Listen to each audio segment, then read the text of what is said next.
welcome to Sunday stream. I know I'm a little bit late. Sorry. It was a morning.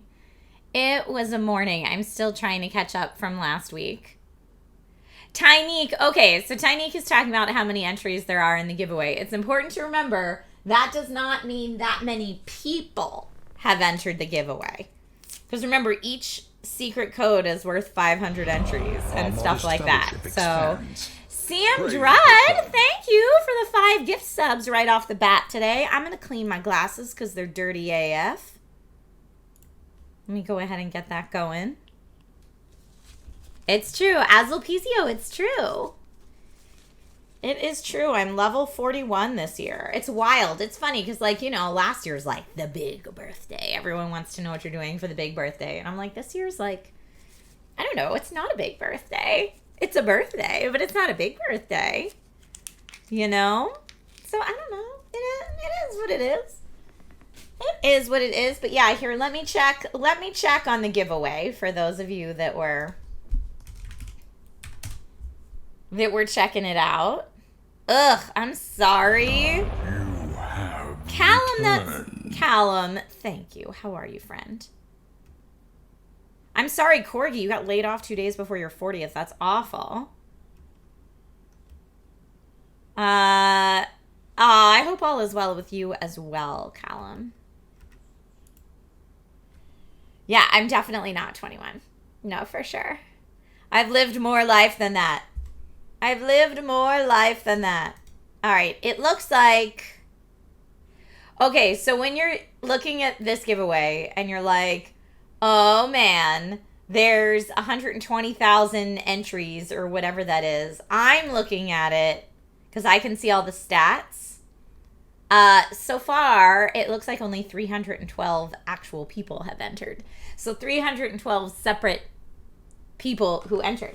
So your chances are really good. And especially if you watch my streams and get the secret codes, you have like way more chance. Those secret codes are awesome.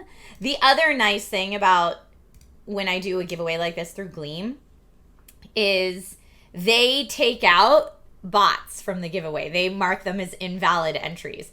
I don't know how they do that. There's a whole thing on their site about how they do that. But I can, like, look through the invalid entries that it tells me. Either it's like they've proven it's not a real account or not a real email or something like that. But, like, so I like to use them for that because I feel like the actual humans who I'm friends with, who follow me on stuff, stand a really good chance of winning. I like that. Compsci Dude says, I was able to do everything except the TikTok app. I don't have it. Yeah, that's why, honestly, because Twitter and TikTok, I know a lot of people are like, nope, not my bag. So I never want to make those mandatory entry methods. Now, sometimes I'll partner with a brand and the brand will insist that those are mandatory entry methods. But this one, I got to completely set up on my own. So I can make the entry methods whatever I want. So I did not make TikTok or Twitter mandatory.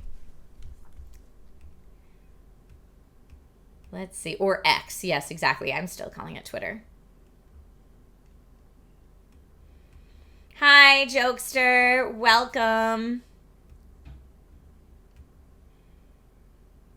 Tank Shade X, you have 3 more years and you'll join the 40 club. Nice. Yeah, Paladin, it's always going to be Twitter to me. For sure. For sure. How's everybody doing today? How's your weekend been? 8 hours of mini motorways? Not today. But you do know I love my mini motorways.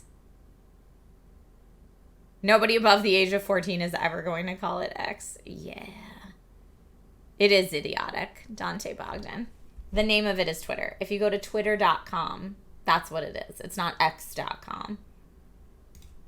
Silly. X just, I don't know. We've talked about it before, but it feels very like, I'm really trying to be edgelordy cool. That's what it feels like to me. And I'm like, ugh, I have no patience for it. I have no patience for it, y'all. Maybe that's what happens when you reach the age I am. You just have no patience for the shenanigans.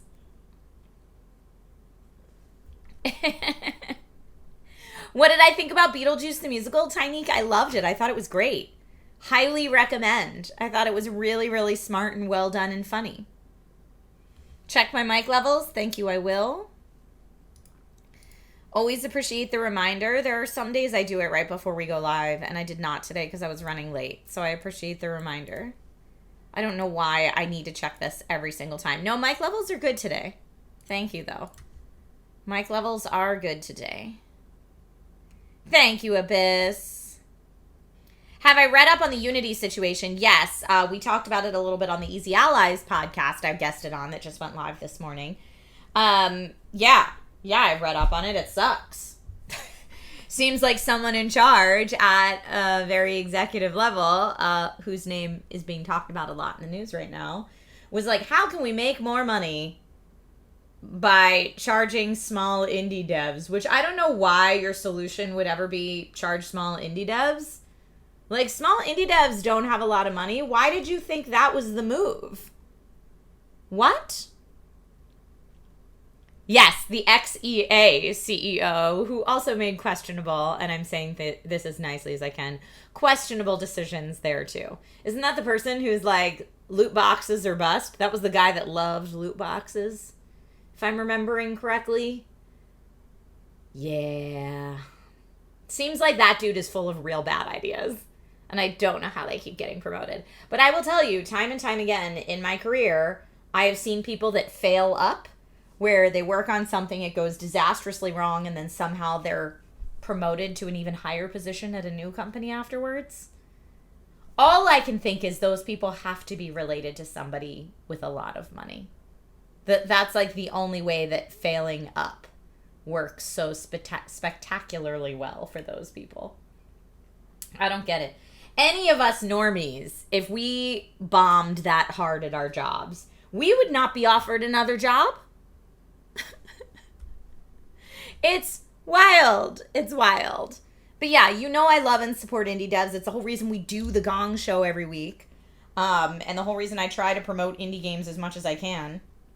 Having those poor indie devs being charged per install is idiotic, and it's also not well thought through. Because when they're like, oh, it's not going to apply to charity bundles or Game Pass games, we're going to charge the platform, not the dev there, which again makes no sense. So I'm like, you tell me Phil Spencer's like, hey, I can't wait to get charged 20 cents per every install that comes off Game Pass. I'll believe that when I see it.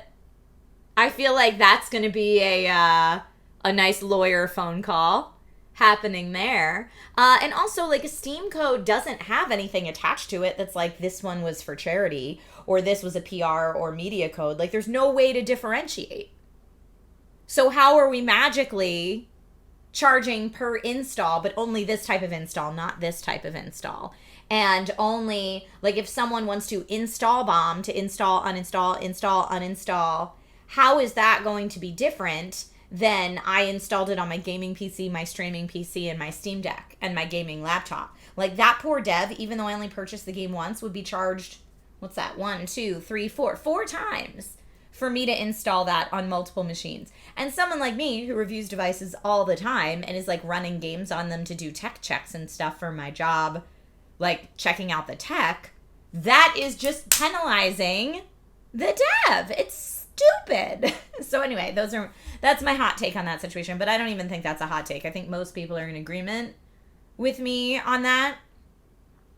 Edrin86, thank you for the belated birthday wishes and welcome back. Oh no, Snorks Bagork says, and presumably indie devs are going to find themselves charged for pirated copies phoning home to Unity. The whole thing just seems really not well thought through. And I can tell you as someone who, because you know, I do a lot of on-camera work for brands outlets, right? Like, I've always made a career out of, hey, I am the writer, producer, host for this company's YouTube channel, as opposed to like my own YouTube channel.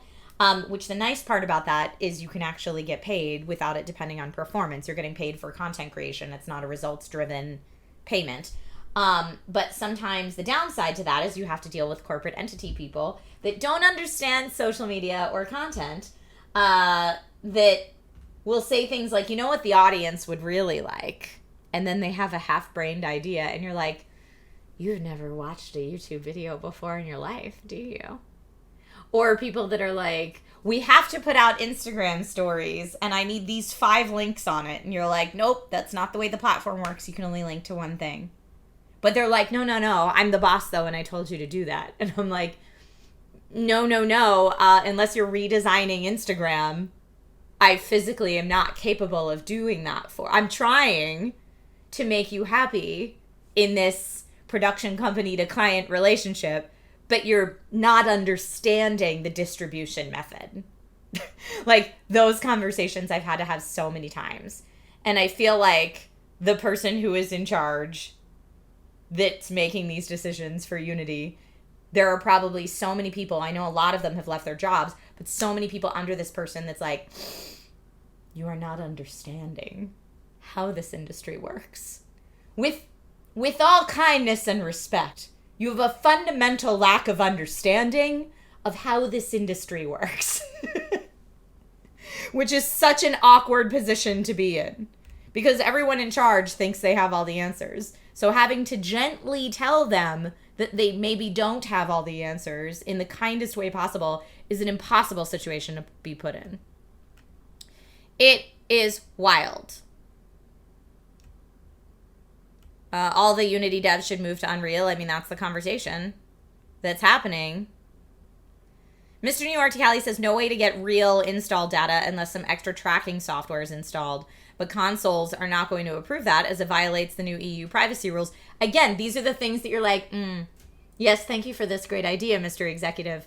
You have a lack of understanding of how this works. That's the conversation. Westy, how are you? Welcome to the stream. Thank you for being here. Landar says people in charge tend to be out of touch. So it seems. So it seems. Silver, thank you for the stretch reminder. I will. Now, how do you pronounce that? You guys are saying Unity is pushing people to, is it, I mean, I look at it and think Gal Gadot. Is it Gadot or Gadot? How does one say that? And Unreal. Unreal is a big beast compared to Unity. Not easy to switch, says Dante. All right. Stretching is happening. I'm in PJs today. Today is a full-on birthday part 2 PJ stream. It is a PJ stream. We're doing the PJ thing. I'm here for it. It is a PJ thing. Let's see. What should we make? P.S. It's a PJ stream. But I was like, should we make a secret code for today's giveaway pajama? No, we're not going to. The secret code for today's giveaway is going to be dragons. All capital. It's always all capital with Gleam. But dragons, plural. So don't type it into chat. Again, don't type it into chat. Go on Gleam and enter it in there. And you will get an extra 500 entries. That's my way of thanking you for being part of this Twitch community. I appreciate you. Gotta love lazy Sundays. I do. Landar says respect the PJ streams. I know there's some. Sir Benny says I've heard some pronounce it Godot and others, Godot and some Gado. Interesting. Okay.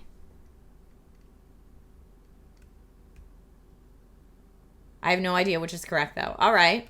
If you want the Gleam link, use command giveaway in chat and you'll get that link. Don't, Dante, no. Hado? Do some people say Hado?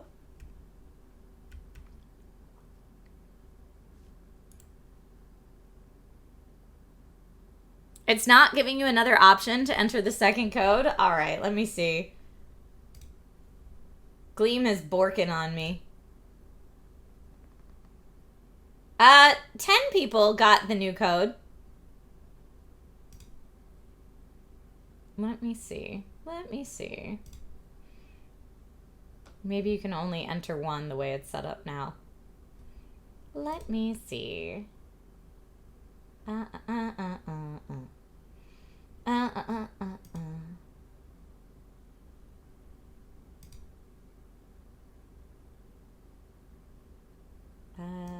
me see. see. Maybe it's this one. Aha. Okay. I think you should be able... Hold on. Okay, see if it works now. See if it works now. So if you already entered the first secret code and you're going back to enter the second secret code and it wasn't letting you because it was saying, but you can only enter one secret code. I think I fixed it now. Birdie Corn says, code worked for me, but I wasn't here on Friday. Works now. Okay, great. Boom. Did it. Did the thing. Love it.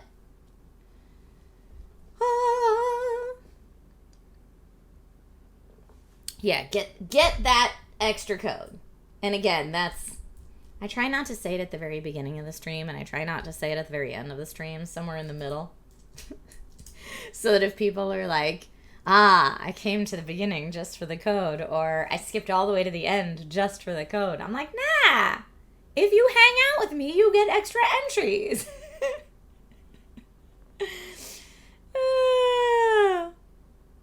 Victor, the limitations as far as where we can ship the prize, so obviously all the legal ramifications of, like, if you live in an area where contests are illegal, we can't do that there. But the shipping restrictions are, as long as AMD can ship it to you using FedEx or UPS. So you have to live in a country that uses FedEx or UPS. That's what I've been told. So other than that, you should be all good. Beardtastic says, just casually drop it into what you're talking about during gameplay. So let's see. Blue Dynasty says, just looked it up. The T in Gadot is pronounced. Okay. There we go. There we go. So yeah, if you missed it, I said it earlier, but the code today is dragons. I'm wearing a dragon shirt. Dragons, plural. We all are dragon riders. Dragons is the code. Is Finland one of those countries? I do not know. You would have to look it up. Does anyone... This is so sassy. This is like as sassy as I get. But have you ever used the let me Google that for you link? We used to share it with each other all the time in the SourceFed writers room. When someone would ask a question that's like, I would just Google it and then answer the question for you. But you could just as easily Google it as I can. Like, Elliot or Steve would be like, hey, does anybody know blah, blah, blah? And we would all, in a very sassy way, look it up with a let me Google that for you link. And then be like, oh yeah, here. And shoot them the link. And it's a let me Google that for you link. I don't know if that even still exists. Is that a thing you can still do?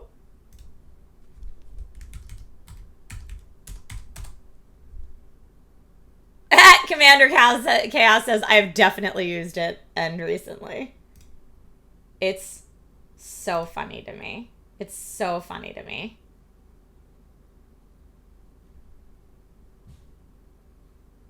Yeah, let me Google that for you, where it, like, brings up the Google search page and then, like, moves the mouse cursor, types it in, and then clicks Google. Like, that's what it gives the person.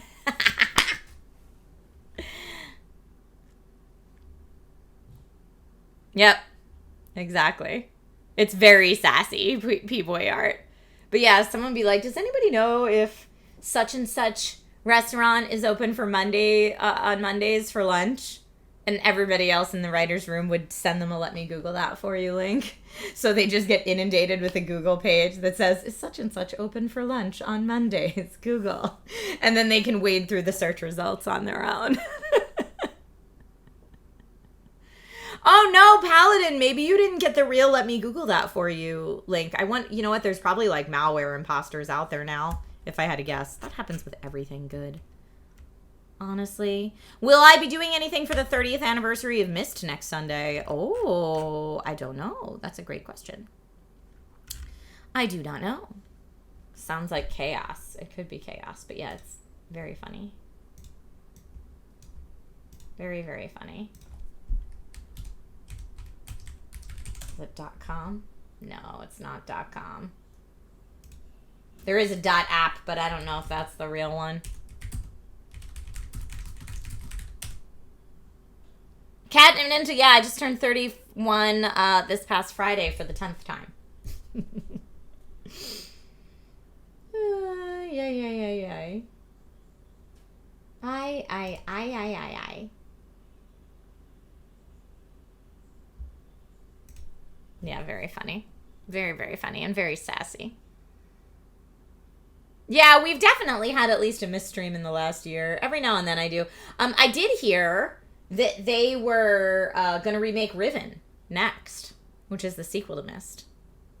I'm excited about that. You have returned. Commander Chaos says you say 31, but you don't look a day over 21. Oh no, 31 for the 10th time. People were very, very kind on social media to be like, oh my gosh, you don't look that age. But I'm like, this is what this age looks like for me. And that's okay. I'm into it. Honestly, when I was 31, my life was a hot mess. I hadn't met my now husband yet. There's a lot of mists. It's true.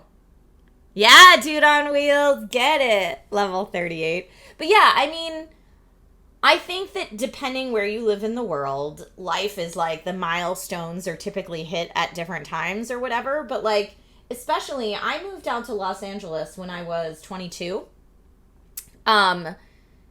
And, like, it took me a while to find myself. It took me a while to be able to, like, just afford living, like, a living situation and a car payment. Like, it took me a while to get my feet career-wise and be able to afford, like, a somewhat decent lifestyle out here where I wasn't necessarily living paycheck to paycheck. I was putting away a little bit for savings every month while trying to bust my butt at a career that's dang near impossible. Like, I was going on auditions all the time, and I know right now with the SAG strike, a lot of people are talking about, like, actors only work one day and they think they need to make lots of money. And it's like, no, they work all the time.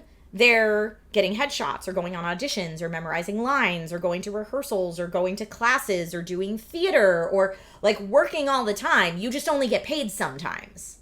That's really a more accurate way to think of it.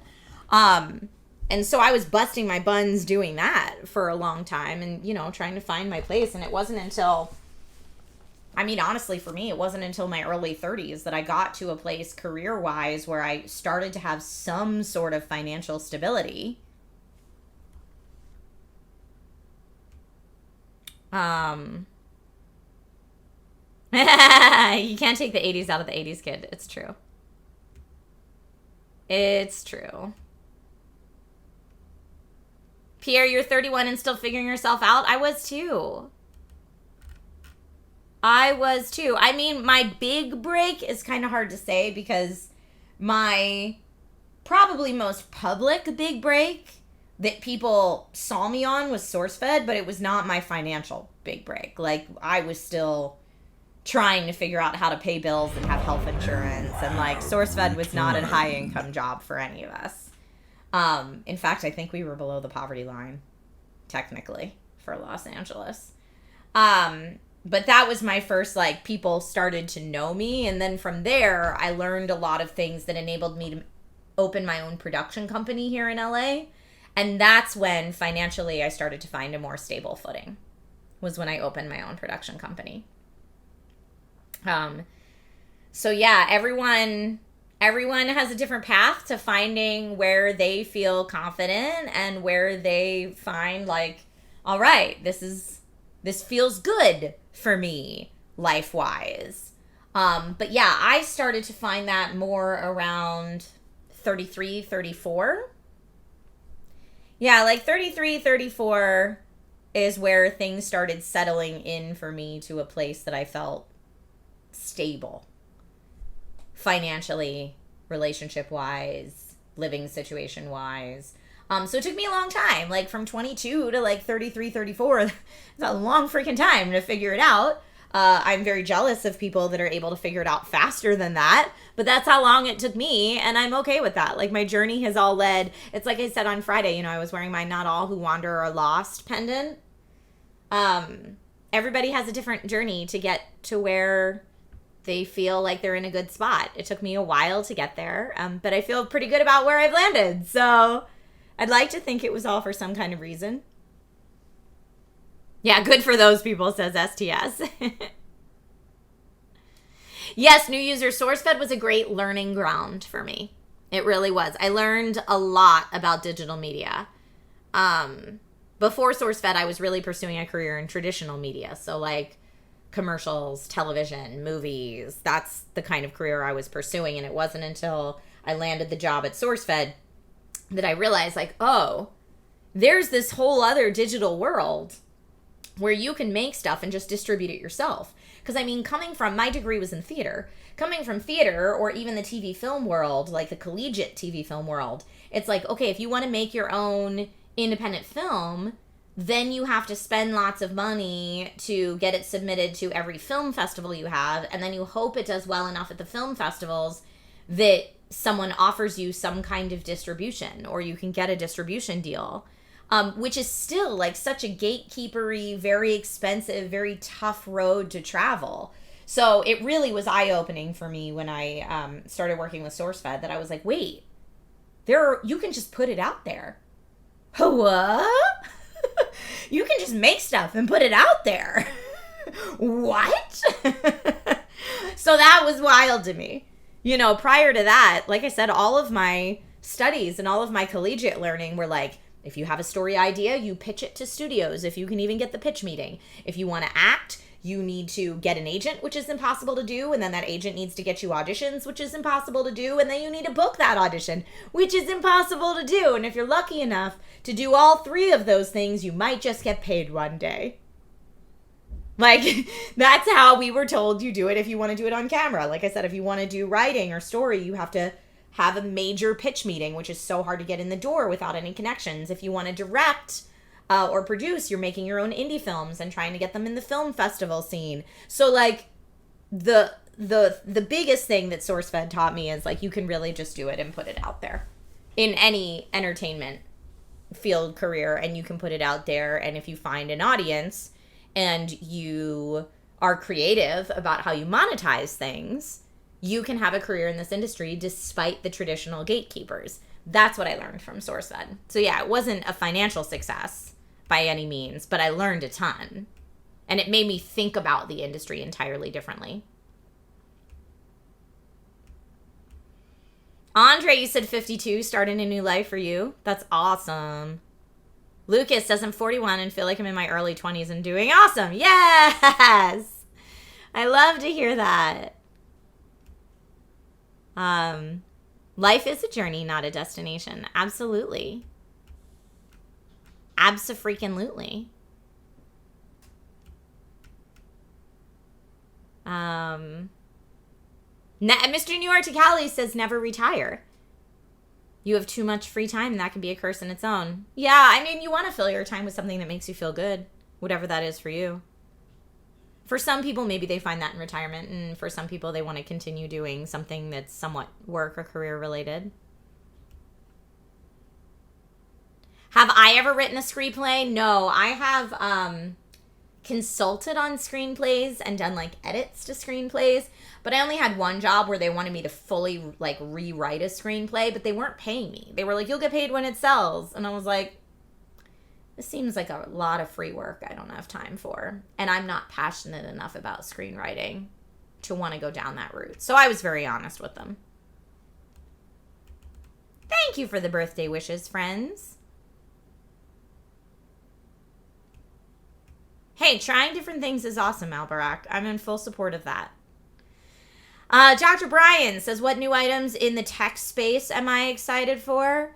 That's a really great question. I mean, I'm messing around with the Pixel Fold right now. The Pixel 8 is on the horizon. I can't wait to see what that's all about. Sasko says, was that restaurant nice? Oh my gosh, yes. The restaurant we went to Friday night, that Nate and I went to Friday night, it was like a once-in-a-lifetime dining experience. Like, I feel like there's fancy dining, and then there's what we did Friday night, which was like a whole different thing. I've been wanting to go to that restaurant for 16 years. We went Friday night. It was awesome. It will be another 16 years before I think about doing that kind of dining again. But it was incredible. It was really cool. Yes, there were 8 courses, Dante. 8 courses, and they were all paired with a different drink. And it was all just like they were like, all right, this first one is paired with a really nice lychee, how do you say it? Lychee? I don't know how you say it. Sake, but the sake was like the grains of rice are hand finely ground to half the size they normally are, which gives it a special this, that, and the other thing. Very fancy kind of stuff. Or like this next pairing is going to come with arguably the best varietal of champagne produced in the last 20 years. I'm like, I don't even want to...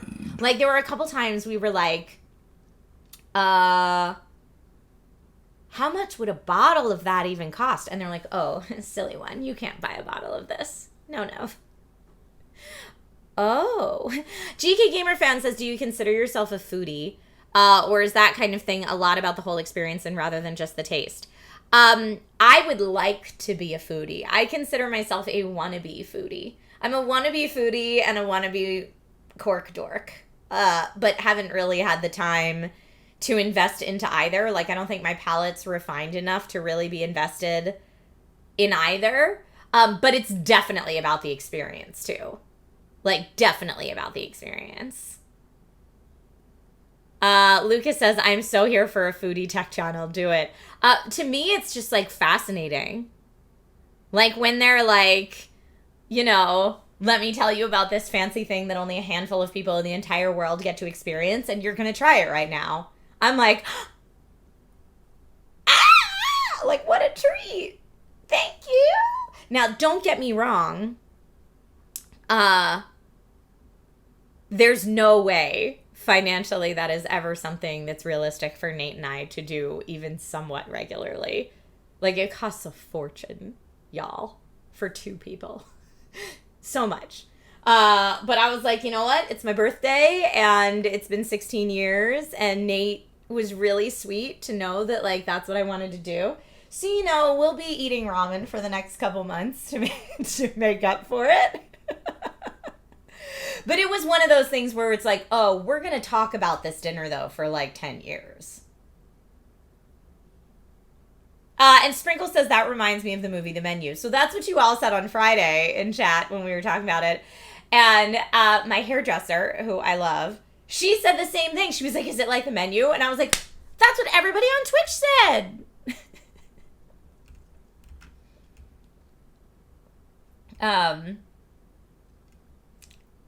Brandalorian says, just don't go too far into the foodie thing where you look down on simple dishes. No. I am not that. Trust me, like I said, I'm a wannabe foodie and cork dork. Like, I enjoy the finer things, but I don't live in that world. Like, I feel like a real foodie is someone that's, like, all the time very, not necessarily critical of food, but very, like, astute tastes. Don't get me wrong. I still get ramen. I still have, like, the hole-in-the-wall pho place that's great. I'll get Chipotle in a pinch. Like that. However, at the same time, I do really enjoy getting to try the neater stuff. I don't live in the neater stuff zone, but I like to try it every now and then. Oh yeah, you did the fancy dry ice inspired 8-course meals. Yes, that's exactly the kind of thing it is. Cherry Boba says, that's a great shirt. This shirt? It's in the merch store. Says we are building an army. Restaurant ramen or instant ramen? I mean, restaurant ramen is much better than instant ramen, but in a pinch, either will do. I'll do instant ramen. But yeah, it was cool. Here, wait, let me see. I have pictures of some of the food. I put it on my Instagram story, but there were like other food bloggers there that night that took way prettier pictures than I did. But so here, it's like a little private dining room where you see the chefs making everything. Here, this is probably the best picture I took. You have returned. So, like, you see the chefs right there in the kitchen. That's how close our table was. And then you can see all the, like, tiny little bite-sized things. Like, that was one course right there. But, yeah, so you see them all prepping it, and then they bring it over and give it to you. So this was actually, this picture, I think, is dessert. This was the dessert course. So, yeah, everything's, like, really pretty. This was one of the courses that Nate said was actually his favorite. I know, it looks so funky. This one was weird. They served it, okay. They served it in this little egg-looking thing, and then you took the top off the egg, and it was some kind of caviar soup. I'm awful. I wish I could remember. But the guy was like, it's this and this and this and this and this all layered together, and you want to make sure that you take your spoon from the top all the way down to the bottom so you get all the layers in each bite. Okay. So I was like, neat. So, you know, Nate and I did that. We got the, like, all the way down and did the combo bite. But it was really fun for Nate and I. It was like dinner and a show because of the open view kitchen. But it was really fun for Nate and I to be like, all right, we're doing this. Adventure awaits. Like, so each thing we tried, we were like, is it good? Do I like this? What flavors? You know what I compared it to at one point? You know in Willy Wonka and the Chocolate Factory when they have the everlasting gobstopper and they're like, now it tastes like turkey. Now it tastes like gravy. Now it tastes like blueberry pie. Now it tastes like... Okay, every course was like that. Every course was like, you took a bite and you're like, I taste like a dozen different things. And yet they all work together. So yeah, it was like an amusement park. Oh, it was the gum. Yeah, you're right, Kenneth. It was the gum, not the everlasting gobstopper, I don't think. But yeah, it was like just wild. It was an adventure. It was a culinary adventure, is what I will say. But that's why I wanted to go there for so long, because I'm like, I just, like, that's so out of the ordinary from my normal life that, like, it does feel like a really cool celebration thing. And it does feel like an art piece. Yeah, it's like culinary, really, like, art. Like, this chef is making art, and I'm experiencing it. This was the only thing we had that we didn't like, and it was sea urchin. The consistency was weird. But it was like this little croquette with sea urchin. And I loved these little, like, plates that looked like banquet tables. But Nate and I were both like, well, we're here. We're going to try it. So we both tried it and then paired it with the champagne it was paired with. And we were like, okay.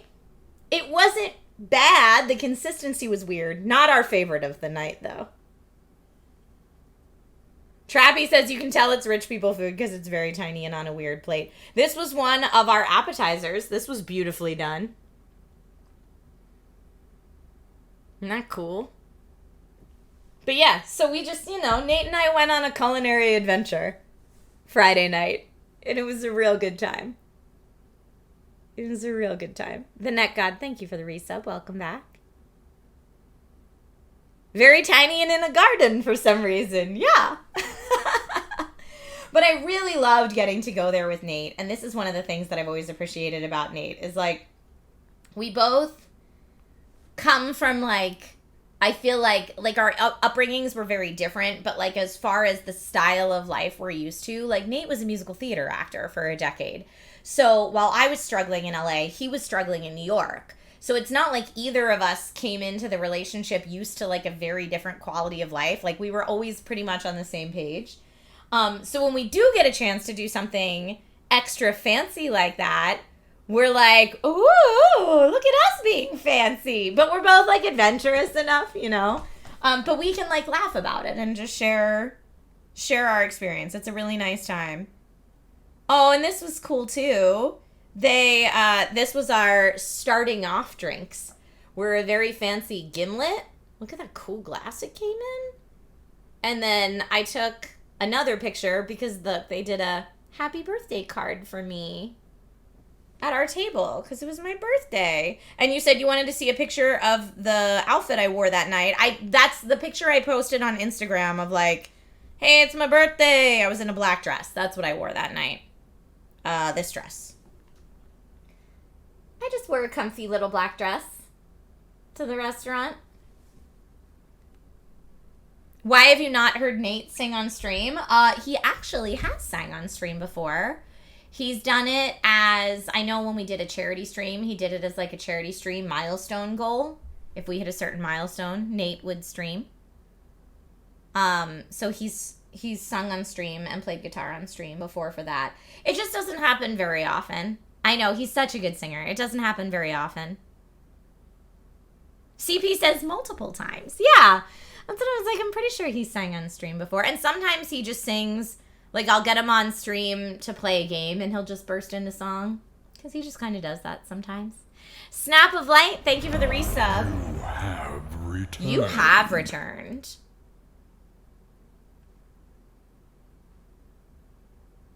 Nate sounds like Bon Jovi. I'm going to tell him you said that. Nate used to sing in a cover band. It wasn't a Journey cover band. Who was it a cover band for?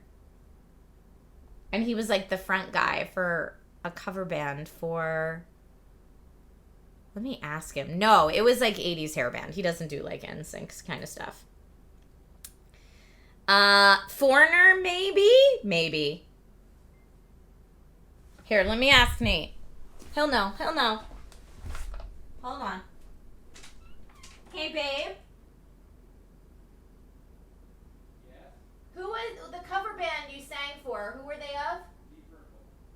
Deep Purple. Deep Purple. He was in a cover band for Deep Purple, and he was the singer. Yes, that's who he was the singer for. But yeah, Nate always said that he can sing those really high rock notes, like 80s rock stars. You know how they would do like that really high falsetto? Nate can sing like that. So he got a lot of jobs doing that kind of stuff.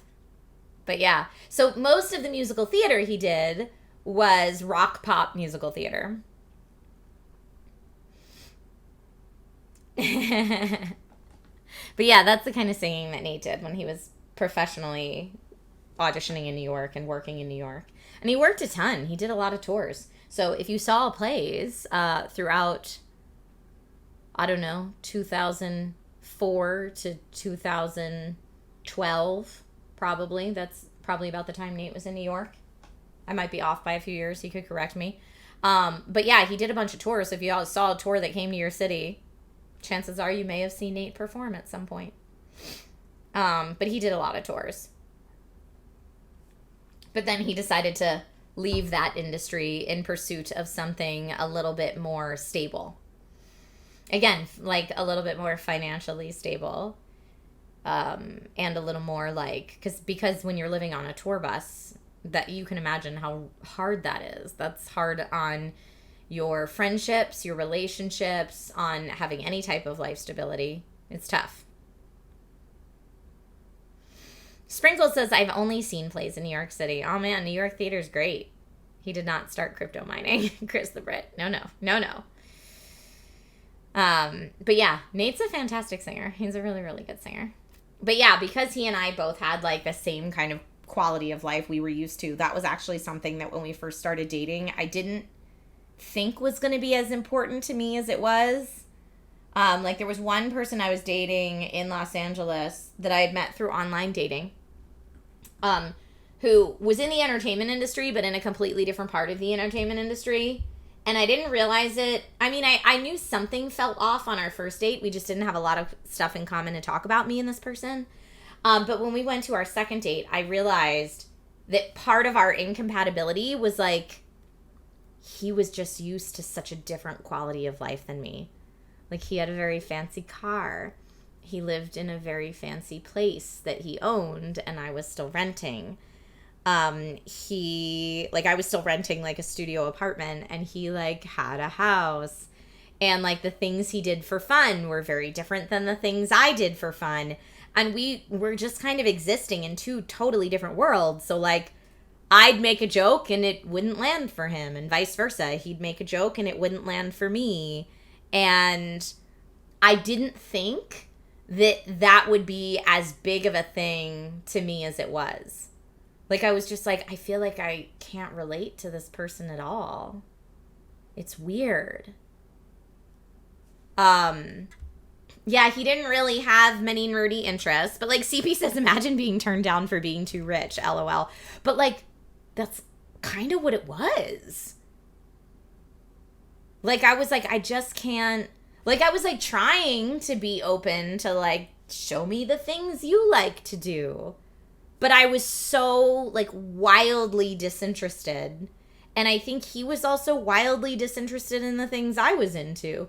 It just didn't work out, which is a shame because he was a super nice guy. But yeah, it was very weird for me. So yeah, when Nate and I met originally, it was like, here's someone on my level. Cool, perfect, yes. I'd make, like, theater nerd jokes, and Nate would get it and one-up the theater nerd joke. Or we'd be like, all right, you want to meet at such and such bar for happy hour? I heard it's kind of cool. And we'd both Uber there. Or, you know what I mean? Like, it was just a very, like, I don't know. We were used to the same things. Pendragos, welcome back. Returned. Tank Shade X says, I mean, you can definitely lose touch with people who aren't rich if you're used to being around rich people. Yeah, and I don't even know, because we didn't even really talk about, like, how much money either of us made. And I don't know if it was, like, money he made or if he just grew up with family money or whatever. I don't know. I just knew, like, just something as simple as, like, my mode of transportation to get somewhere would be completely different than his mode of transportation to get somewhere. And he also was going to Comic-Con because he worked in the entertainment industry, but, like, his version of Comic-Con and my version of how to do Comic-Con were two, like, polar opposites of what one would even like at Comic-Con. So, like, while in some respects I was like, oh, we both go to Comic-Con every year. This is something we have in common. Not really. Not really is what I learned. Yeah, it was a real learning opportunity for me. And so, like I said, it was so refreshing when I started, like, going out on just very casual, you know, very early, like, first, second, third dates with Nate, to be like, oh, I can just talk to you and it's easy. Dante says, how different? Like, Comic-Con, like, for him, he was walking around with his A-list celebrity clients and bodyguards and taking, like, back paths, like, tunnels and stuff and golf carts all around the convention center. And, like, the parties he was going to at night were, like, the entertainment weekly party, which is, I think, the hardest Comic-Con party to get into. And no, like, I'm running around trying to buy nerdy dresses and nerdy earrings. And, like, yes, I'm running into people that are like, Trisha Hershberger, I love your content. But, like, not to the point where I'm, like, taking golf carts through private tunnels with a bodyguard. You know what I mean?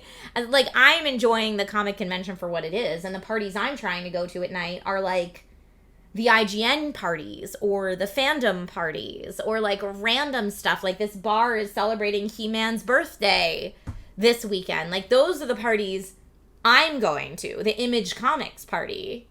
Whereas, hi, Xander. Good to see you, friend. Thank you for the birthday wishes. Whereas, like, yeah, he was doing, like, the A-list celebrity version of Comic-Con.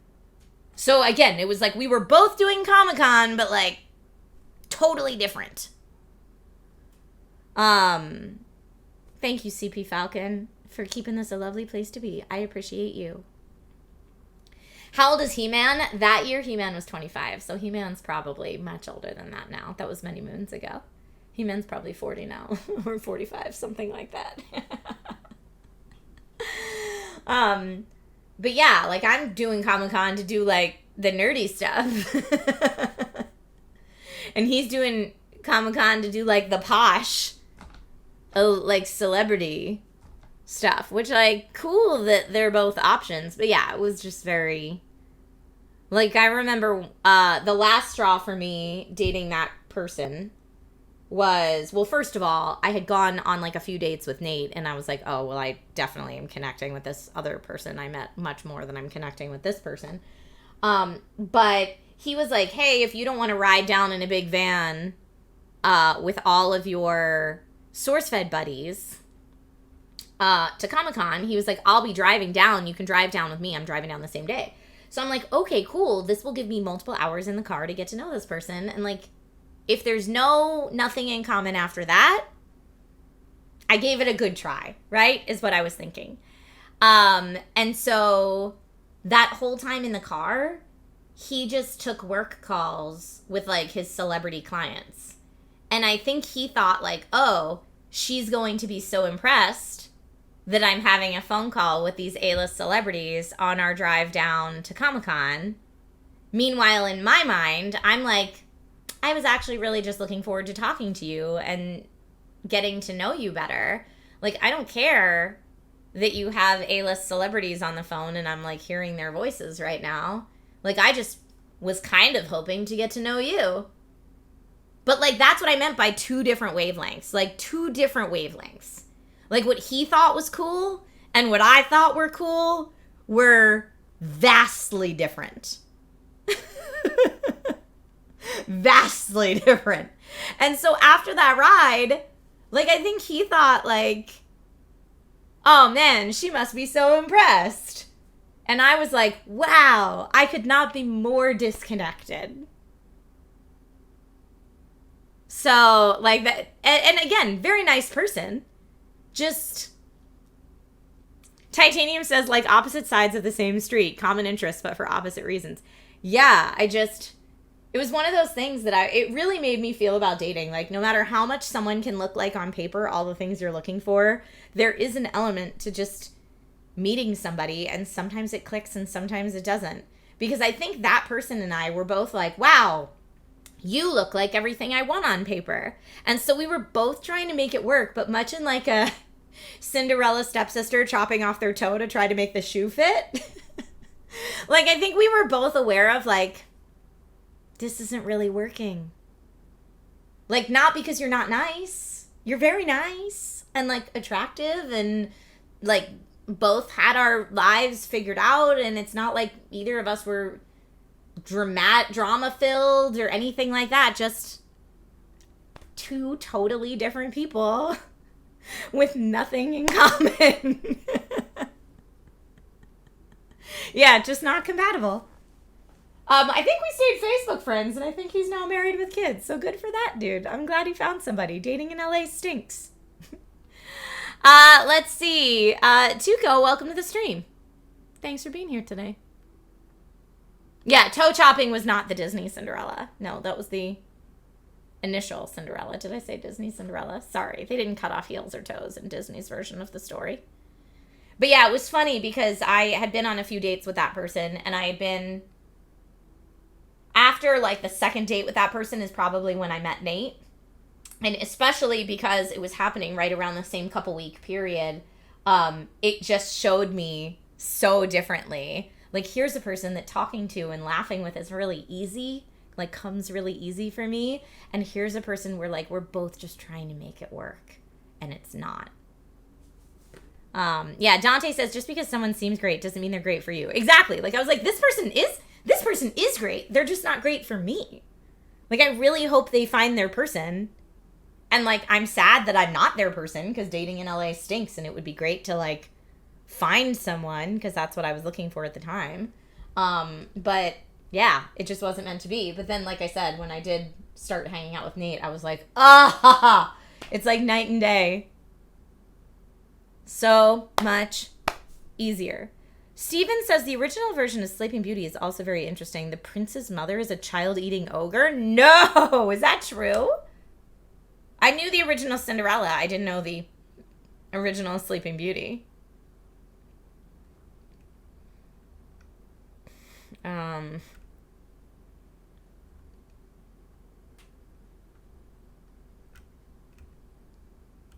Yeah, I mean, I see some conversation in chat about if you're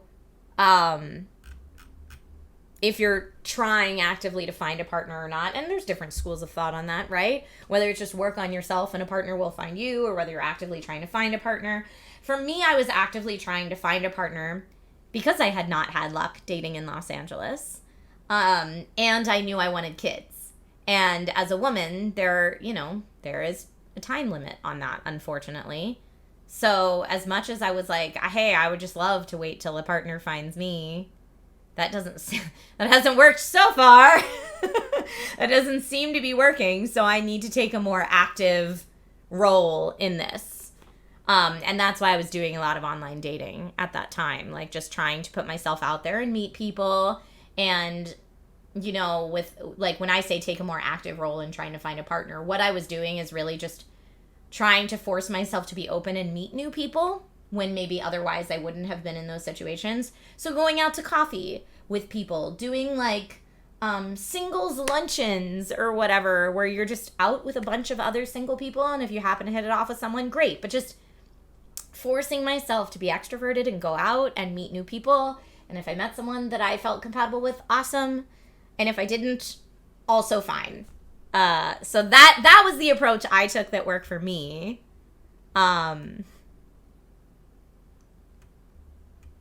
But yeah, I mean, that's only if you're in a place where you want to actively seek that out.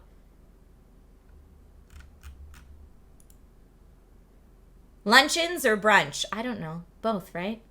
And in LA, they're much the same thing.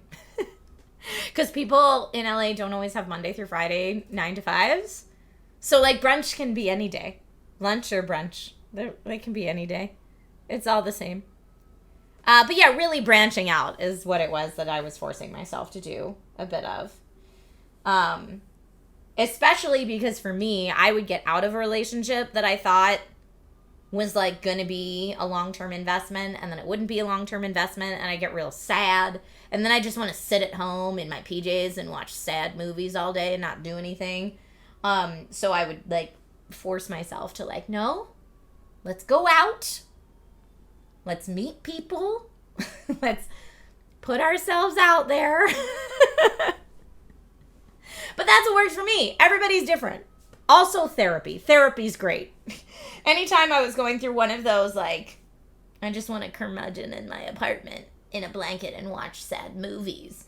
Therapy was always a good way to like just, give myself a more positive spin on the situation, just so I was like more open to meeting people and new experiences and stuff like that. So I'm always a big advocate of counseling, especially if your insurance covers it.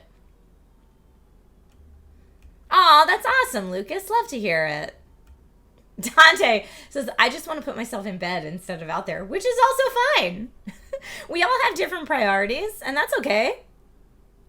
Chris the Brit says, let's watch Titanic on a loop. Dude, Titanic and Moulin Rouge were my like, I'm just going to be sad today.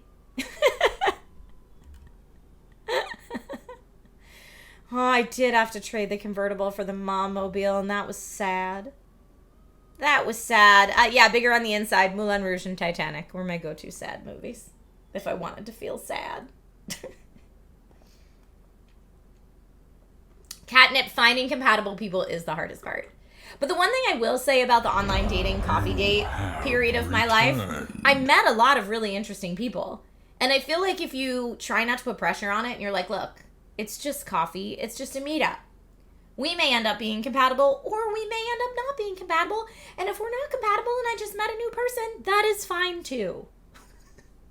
So you go for I would go for coffee. We would each buy our own coffee so that there's no like weird date financial exchange. Like I grabbed a coffee, you grabbed a coffee. We're going to sit down at this table. And you know what? If we really hit it off and want to go out again or want to go like out to lunch or dinner after this, sure, though, but there's no expectations. Like it's just a, hi, it was really nice to know you and get to learn a little bit about who you are. And that's it. That was the only expectation. And if anything ever happened more than that, great. And if not, fine. You just met a cool person.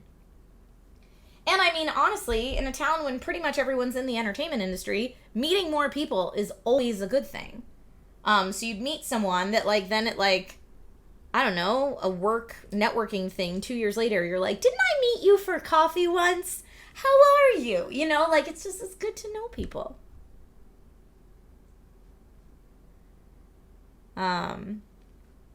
Chris the Brit says that's great advice. I mean, that's how I felt about it. That's how I had to feel about it. That's how I made myself really, like, to put myself out there. That's what I was like, look, no expectations. Let's just go and meet up with someone. Like, I don't want a first date to be a long, fancy dinner where someone feels obligated to pay. I had a friend who always did first dates over Skype. To, like, see if there was a connection there. But I do feel like something's lost through video chat, so that's a little hard. Albrecht, yes, you and I met up for lunch. Exactly. That was for the Halo event, right? We met up before the Halo event. But yeah, it's just nice to meet people. And I bet it does suck being a guy on dating apps, Corgi. It sucks for women in a different way.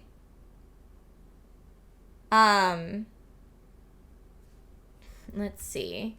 Videna says, interesting to hear how people can just hit it off with someone after meeting them one time. I think it takes me months of regular interaction to become friends or have a crush. Well, everybody's different.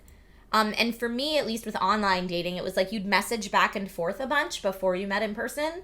And if you felt like the messaging back and forth was going well, then, and like maybe a friendship was developing there, then it would be worth meeting someone in person. And then when you meet in person, again, if you just walk out of it like, well, it was really nice to meet you in person, I don't know that there's anything more than a platonic friendship here, but like, awesome to meet you, and I hope we stay in touch. That's okay. And you know, and I'm not saying that like one-sided as like I was always the one saying that to them. There were definitely times that both of us were like, this isn't really a match for either of us, but you're fun. Or, you know, like, or times when I'm like, I probably would have gone out with that person again. And they were like, no, it was great meeting you though. And I'm like, okay. But as long as you, like, as soon as I made myself okay with like the level of expectation for this is just meeting a new person, it got way easier. Like, way easier. Landar, that's a good way to say it. Landar says, guys have to cast a wide net to even get someone. Women have to be a sharpshooter on the hunt to find a good catch. Yeah, it's weird. I mean, I honestly, like, especially if you're new on the platform, on any of those online platforms, I think they promote your profiles, like, new on the platform. But, like, and I feel like because people are told cast a wide net, it was like 200 to 300 emails a day. Like, there's no time to go through that many emails a day unless you have no job. Like, even if that's your full-time job, I don't know if you could go through them as fast as they come in. Which was really sad. Maverick Zero, welcome back. Xander, if I didn't say it earlier, welcome back. Oh, you found Batman 89 on Amazon Prime. Nice. But yeah, so like, I felt bad because I was like, these people took the time to message me. I would like to be a kind human and message them back, even if it's a like, hey, don't know that we're a match, but I wish you luck with all this. There was no physically possible way for me to both have a job and respond to people. So I really had to like start skimming through and looking for like, who are the people that I do actually think I have something in common with, and those are the people I'll write back to. And then I would get the same stuff that you guys are laughing about right now. Like Tank Shade X said also the like, you have an Android, being a red flag still just baffles me so much. And there are people that are like that. Like I'd like take a few of the ones that I was like, okay, maybe this could work out, message them, and then get something like that back where it's like, you have an Android, never mind, or something. And it's like, okay. And it can just, I'm sure for everyone, it can just become so disheartening. Because it takes so much time.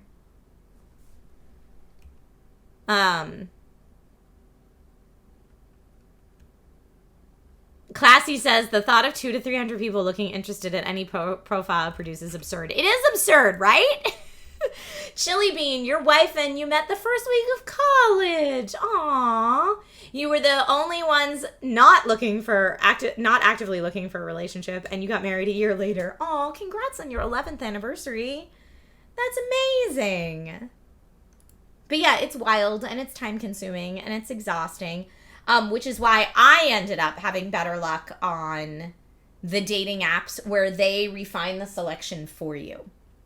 I had too hard of an experience on the apps where it's like everybody can just message everybody all the time, and you're getting like, I'm going to turn on my AC because it's hot in here, and you're getting like 200 to 300 emails a day. That was too much for me. I couldn't keep up with it. And so I went on some of the more like selective, like eHarmony is probably the one I had the best luck on, because you had to answer the big survey to even get on there. And it was pricier, so it kind of weeded out some of the, like, I'm just looking for a random hookup people. Like, they were like, if you're going to be here, you should be looking for, like, an actual relationship, and, like, you're going to be paying for it. And so I feel like that maybe weeded out some more casual-looking people. But what I really liked about them is that they only showed you 6 matches a day. And it was like their algorithm was like, here's 6 people we think you might be compatible with based on your questionnaire. And so it wasn't so overwhelming. It took me, I don't know, 10 minutes a day maybe to go through and look at those 6 profiles and respond or make an inquiry to someone that, like, I thought maybe I'd have something in common with.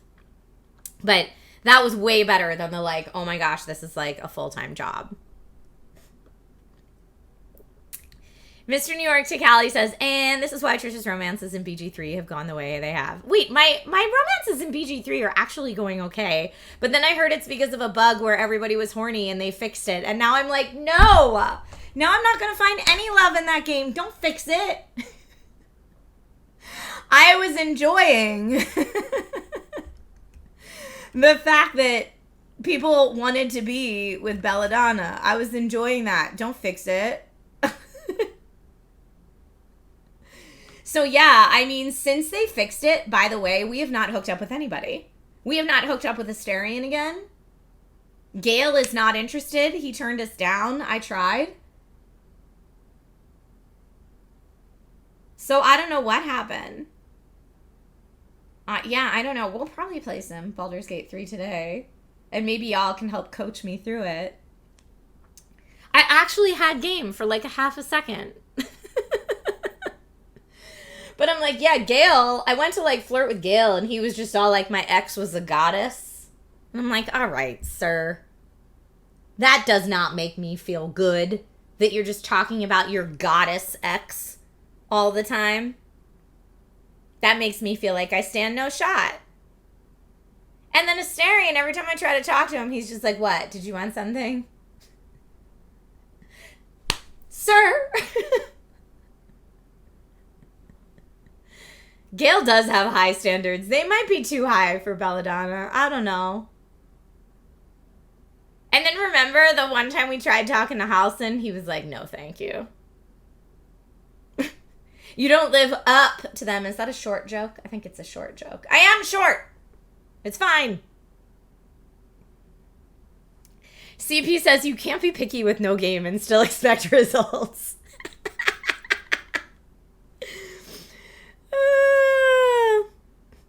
Forlorn says, I really don't like Gale for that reason. Like, I get it. You're settling for me.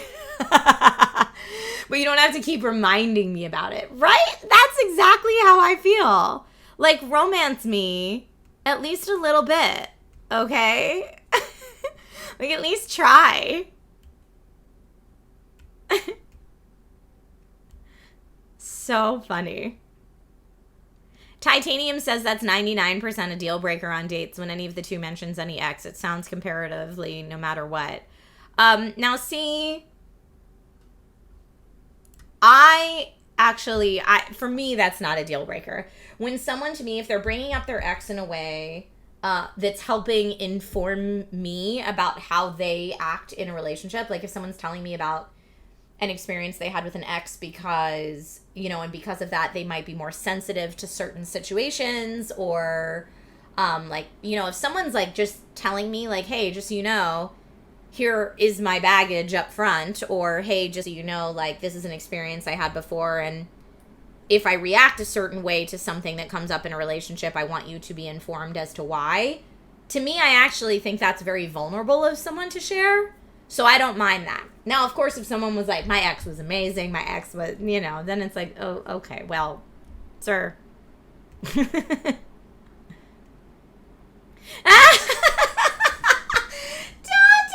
Dante says, I expect Bella to walk up to Gail, lift her hands up, and yell, "Uppies!" No! No! She is in charge, even though she's tiny. Yes, Gail is dramatically larger than her. Astarion at least is like a slender dude, so maybe it doesn't feel as stark. I don't know.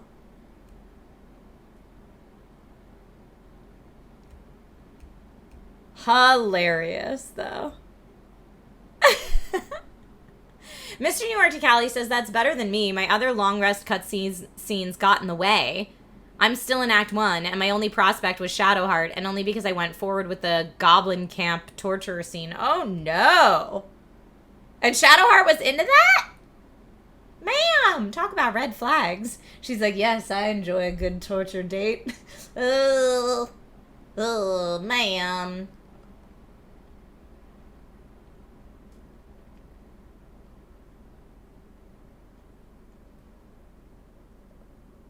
Sprinkles, you walked away from someone because she asked you what you drink? Maybe I misunderstood. She asked you what you drink and you said you weren't an alcoholic and walked away? Am I reading that right?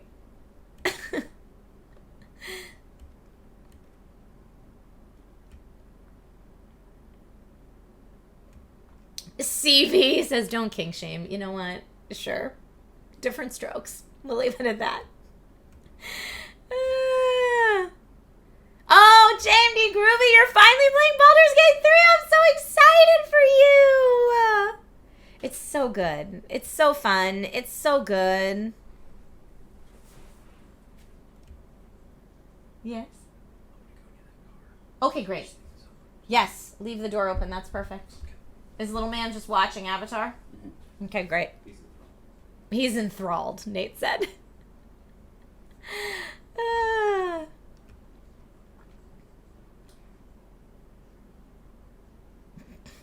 Frequency Punch said, I saw a girl getting rejected by Astarion. He said, it's not you, it's me. I have standards. No! Guys, if that happens to me, I'm going to cry.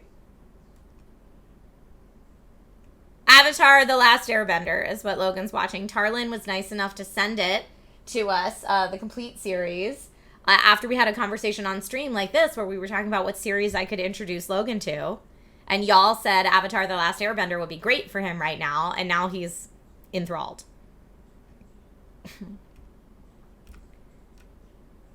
If Astarion rejects me and says it's because he has standards, I'm going to be so sad.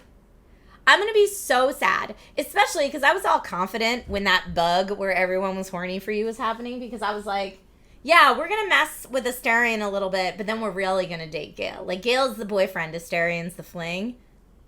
Listen to that. Listen to that overconfidence I had. And now I'm walking the whole thing back. Now I'm like, you know what? I just hope somebody loves me in this game. If that happens, just chuck some garlic at him.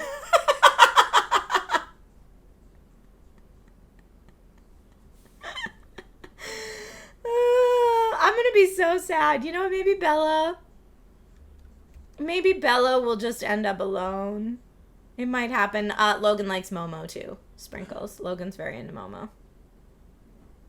Did I see the OnlyFangs commercial they made with Astarion? No, but please send it to me. I did see Goostarion. I did see that circulating on Twitter. But please link in the Discord the OnlyFangs. Nate, you know my door's open, right? Okay. You're sure my protector will like me? So funny. Okay, good. Thank you for linking that. I was flying too close to the sun with my romance plans in Baldur's Gate 3. No one has loved me since they fixed the everybody's horny bug. It's sad. It's sad.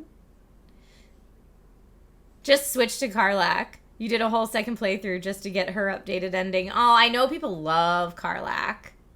Like, love to love Karlach. Apparently, I was reading an article yesterday that was saying that they were talking about making Baldur's Gate 3 body pillows. And that Karlach and Astarion are the two most popular romance options. But that they were still making a body pillow of the bear. Which I was like, who wants the bear body pillow? Really? Mr. New York Kelly says, yeah, but Gale's high maintenance. Yeah, but I heard he's also really romantic. That's why I want to romance Gale. I heard he's, like, really romantic. Karlach's very cool. I like Karlach a lot. I still want Shadowheart to be my best friend. I want Shadowheart and Bella to, like, stay up till 3 in the morning drinking wine and gossiping together. I want them to just be, like, lady BFFs. And if Karlach wants to come hang out sometimes, that's totally cool. That'll be, like, the party girl squad. Like, on the nights that get a little more adventurous, it's Karlach's doing. She's that friend. That's how I see it. Maud dated the bear.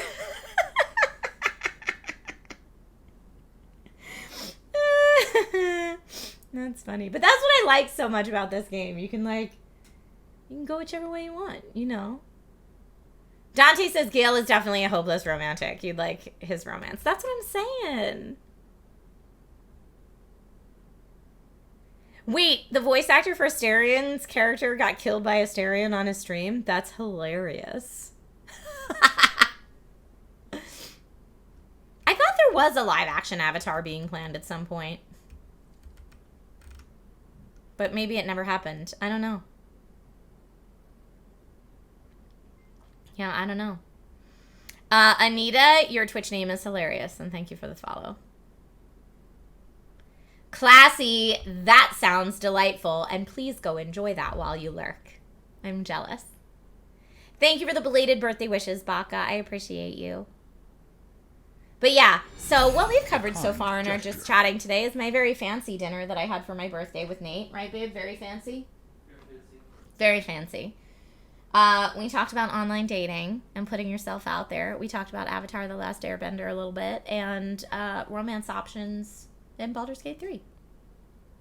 Oh, so they actually did make a live-action Avatar. GK says the live-action Avatar was bad. Maybe people are pretending it never happened. Oh, no. Oh. Arden, I did not know that. Said, did you know that Jennifer English, Shadowheart's VO, started streaming on Twitch with her girlfriend, who was the performance director on Baldur's Gate 3, where they met? That's cool. I love that. I love. I'm not good at it, but I love it. The live-action Netflix remake is supposed to be released next year. Okay. Oh, it's Last Airbender, not Avatar. Okay, so that's different. Oh, yeah, not like the Avatar movie. Not like Pandora. The narrator of BG3 streams as well. I love that person's voice. Yeah, they did a great job with the voice actors for Baldur's Gate 3. Very cool. And yeah, Trey Among Us says her girlfriend tried to romance Shadowheart in the game and got rejected. Oh no! Now I'm terrified that I'm going to get rejected. Just straight up terrified. I don't know, man. I don't know. I don't know what I need to do. I keep trying to bring Gale with me on stuff so that, like, we have a chance to grow closer, but I don't know that it's happening.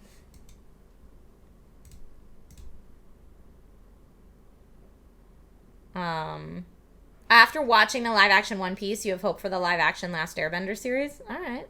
Cool. We're talking about Baldur's Gate 3 so much. I'm like, we should play more Baldur's Gate 3. But where we left off on Baldur's Gate 3, I'm like so at a loss for what to do next. If we want to finish out Lae'zel's story, Lae'zel is like, we need to tell the Inquisitor that there's a traitor among them. And every time we do that, I get murdered. The whole party gets murdered in like 2 turns. So part of me is like, maybe we just don't do the rest of Lae'zel's quest. The other part of me is like, maybe I just need to swap out someone for Karlach and go for like, all right, I guess we just got to figure out how to muscle our way through this fight. We're at the creche, Lucas, in Act 2. The other part of me is like, maybe there's a diplomacy option I haven't gotten yet where I can be like, sure, I have the artifact, and then give them that thing that we just found upstairs, and maybe they'll think that's the weapon. But I don't know, like, because it's a game and not a real D&D sesh. Bobby says the fight at the creche is so hard, right? That's where I am right now. And so I'm like, okay, like, if I go in and I'm like, yeah, I have the weapon, are they just gonna, like, give the actual weapon, or are they gonna let me choose what to give? I don't know, because it's not a tabletop D&D sesh, it's a game, right? Ugh. Can't send the weapon back to camp and ask questions? I mean, we could try that. We talked about that last stream. And maybe also just sending Shadowheart back to camp, because Shadowheart, I love you, girl. You're a bad liar, my dude. When they're like, do you have the weapon? And Shadowheart's like, girl, get some chill, ma'am. That captain was like, yoink, looks like you have the weapon. Shadowheart, chill. Giving us away, right? I made the deception check. Shadowheart did not. If only you had a bottle with a beholder to throw at them. I don't. If only indeed. No, I don't have that. Woof. No choice on what to give unless the prompt designates it. Yeah, the prompt did not. It was just like, my options were like, here's the weapon, or lie about it.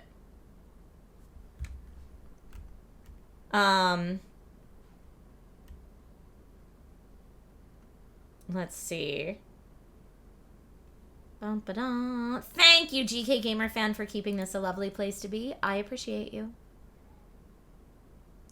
And yeah, the voice actors really do resemble the characters. It's wild. That's what I'm like, dude, signings for them is going to be so awkward after people are like, dude, I romance the shiz out of you. When, like, you go to a voice actor signing, it's going to be a weird. So weird. Lucas, no, just started the mountain pass and discovered the creche. We're very early in Act 2.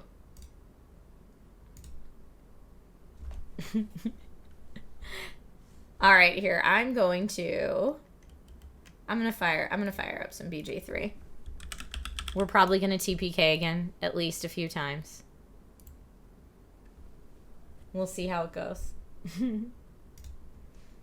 Starting it up. Jennifer English has a cameo in one of the videos on there. Is effectively that. What, the voiceover dating profile? Let me know if the sound is borked. You know what? I'm going to do this just in case. Just in case. No borked sound today.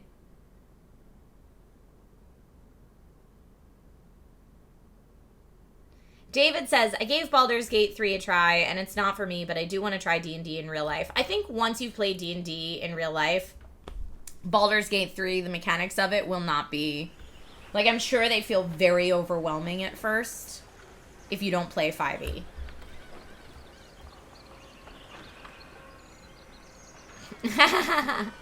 Badak, you keep restarting for stuff you missed. I feel like I'm going to have to do a second playthrough of this, but not before I finish Tears of the Kingdom and Starfield, or at least get farther in Starfield. I feel like I haven't even started to look into that game.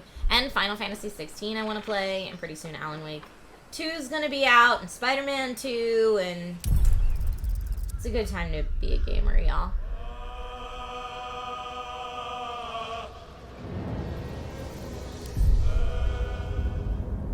I was playing tabletop D&D last night. Tarlin, the restaurant, was really cool. We talked about it a little earlier on stream, but it was very cool.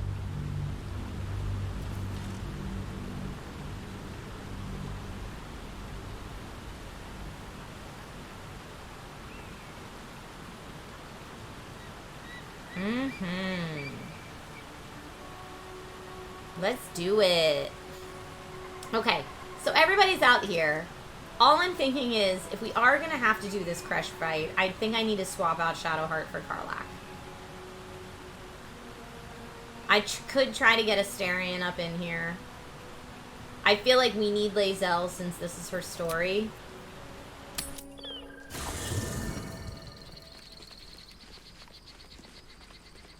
Shadowheart is my healer. But like I said, she's got no poker face for any of this. Okay, why does Astarion have his dumb hat on? I turned the dumb hat off.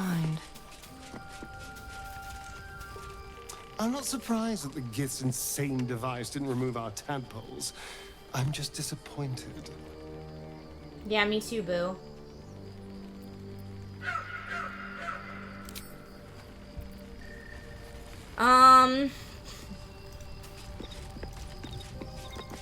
I mean, I guess I could give Gale some healing spells if I needed to. I could try to bring Will into this.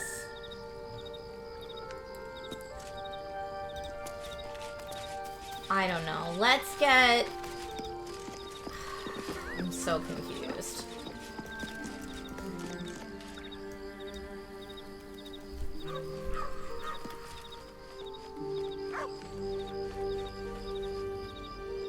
Victor, I'm looking at your wall of text and trying to skim it, and I don't know what you're talking about. I have no idea what you're talking about, Victor.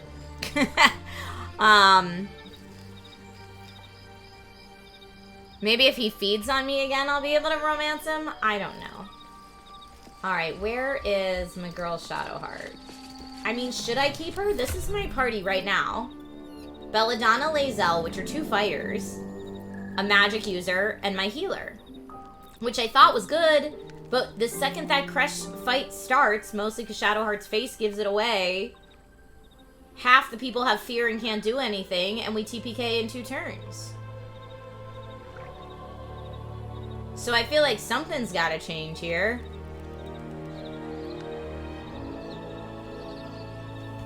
They're all single class so far, Lucas.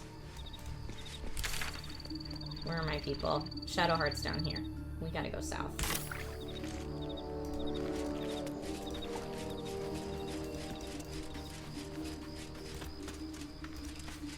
Yeah, I'm gonna try to do this diplomacy without Shadowheart. Sorry, my friend. So, the Githyanki have no cure for our condition. Unless you count death as a cure. I won't pretend to be surprised. I know. I know. If you're sure. Fine. I'll be here whenever you rediscover your taste in company. Sassy. Sassy.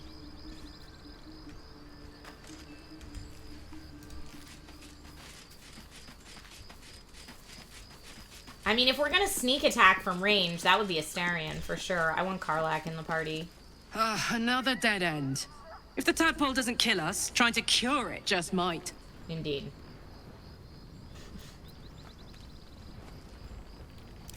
Hell yes. Okay, Karlach's in. We gotta Making me level her sweat. up.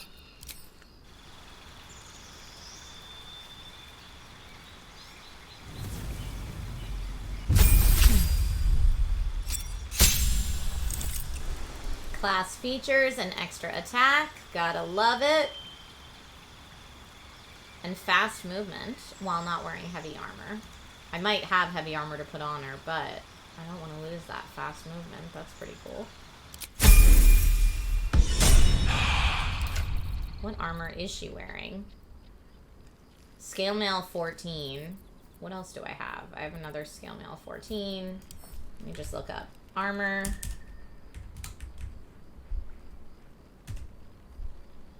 No.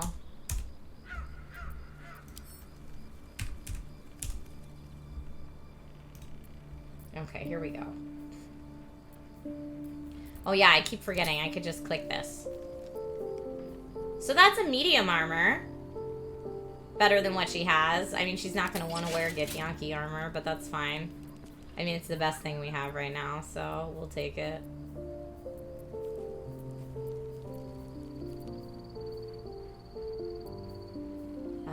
Okay.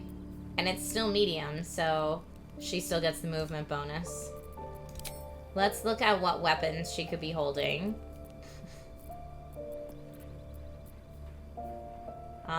She currently has 5 to 15 damage with a great sword, but it's not magical.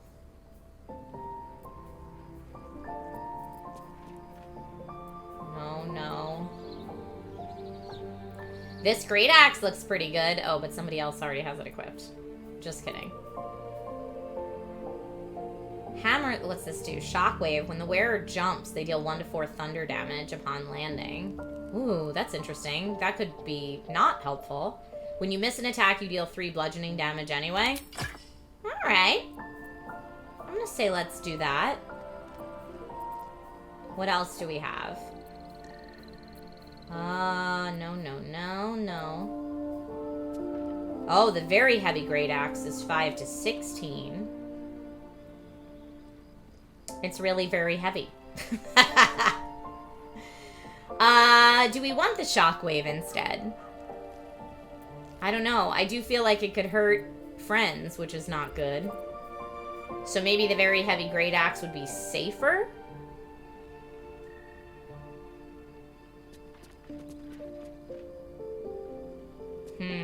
I don't know. The weapon enchantment +1's nice. 3 on a miss, though. You're right. 3 on a miss is good, too. Alright, we'll keep that for right now.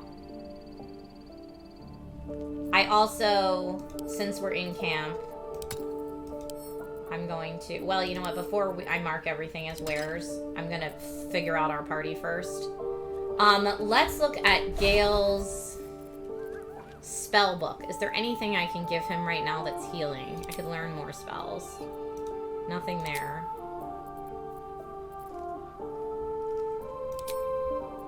Yeah, he doesn't really have healing. I thought if we were going to keep Gale instead of Shadowheart, but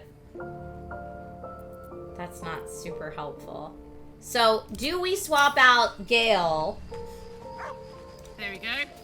For Astarion? Do we swap out Gale for Will?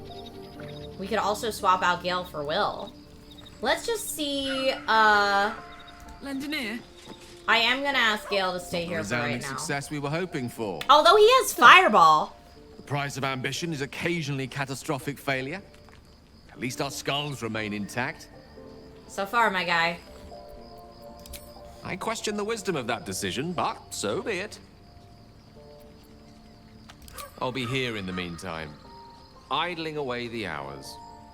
So not having Fireball won't be cool. I am gonna closer. ask Will to join the party just so I can level him up and see if we can get him some healing. The menacing Githyanki machine and its jagged pincers held no cure at all. Who could have thought? That's the spirit. Okay, let's level up Will. Sharp as ever.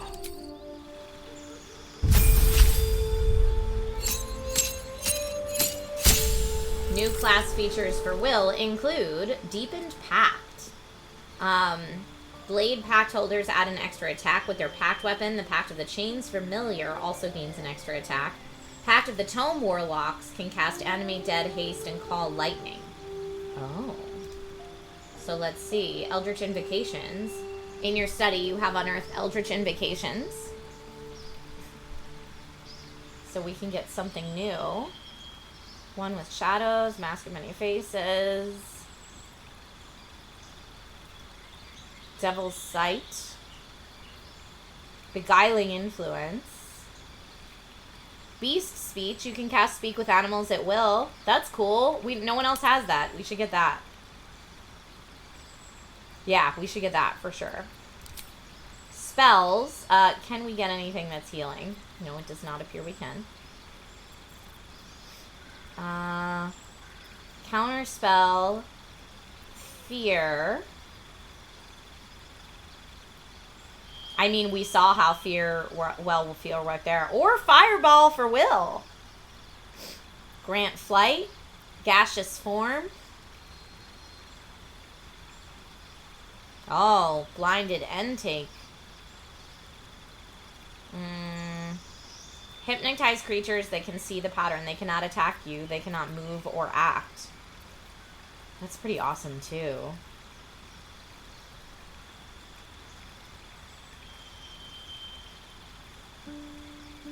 Haste is great for him because it means extra Eldritch Blasts. Oh, that's true. I didn't think about that.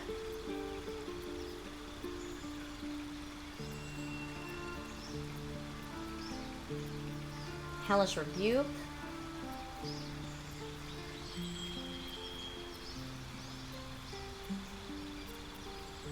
Where is Haste?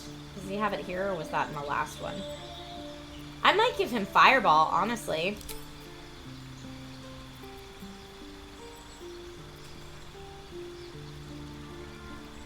Lucas says Haste is fantastic. Where was Haste? Is that in here and I'm just missing it?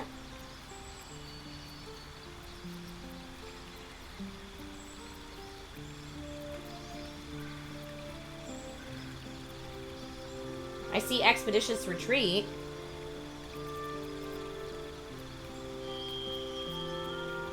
Misty Step. Oh, you don't think Will gets Haste, but okay, here, I'm just gonna accept all this then. Also, hey Will, that hat's gotta go, my guy. Hide that helmet. I like to hide all the helmets. Now, Will has AC 12. Can we get you anything nicer? Not proficient with medium armor, so not really. So the armor you have on is the best you're gonna get. Let's check your gloves. Fleet Fingers. Once per turn after the wearer dashes or takes a similar action. Oh, they get an extra jump. That's rad. Okay, those are all equipped. Do we have any fancy shoes for you, sir? Nah. No fancy shoes. Nope, your clothes are fine. You should probably have some kind of ranged weapon, though, if we can swing it. Just so you get some kind of range something. 2 to 9, 2 to 7. We'll give you that. Oh, not proficient. Just kidding.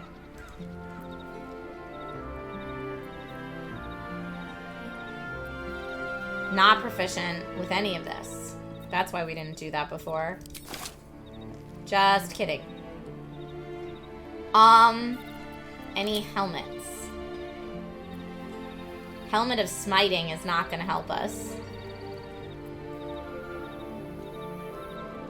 Yeah, he does have Eldritch Blast for range, and the Eldritch Blast is beefed up, so Will's Eldritch Blast is actually pretty good. Okay, Bella does have the artifact. Oh, you can't send it to camp. Whoa, alright, you can't send it to camp. Good to know. So I think we're gonna try going in with this party, although if we went in with Astarion instead of Will, we would get the sneak attacks. I don't know if we should try to sneak through there. I don't know that we can get through that gassy door without it.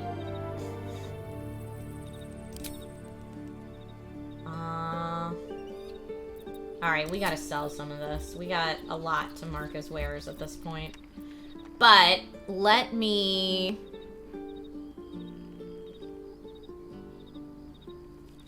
You can't drop it or send it away. No, you have to hold on to it. And we need Lae'zel because it's her storyline.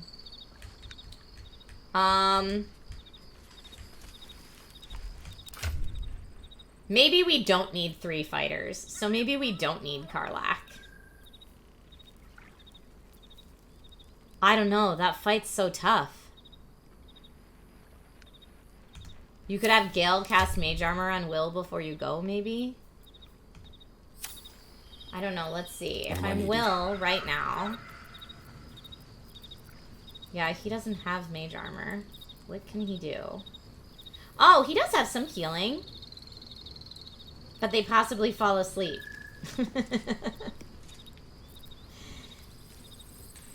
And he has some healing potions.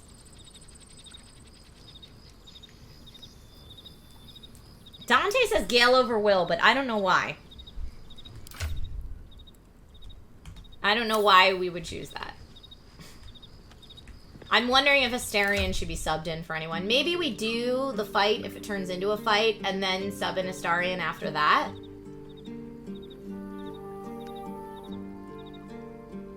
Alright, let me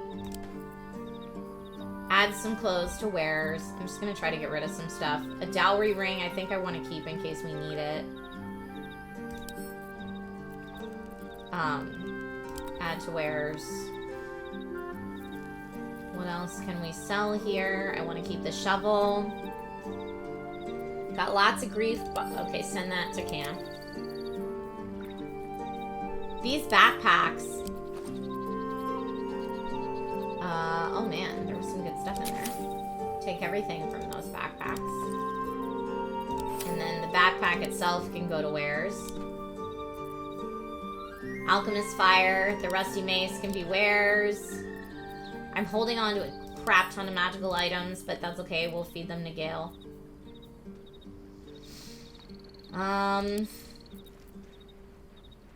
This is scale mail at 14. We seem to have a lot of that. So the copper band.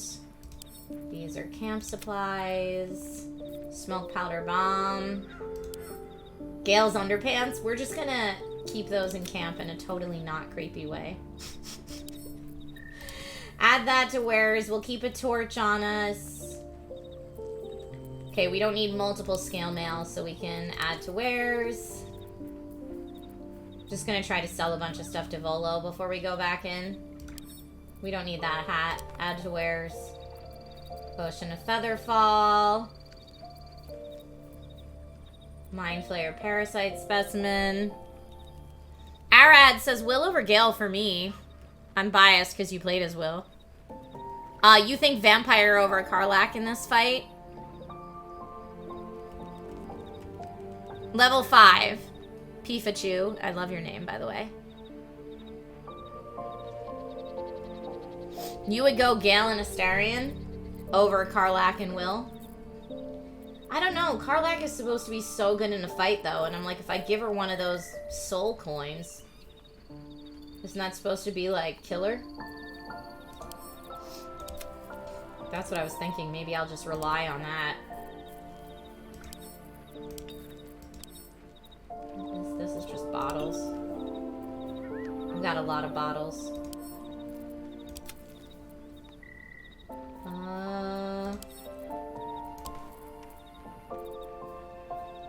I do like the fancy outfit. We'll keep that in camp. I'm not proficient with this musical instrument. We got some toxin. I mean, we could keep the iron flask just to see what happens with it. Maybe we'll use it. Add to wares. Manuscript. Add to wares these shoes. Add to wares this torch. Keeping the tongs. We're going to add the leather armor to wares, I think. Soft and comfy shoes we can add to wares. Toxin recipe we'll send to camp. Comfortable red and blue outfit looks kind of nice. Maybe we'll keep that. Small but heavy bar of silver. Would I need that for crafting, or can I get rid of that? We've got a couple of these Githyanki swords.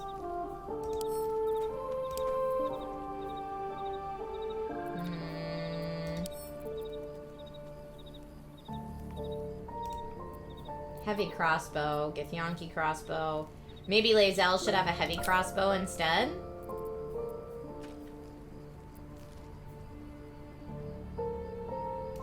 Yeah, Lae'zel should have the heavy crossbow instead. And then the light crossbow can go to Wares.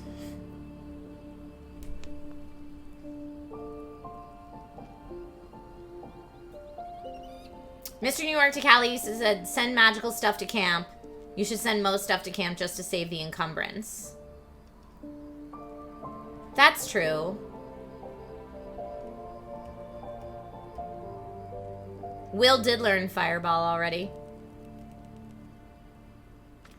Put Karlach into a fight and she'll win. I mean, you're probably not wrong there. Alright, so I am going to send some of these magical items to camp then, to save on encumbrance. That was a great suggestion.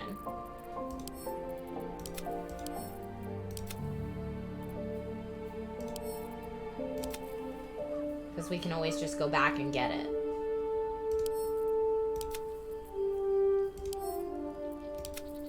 Or we can feed it to Gale, if need be.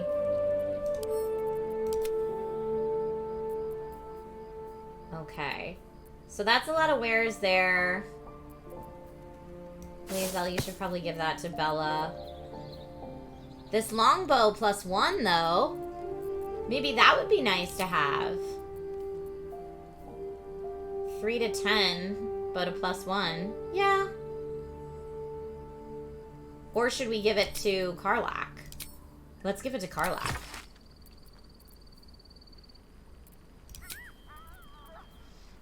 We also have some really nice ceremonial battle axes. These can all go to camp. This can go to camp. This can go to Wares. This can go to Wares. Potion of Supreme Healing. We traded for that last time. Add to Wares. Add to Wares. Books we can send to camp. We do have some splody barrels that Karlach's been holding on to. That could come in handy.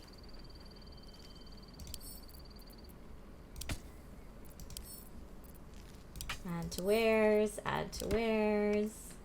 Send to camp. Add to Wares. Okay. We are gonna sell all this stuff. And Will, you are... I wish there was a quick add to Wares button. As far as I know, there's not. I've been playing Borderlands so much that I'm like, it's R, right? Oh, this is all the weird stuff we got from the hag. I don't know what we need that for, but I'm just kind of holding on to it anyway. Will has some thieves' tools. Do we want Will to have thieves' tools? I kind of think we want them all for Astarion. Splody, anything is top tier? Yeah, agreed. Add to Wares, add to Wares. A music box. Do we need that for any reason? I don't know if we do. Let's open these backpacks. Anything? Oh, camp supplies. Okay, and then the backpack can go to Wares because we don't actually need the backpack anymore. I guess we could drop it. Add to Wares. And I hope all that food that we got just went to camp.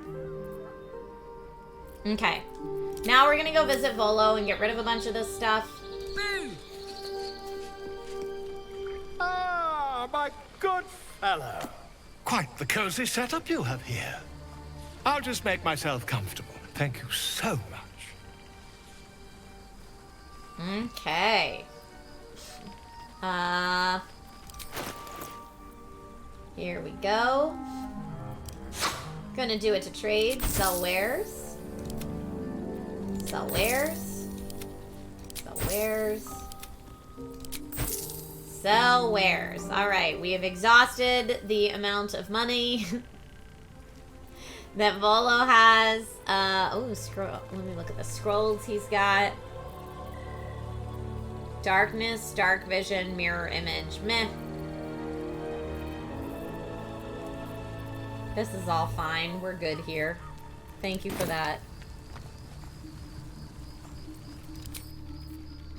Okay, so yeah, I mean, I think if we've got to just fight, I think this is the party to just fight. Honestly.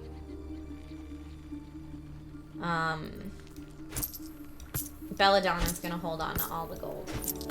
That's all happening here.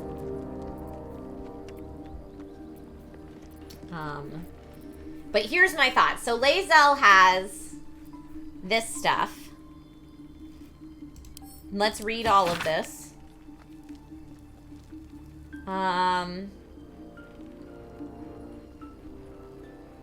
Lots of valuable goods to be found underground. Can be traded off after best bits are shipped back. The treasure room will prove a fitting location for the establishment of military intelligence office. Seems to already have good defenses. Should station Inquisitor Wagars, he'll be able to keep Therazin under his thumb in the treasure room.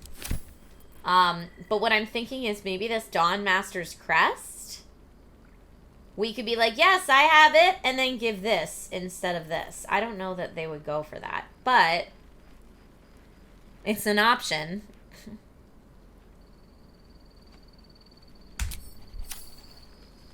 All right, let's save and go back into the fight like this. But you know what? Before we do that, quick break. I'm going to bio break, check on my little band. Y'all grab something to eat or drink real quick, grab a snack, and we may total party kill when we come back. We'll see. All right, see you in just a moment. All right, y'all, I am back. That took a little longer than normal because I realized it's lunchtime and I had to get lunch ready for my little dude. So lunch is now ready for little dude. Life is good. I also just realized the closed captions weren't working the whole stream so far, but they're working now. Thank you for the welcome back. We're going to see how this goes. So we're going back into probably, I'm going to do one last diplomatic effort. I'm still very unsure if we want to trade one of these. I would honestly trade in Lae'zel for Astarion, but it's Lae'zel's storyline, so I feel like I can't do that.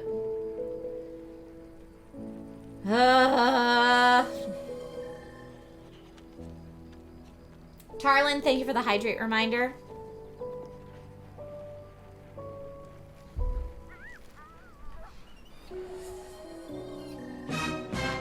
Dun dun dun. Let me, okay, you know what? I just want to see if we don't bring Will.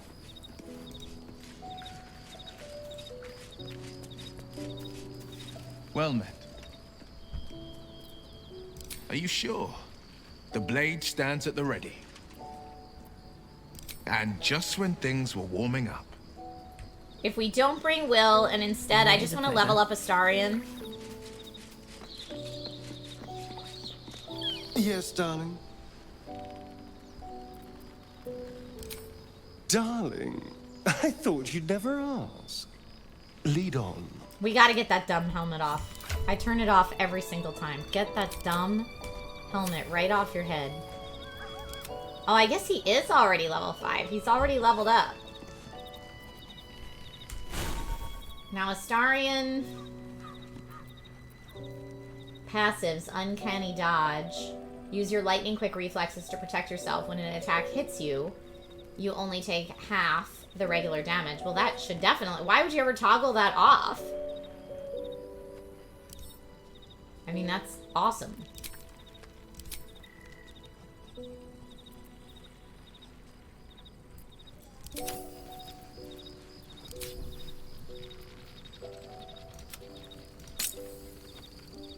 Okay. No fireball, though. I know, he's got the sneak attack, but no fireball. He's very sneaky and can pick locks and all that. He's got chromatic orb and he's got sleep, which are great. Tasha's hideous laughter could also come in handy here. Let's look at Astarion's outfit. Do we need to give him anything else? He's not proficient with medium armor, so light armor is where it's going to be at for him. The studded leather armor is better than the padded armor he currently has. It's not as fancy looking, which I know he likes to be fancy looking, but I do want to up his AC if I can. That gives him +1 to sleight of hand. If the wearer starts their turn on an electrified surface, they gain 3 lightning charges. I know we have those boots on him. I'm not sure how I feel about them, but we're going to keep them for right now. Astarian's eccentric clothes, huh? Can we do a better helmet for him? No, that's not going to be good for him. We'll keep it on.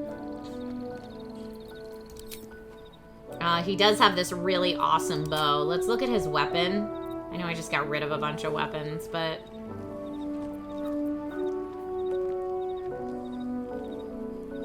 he could use this, a shattered flail. Hitting an enemy with this weapon heals the wielder for 1 to 6 hit points, but they can go mad if they don't continue hitting an enemy each turn. I don't know how I feel about that.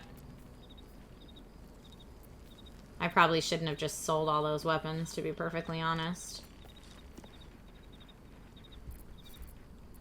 We'll leave him with that for right now, I guess. Absolute's talisman. Nah. Noble Arcade, yes, it was my birthday this past Friday. Dante said he's also charming. He can just flirt his way to victory. Yeah, alright. Okay. I think we're gonna go with this party. Saving again. And if this doesn't work, I'll swap Astarian for Will. Okay. We are here. As far as I know, I guess maybe we could, like, try to jump or climb up there or something. I guess we could climb up here. Where am I on the map right now? Talk to the captain. Take Lae'zel to the Inquisitor. Yeah, talking to the captain gives us no artifact secrets. The captain just tries to murder us. But here's where we are. So we came, this was the mountain pass. We came through this way. And came right over here and ended up at this crash. So that's as far as we've gone in Act 2. For those of you who are like, what's going on?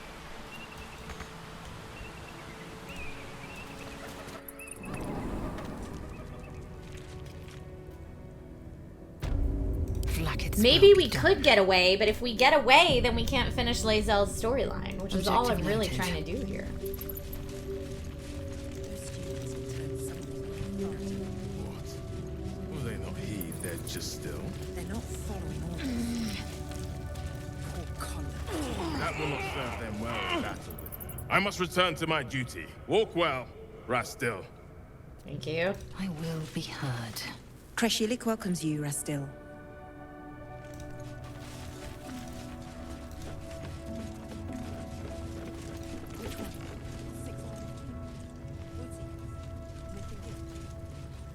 Is this someone we can talk to? They look important with their kids. Haven't had enough yet? No, we're not going to trade.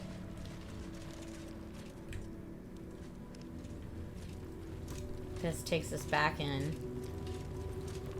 Now, the fact that there's, like, a travel waypoint here... If you can aid in our search, kin, seek out Captain Therazin. makes me think that, like, they want us to return here at some point, which means we probably should not murder ball everybody. Just a guess. Do we know where the Inquisitor is yet? We do know where the Inquisitor is. And it's true, maybe Lae'zel's path just... So, here's the captain's quarters. The Inquisitor's all the way up here. And the only way to get up to this area that we've seen is through the captain's quarters. But, you'll see here when we go in...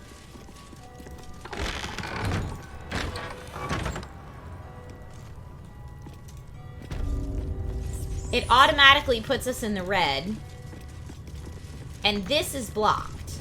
I don't know why this is blocked. Oh, Githyanki Barrier Disruptor. Insert item. Hold up. This thing? Oh, come on, please. Did that do it? No.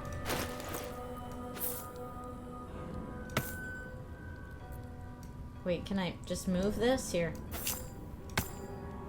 Please let this work. Invalid combination. Stinker! I was really hoping that was going to be it. What has to go in there? Like a red stone, maybe? Do I have one? Maybe a warg fang? Who else has something that could go in there? I've got a bloodstone. You want a bloodstone?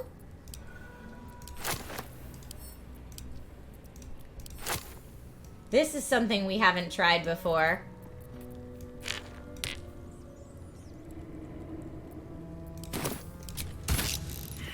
Invalid combination. I don't think they'd let you pass even if you had the item. What needs to go in there? What else are we holding on to that looks like it could go in there? Not Scratch's ball.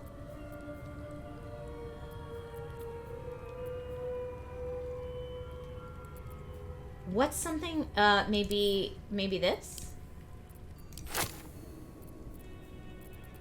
Okay, let's try this. Nope. What else is like a red stone? Like, it looks like a red stone. Okay, what if... Light on my feet. Just... It looks like a ruby or something. Who else would have...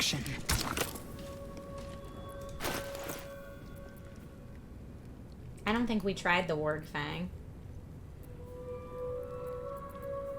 Could I? Who's wearing Githyanki armor? Can I examine?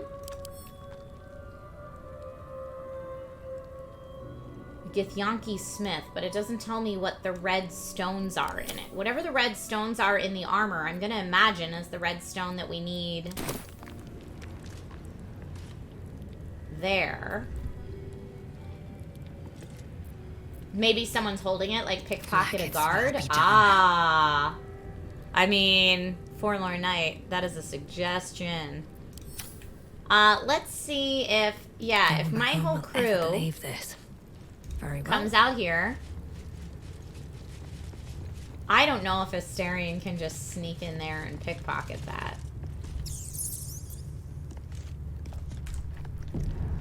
Or maybe we should all go in as a distraction. Right. What now? Something's on my mind. If you're not here to help, you're in the way. Move along. Okay. Careful, I bite. I can't pickpocket.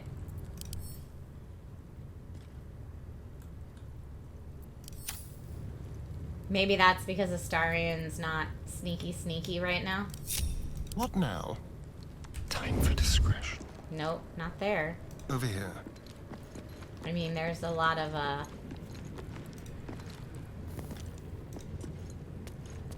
Like a wraith.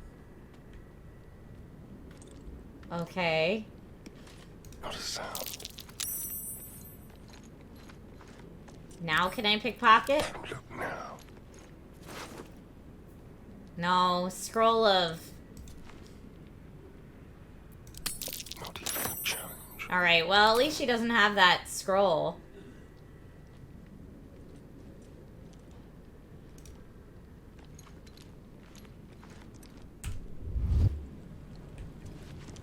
A thief's been picking pockets near here. This would be a Oh good no, moment to she explain does know. I thought he yourself. made the check.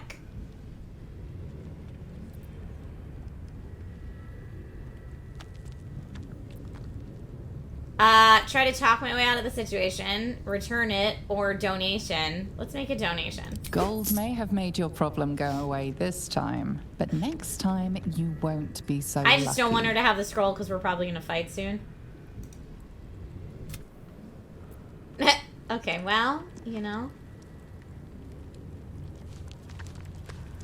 What else is in this room? Certainly.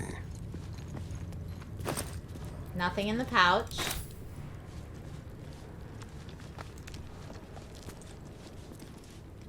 Map of the Shadow of the Cursed Lands. Let's just get Lae'zel in here. Can you read that? This stone disc has Githyanki runes carved into it. Below them is drawn a translation in the common tongue. Be aware. Cultists must be captured on sight. Interrogation, swift but effective. Search for the artifact, thorough, priority 1. Okay. Nothing in the desk. Read the map.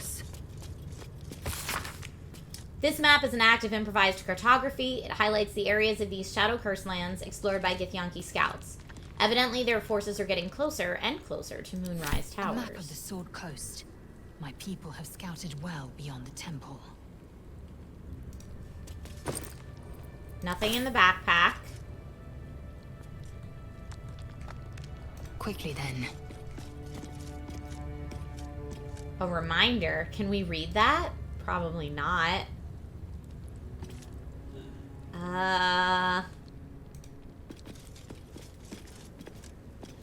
Okay, I'm gonna save again. Alas, I'm gonna have Lae'zel try to talk If to you've the Arden. something to say, speak to the Kithrak. Just get the gold back after the fight? Yeah. Yeah, what the heck is supposed to go in there? I'm just gonna look at what everybody has. I don't think any of us here that can go to wares.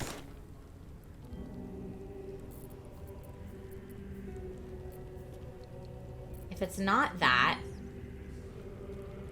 I thought for sure it'd be bloodstone. I could try an amethyst or an onyx.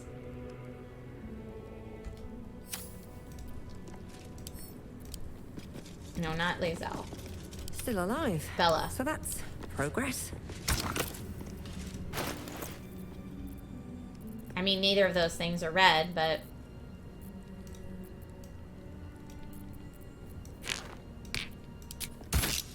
Nope.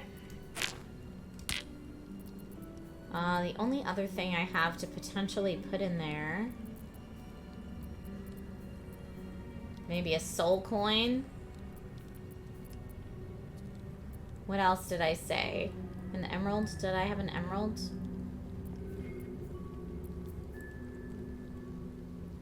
No, I think I had an onyx or something. I can never find things when I need them in this inventory.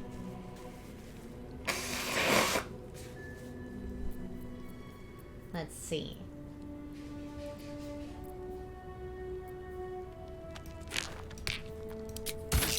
Nope. A kind gesture. Thank you, KP Dubs. I appreciate you, friend.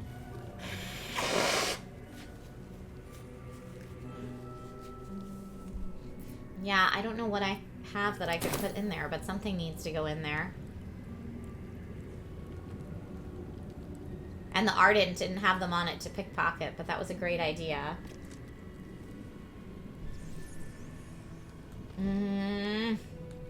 Alright. I guess we try talking to... I'm gonna link everybody up. All's well that ends. Not as bad as it could have. Okay, we're gonna try again. This is gonna be bad. But maybe we'll survive the fight. Discussion.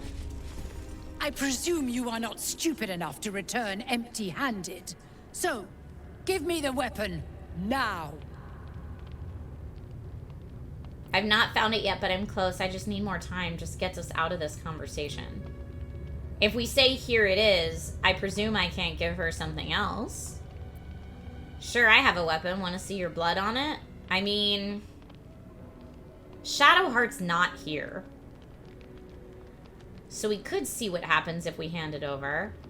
But, like, these are the most evil people so far. I don't want to give it to them. I could try deception again. I'm not going to get the bonus from Shadowheart being here because she's not.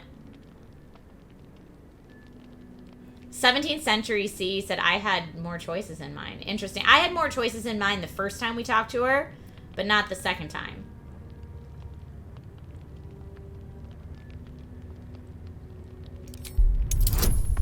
Let's try it. This is not going to go well. Nope. Okay, we're going to launch into this fight. Let's see if this crew does any better. Then Augustil will study your corpse. The doggos go first, but at least Astarion gets a chance to go. Of course, it's a critical hit. At least Astarion gets a chance to go before the fear thing kicks in. So let's look. Sleep is 24 hit points combined. That's not going to take out anybody in this fight, at least as of right now. Scroll of Mirror Image could be cool. Tasha's Hideous Laughter. Creature must have an intelligence of 5 or more. Let's see if we can Tasha's Hideous Laughter. It's only a 45% chance. Let's see what our other options are. Chromatic Orb. Thunder damage.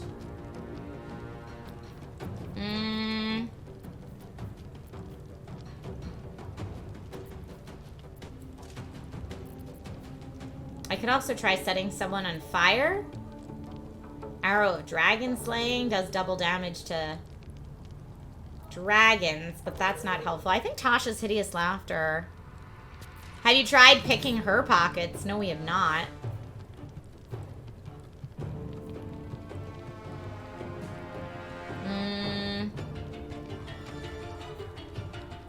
I'm gonna try Tasha's Hideous Laughter.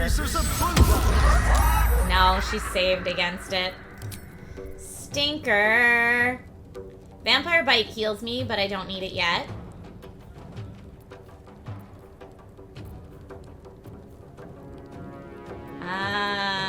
I could go for a Flourish.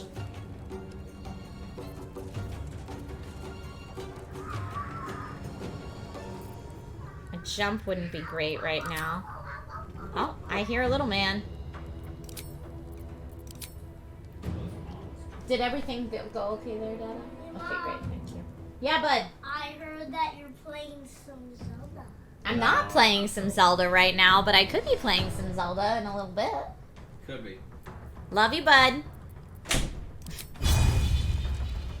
Alright. Well, I'll try to hit these fools, I guess. Whoa! That was awesome, Astarion! Got that dude down to 7. That was great. That was really good. Okay, saved against Psychic Rend, thank goodness. Now here's where... Yep, fearful, weapon dropped.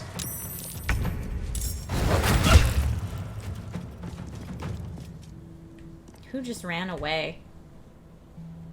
Lae'zel. Okay, Karlach's turn. Now, I know that with Karlach, if I'm supposed to be able to, like, threaten. She's got disadvantage on ranged. If I give her a soul stone, something cool is supposed to happen. I haven't done it yet. Consume Karlach. Okay. We're doing the thing. I did it. Reckless attack. Let's not do that. Let's do...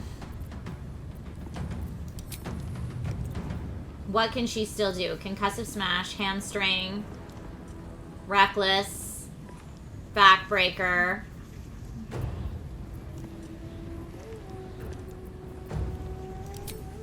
My rage charges, I can't... I guess I don't have... What is this? Shockwave. I can't jump right now. So it looks like Concussive Smash possibly dazes the target too. So let's try that. Dazed and a critical hit. That's great. I can get to this person with a 75% chance to hit. Let's do that. Cry about it. Hit for 9. But that's only when I jump. I can't do that right now. So I think that's the end for Karlach at this point. This is Act 2. I am fury. I am death. Thanks, Lae'zel, for nothing. Oh, and more people are coming. Don't love that.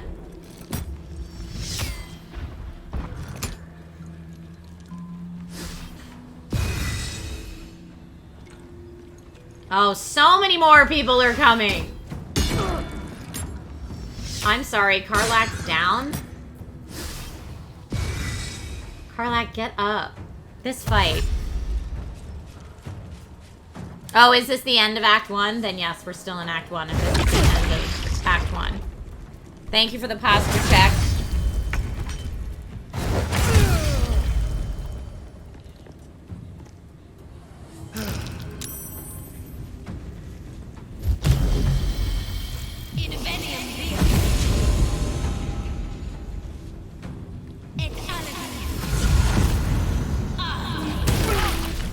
Yep. Again, like, even with my best fighters, this is a TPK. Every time.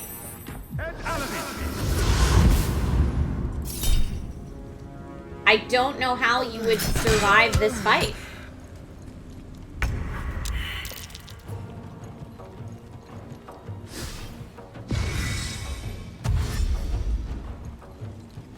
It's too many OP people, and when they start with giving everyone fearful and weapon drop, you just stand no chance.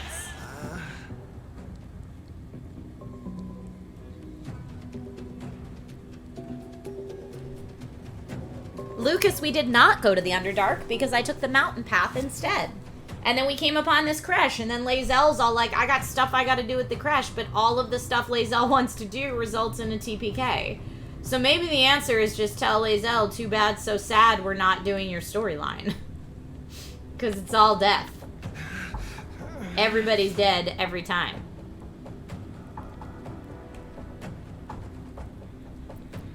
Still on my feet.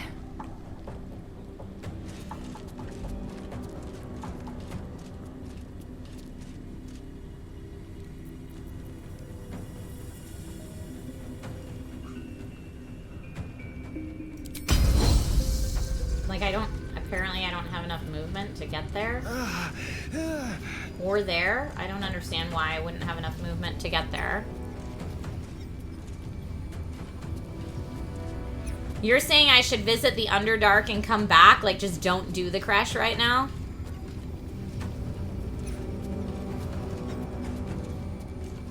I mean, it definitely seems like I'm way under-leveled for this fight, but I assumed the fight would scale with your level. But also, when time passes, like... I'm gonna jump over here.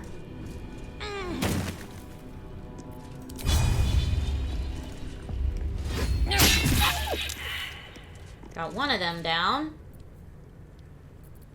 Then I could do... menacing melee on either of these fools. That one's frightened. I can do this. Now I could do this, but it only hits for 4 to 9, but at least it would get them both. I don't know if that's the smarter play. Yeah, maybe.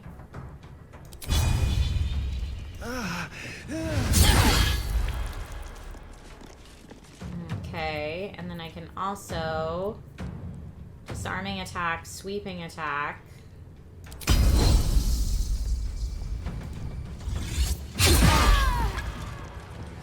Yeah, Belladonna's the only one who held her own in this fight at all. The only one. Oh, this game does not scale with your level at all? And this part is not time sensitive. A lot of stuff was time sensitive. That's why I was like, while we're here, we should do this. But, I mean, honestly, if it's not time sensitive, we're just getting our arse kicked over and over and over and over and over. So... okay, and here's when... everybody dies, because Astarion, I guess, is totally dead. No, these two are totally dead somehow. Asterian's still trying to make some saving throws, but probably not well.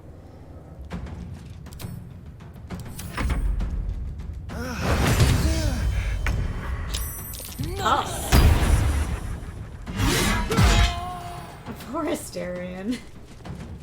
Now he's dead. Everybody's dead. Point blank shot in the face. Critical hit.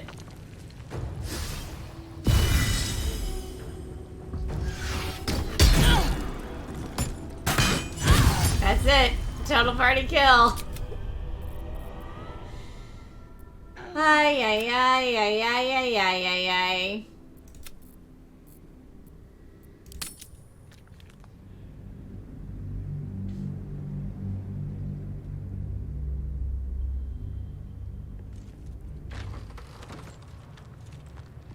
Yeah, this just does not end well.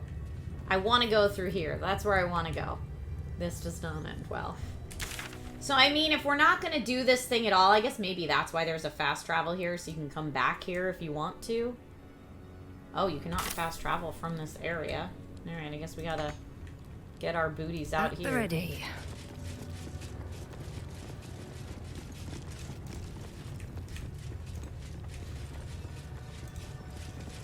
Cursed to put my hands on everything.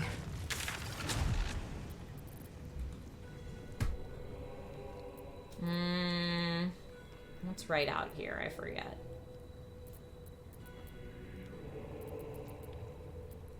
The crags, is that right outside? Maybe the monastery is right outside.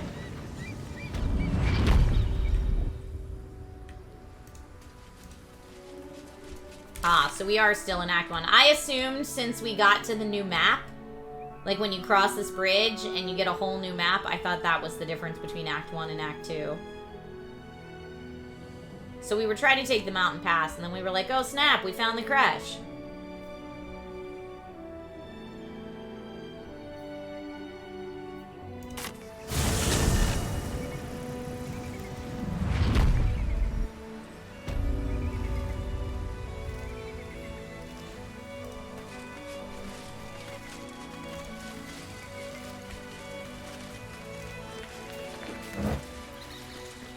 Okay, well, if we're just exploring stuff, then I definitely want to change my party.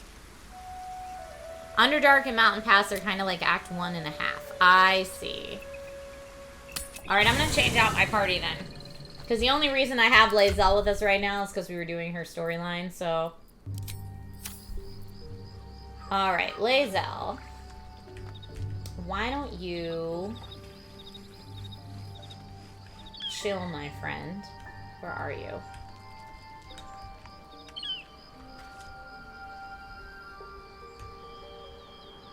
Already feeling better.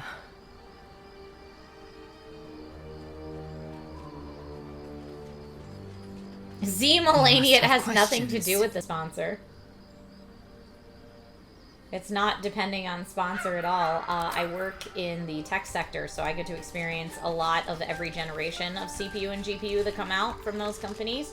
I say that now that Intel has ARC GPUs and NVIDIA's making GPUs as well. But yeah, they each have their benefits and drawbacks, and they all make really good products.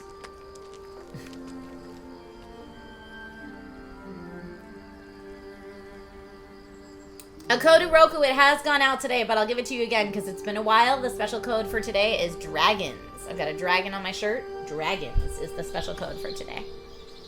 Alright, so let's get Shadowheart back in here. And again, you shouldn't be wearing that stupid mask. It always defaults to dumb mask goes back on. Cast aside some of your present company, then we can talk. Wait, I thought I just got rid of Lae'zel. Did I not? Did I get too busy talking in chat and not get rid of Lae'zel? You must have questions. Shadowheart's a cleric. Shook. You believe you can survive without me? Yes, ma'am, I do. As you say, do not keep me waiting. Alright.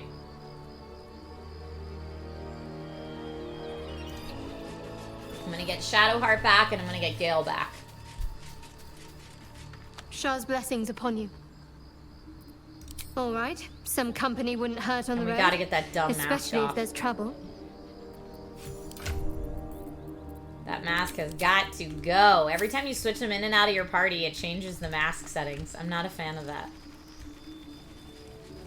Alright, Karlak, I'm sorry. I'm gonna ask you to stay here too.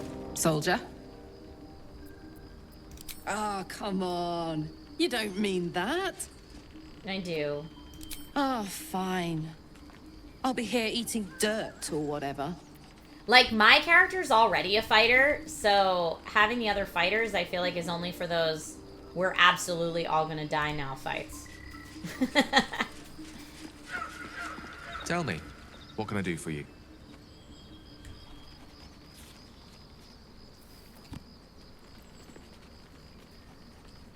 Hey, we don't get into like console wars or platform obsessions in this chat. We respect all tech that's doing cool new things. So I'm just gonna put that out there. Now that being said, there are definitely people that are like AMD ride or die, or Nvidia ride or die, or PlayStation ride or die, or Xbox ride or die. We just don't put down other people's preferences here. There is plenty to love about all of the things.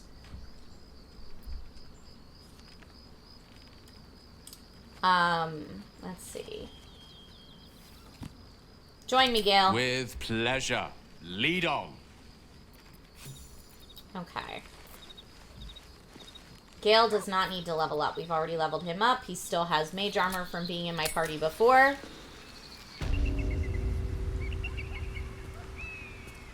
Oh, you're just talking price of like the latest releases? Ew, rotten chicken eggs. Gross.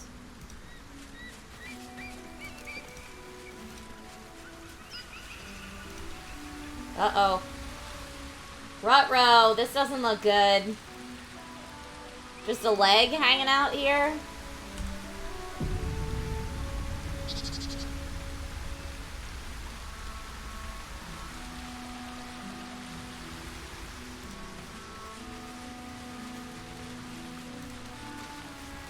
Lots of death.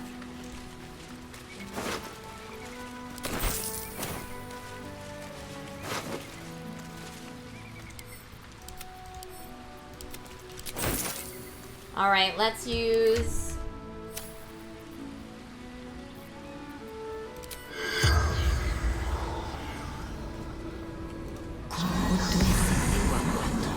The corpse does not respond.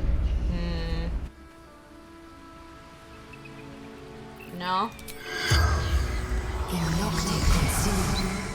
The corpse does not respond. Well, crud, I was gonna try to figure out what happened here.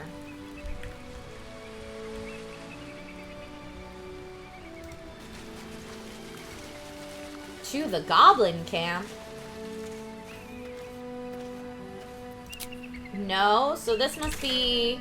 If you go through the mountain pass from the goblin camp, you come up here. Okay.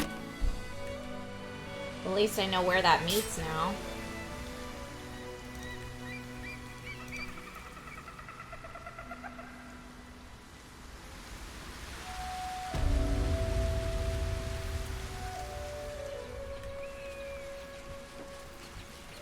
No traps, please. Gross. All the food is gross. Okay.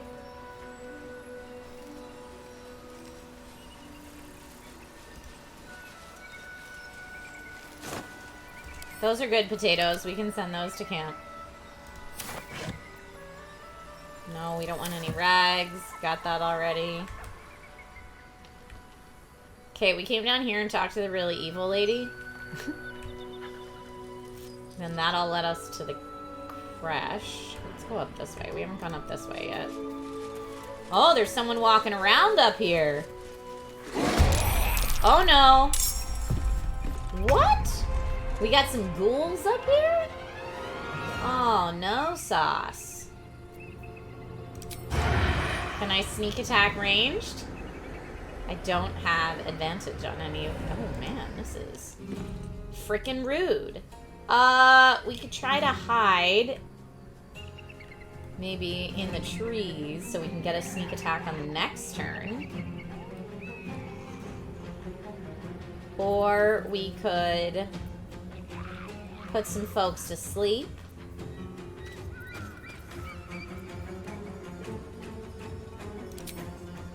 Chromatic orb.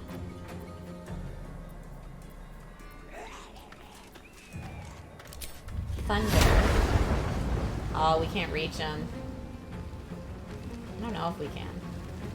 Try it. Let's try it. I mean, that wasn't so bad. Move back here. And I guess we can't hide right now. Who is that guy? Okay, they're all dashing. And I don't mean dashing like handsome. Alright.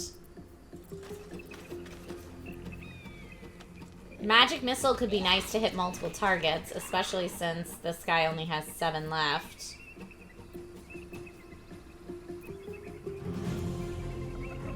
Cloud of daggers could hit both.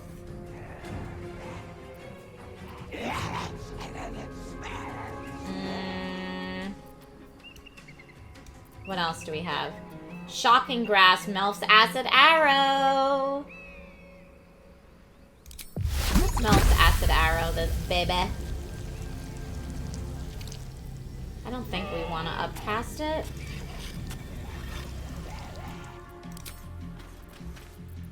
Oh, I guess do we have to upcast it? I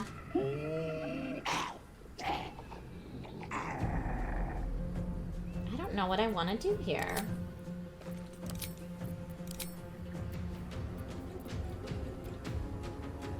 I mean, probably a cantrip is the better way to go at this point. 2 to 16, 2 to 24.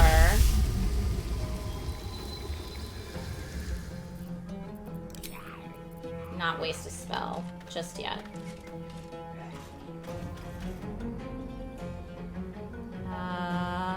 He doesn't have metal armor, so that's not going to give us advantage.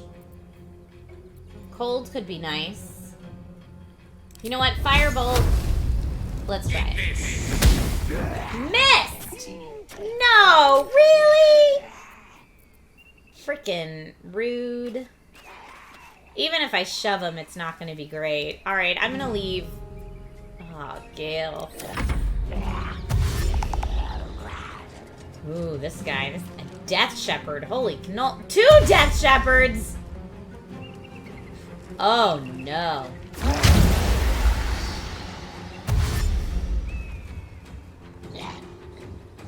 Alright, now that Cloud of Daggers would have been great right there. Alright, all of you huddled together so I can throw some stuff. Let's make that happen. Alright, let's see what we got. Bestow Curse. Spirit Guardians. Call forth spirits to protect you. Nearby enemies take 3 to 24 radiant or necrotic damage per turn. So that could be really great right now. Let's see what else we have.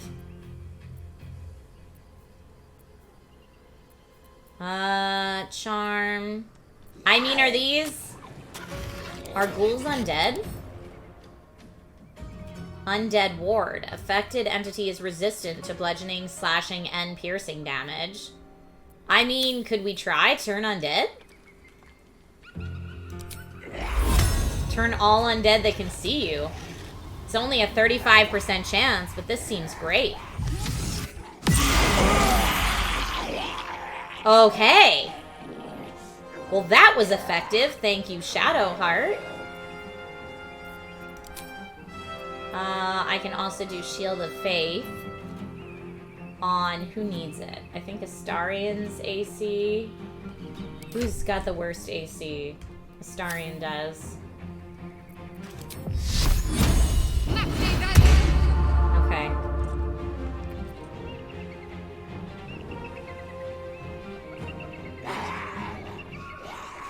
Now, just because this guy's turned, what does that mean? Let's see.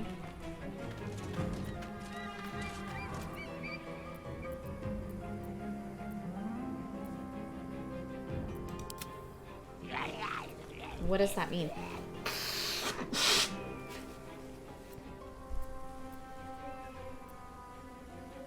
I don't know. I guess we'll find out.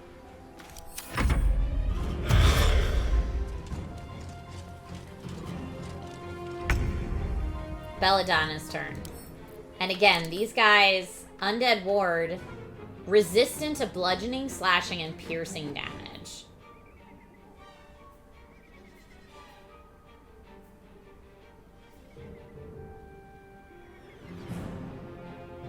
And they can't take anything from poison. So most of my weapons are not going to work super great here. Alright, what can we do? I can throw... Well, I don't... What kind of damage is that going to do? Bleed, but it's only 1 damage. That's not great. Wizard's Bane Oil. I could try... to, like, light them on fire, maybe.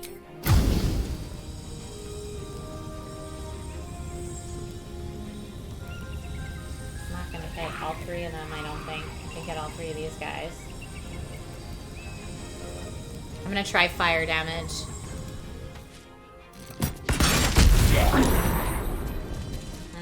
Didn't work as well as I wanted it to. And also, what do I have that can do damage? So what did we say? No slashing, piercing, or bludgeoning, which I think is like everybody's. Yeah, slashing, piercing. That's everything my fighters can do. Crud!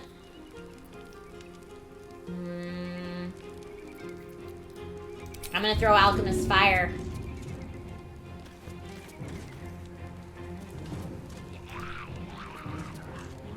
It says path is interrupted.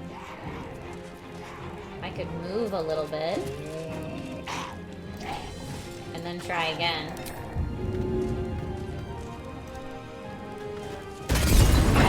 Burn them. Okay, alright.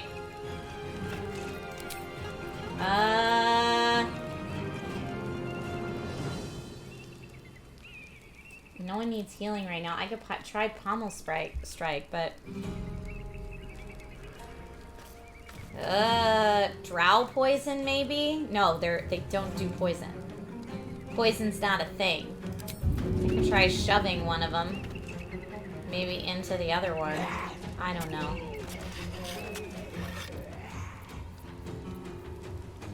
I might just end her turn here. Okay, Astarion's turn again. At this point, I could put a bunch of them to sleep, probably. Alright, no poison spray.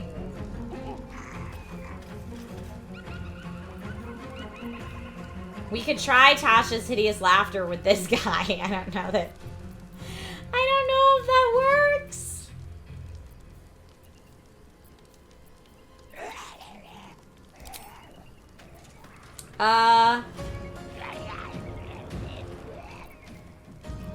Lightning.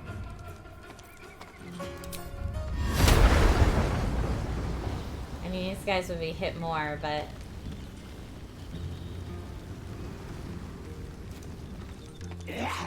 We don't want him to eat the undead. Minor Illusion could be really good. You know what? We do have... Oh, I thought we had a... Scroll of Burning Hands. I could pull them all back a little bit, but I don't know that that's what we need right now. Let's go... They need magical damage. I mean, Firebolt's 2 to 20.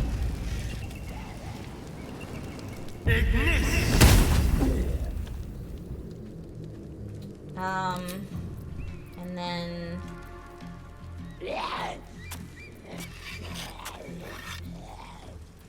Fire is like all I got right now. I could try to jump out of the way. They won't know what bit them. Nope. They definitely know I'm right there. It's fine. I'll leave from there too. Pause on Belladonna and missed. It's Gale's turn. All right, Gale. They're all right up in here now. Let's see if we can get them. Well, let's just look at... I could grease. I don't know if... I know we have a grease thing. I don't know if acid's better on them than anything else. Because I'm like, if we do... Burning Hand... won't hit enough of them unless I move up. Cloud of Daggers can hit 3, but I kind of want that fool to get hit too, but he's not really close enough. I'm thinking we do this.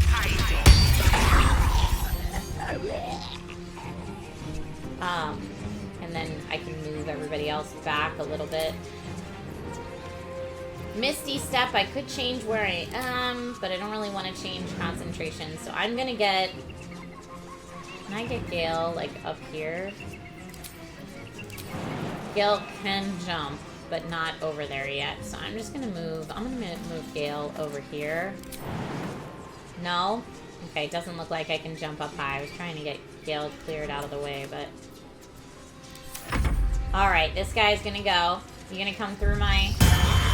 No rest for the wicked on the ghoul?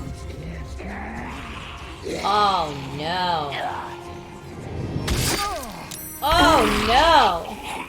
So the ghouls can come back to life. Of course, they're undead. That makes sense, Trisha. We gotta take this dude out. Alright, let's look at him. Allied undead are resistant to bludgeoning slash, so we gotta take him first. It's resistant to all damage except radiant damage and cannot be turned. Alright, well, Shadowheart, you got that radiant damage. 46 radiant there. Spirit Guardians is radiant too. Sacred Flame is 2d8 radiant. I think Guiding Bolt is where it's at.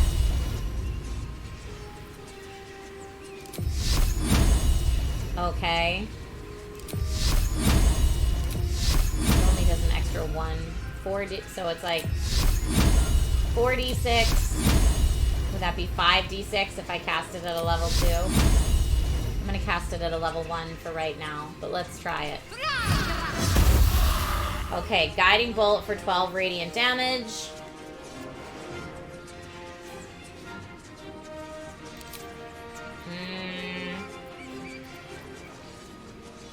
Shield of Faith, maybe, but that's a concentration, so it would take it off a Astarion, which I don't love. I could try to shove this guy back into the Cloud of Daggers, which would take him out. I'm gonna go for it. Yep, and that took him out. Great. Alright. And now I'm going to have her move farther away. When I go. And Shadowheart's turn. Here comes this dude. So I'm gonna have to take out both those dudes. They're just gonna keep bringing those ghouls back until I can take out both those dudes. Alright, do you even have any radiant damage? I don't think you do. Scroll of Animate Dead, Scroll of Gust of Wind, Scroll of Fly, Scroll of Hold Person, maybe. Tears Protection could work. So again, let me just see. Yeah, resistant to everything. Holy cannoli.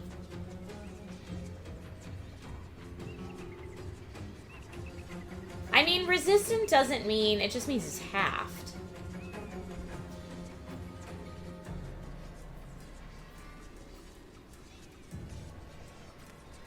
So maybe I could still do some damage, just not a ton.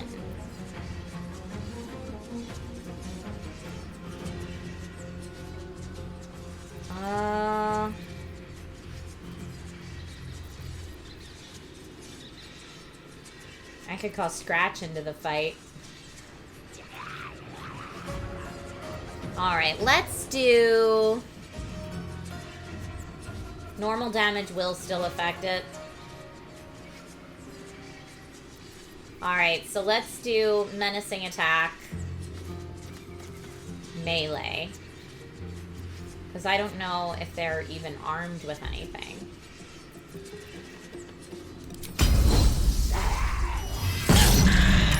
Okay, hit it for 10. I can hit it again.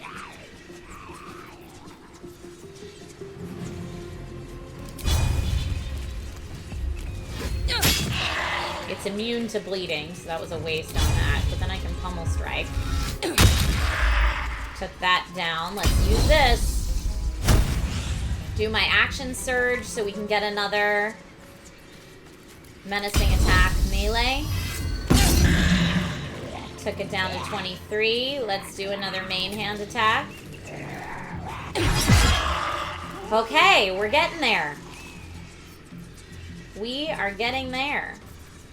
Now, if I do that, they're going to get an opportunity attack. So I'm going to stay right where I am. You've got this dude all up on your business. Can I do Chromatic Orb Radiant?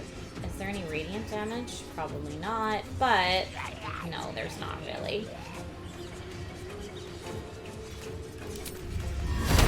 20, 42, 20. Yeah, I'm assuming that's not working well because we've got this guy all up in our business. Tasha's hideous laughter. I don't even know what would work on these fools. Color spray would blind some folks. Oh, you can't put them to sleep. Alright. Sneak attack melee. We don't have advantage on that dude, sadly.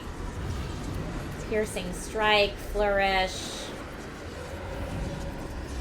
Weakening strike, main hand attack. I guess just main hand attack. Ugh, only for 2. Not ideal. But we might be able to shove him back into the... Nope, didn't work the way I wanted it to. Okay, who's up next? That guy went through Cloud of Daggers and is trying to hit Gale. Did hit Gale. Gale's concentration is broken. There goes the Cloud of Daggers. Not ideal. Can Gale do anything that's radiant damage? Force damage. Cold fire. Acid. Scroll of Animal Friendship. I should have done a familiar before this and did not, sadly. Firebolt could take this guy out, but he's just gonna come back. Both these dudes get hit with my fire damage. No. Let's do this again. Oh, we're getting a raid! Oh, from Decker Games. Hold on. Hold on. We're gonna pause things and get some party balloons in the house. Thank you for the raid, friends. Welcome. These party balloons are for you. Rating from Decker Games. Which were y'all playing today? Let's get a shout out for Brian and Amelia in chat. Yay! Thank you. You were playing Uncharted 2. Nice. For those of you just joining my stream today, hi, my name's Trisha. I normally talk about tech and video games on camera. That's like an on-camera host. And on the days I'm not on set doing those things, I try to stream here on Twitch because I love playing games. And I love Baldur's Gate 3. I've been having a great time with it. Friday's my birthday, so I do have a giveaway going on right now for an AMD CPU and GPU. You can use command giveaway in chat to find out how to enter for that. And thank you for the birthday wishes, those of you who are here. Welcome! I appreciate you. I appreciate y'all being here. Yeah, for my birthday this year, I decided to give to you. Presents for you. Thank you. My shirt says we are building an army. Which, when someone subs to my channel, there's a very fun voice that goes, we are building an army. It's kind of like that. My voiceover skills are not quite that of Brian and Amelia. But the gentleman who did the voiceover for Darkest Dungeon is who does my voice alerts, and they're amazing. So yes, this is a Dragon Rider shirt for all the Dragon Riders today. Victor, thank you for the hydrate reminder. I appreciate you. And yeah, we are going through a quite literally ghastly fight in Baldur's Gate 3 right now. Moonrise, thank you for the posture check. I am sitting up straight. I am just this short. So Brian and Amelia, I hope you're doing well. I miss your faces. I hope I get to be on camera with you again soon. Every now and then I get to work with Brian and Amelia. I was on LA by Night with them, and we did a lore episode for the Crown channel together. That was really fun. Red Banshee, thank you for gifting 5 subs to the community. You're very kind. ASMR Villain gave me a stretch reminder. You're ready, we'll shake it out. It is a PJ stream today, so even though it's like in the afternoon, I am in my PJs today. Thank you for the stretch reminder so that I can shake it out and not let my leg fall asleep. I appreciate you. Red Banshee, thank you so much for gifting a sub as well. And yeah, welcome to everybody who's here today. I appreciate you. They're going to the airport and Brian was stressed. Oh no, I understand that airport travel can be very stressful. So safe travels to Brian and Amelia. And again, if you're here from their community, welcome. We are playing Baldur's Gate 3. I thought we were early in Act 2, but everyone's informing me we are still definitely in Act 1. We are attempting the mountain pass. I went to the crush and got my butt kicked. So now we're just messing around in the crush and I am in a terrible encounter with some undead. Brian and Amelia are there doing a little bit stream. They did a little bit stream. I love that. Music Box Heart, no worries that you have to go. Thank you for stopping in and saying hi. Any friend of Brian and Amelia's is a friend of mine, so you're all welcome here anytime. And yes, PJs of the standard. I like that solo flight. Thank you. All right, so resuming. We're faring okay so far. It's a tough fight because I've learned that I need to take out the Death Shepherds before I can take out the ghouls, unfortunately. And so let's see. Up in my cantrips here. Poison's not going to do anything. Can I hit this fool at disadvantage? Why are they all at disadvantage? Probably because this person's right up on us. Is there anything else I can do cantrip-wise that's going to take him out? I mean, this guy's just right here. Which is not great. Let's look at what other spells we have that aren't cantrips. My level 1 spells, we do have Magic Missile. I do love that they all hit when we Magic Missile. My level 2 spells, I could try putting some folks to sleep. We could also try Melf's Acid Arrow, which is a classic. Now, I do think that this thing... it doesn't say. It says poison resistance, but not acid resistance. Let's see. Disadvantage there, too. All my range stuff is going to be disadvantaged. Don't love that. Alright, Magic Missile's going to hit anyway. Let's just do that. 1, 2, 3. All of that full. Nice! Wait. Oh, he saved? He's still got 1 left? I could shove this ghoul away from me into the fire. We're gonna try it. Give him a push. Didn't work. Gil is not very strong.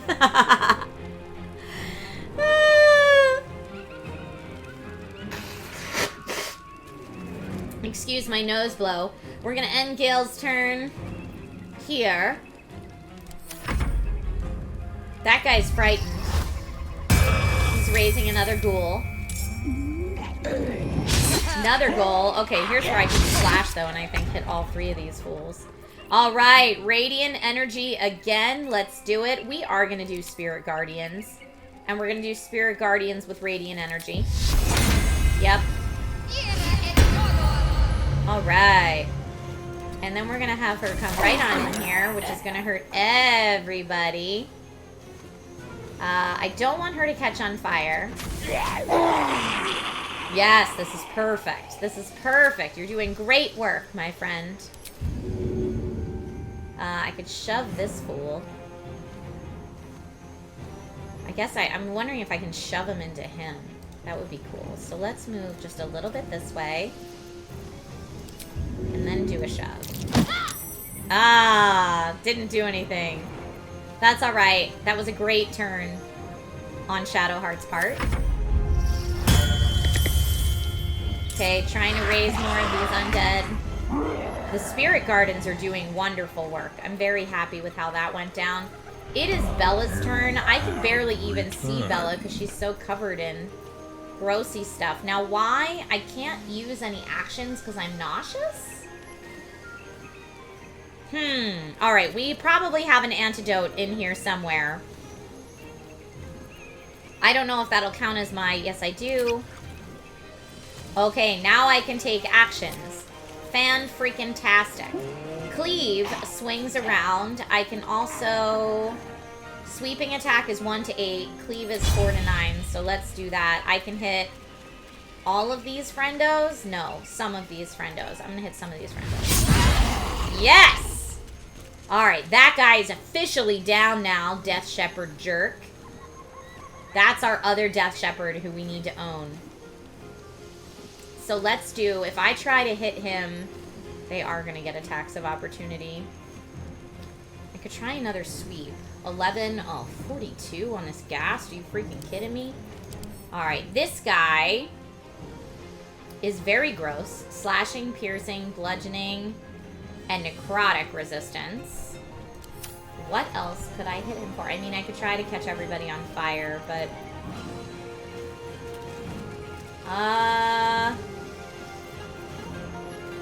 Disarming attack ranged.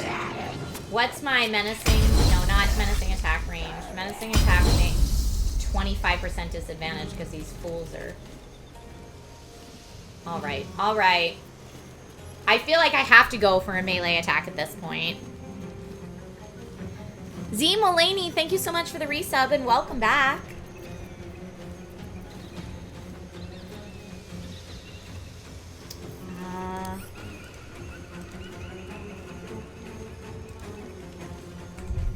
Nope, resume. I could throw something. What if I shoot this? Right here. Can I hit all three? I can. Let's do it.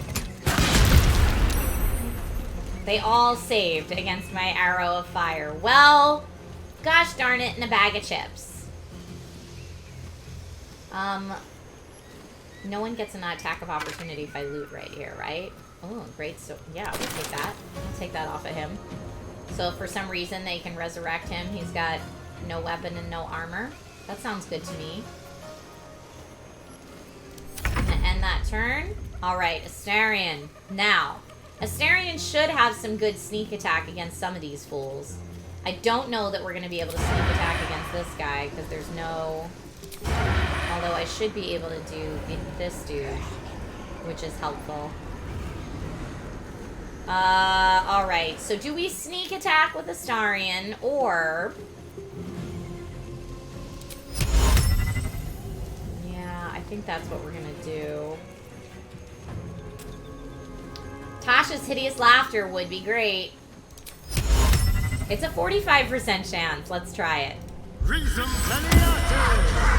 it worked! It worked! He can't do anything! Ah!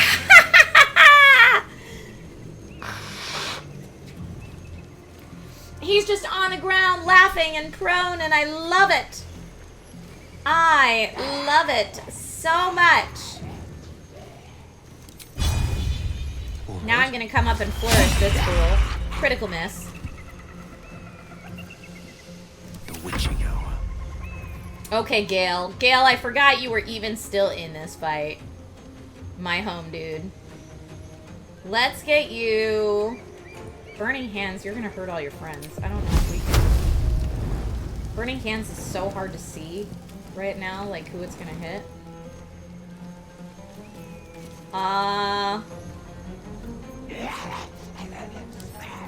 Let's just see this guy again. He already is burning. Nothing necrotic, but he'll take damage from other things. So force damage, magic missile could work. Shock and grasp could work. 2 to 20. Let's do firebolt. 2 to 20.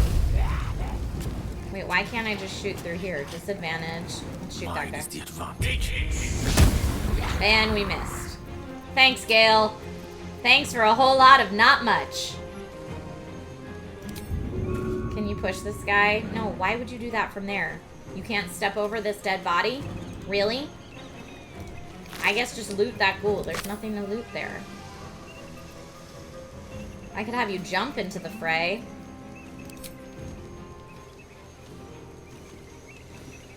I guess... healing potion? Nah. I guess jump in. You got saved from the stinking cloud, thank goodness.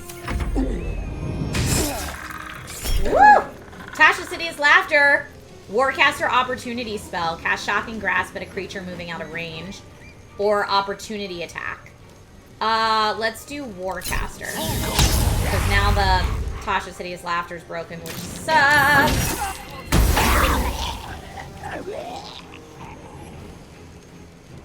Okay, that really sucks. It is Shadowheart's turn. We gotta try more radiant damage. It's all we really have.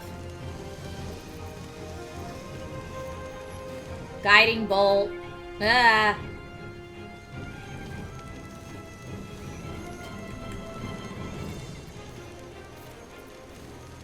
Lesser Restoration? What is wrong with Astarion? Paralyzed. Lesser Restoration would cure him from paralysis, which would be great. When does he get to go again? Not for a bit. I'm thinking we need her.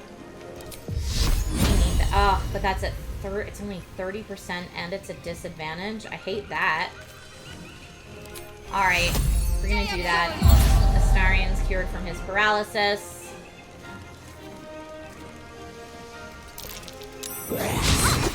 Oh, I didn't realize he'd get an opportunity attack, but that's okay. The radiant damage, I think, is still happening.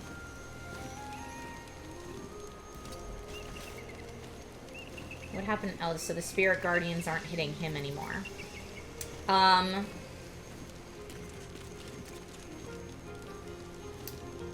Shield of Faith is a level 1. I don't think I should do that. I can do... I mean, shove him. Why not? Didn't work. Okay. And Warcaster, Shocking Grasp. Or an let's do Warcaster. No rest for the wicked on the ghoul. Yep, knew he was gonna do that. We need to take down this guy. Alright, Bella, you did it before. You can do it again. Let's do... Disarming Melee. I know I'm gonna have to go through the Grossy cloud, but we're doing it. Did not disarm him, but we're gonna try again. Disarming Attack Melee. That was a miss. And I cannot go again. I could do a potion of some sort, but nah, I'm good. Let me try shoving this fool, maybe? No, I don't want to shove them in a gale. I could try shoving that guy. Or I could take some kind of potion. Nah.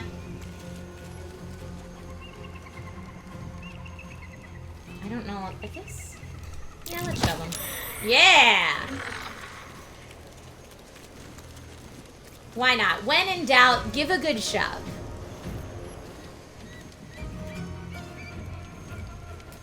Okay.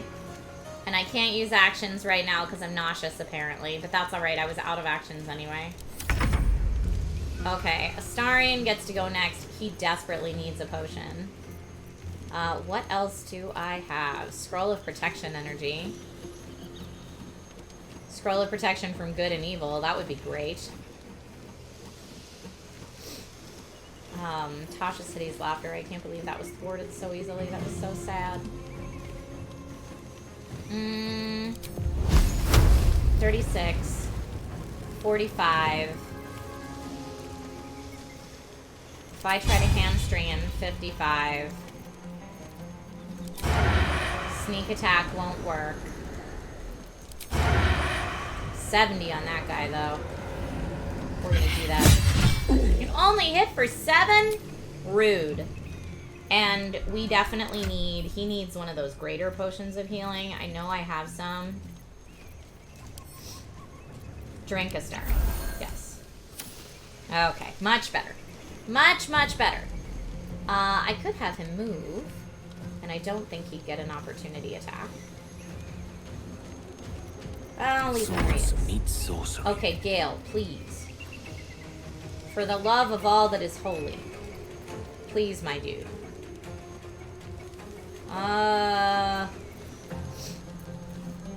6 to 24, 4 to 16. No, 6 to 24 sounds good. We do have Firebolt. We've used Fireball. We can't right now. 6 to... Yeah, let's do Knock Acid Arrow. 55 versus 55. And it missed. He's covered in acid, but it missed. I could have Gale Misty Step right on up out of here, but Gale's doing okay at the moment, so we're going to give a shove. Didn't work, but at least we didn't fall over. Let's see. Arcane Recovery can only be used outside of combat. Nice. Gotta love that. Go Shadowheart, go. Alright, we gotta take out this fool right now. No! Why does that always miss?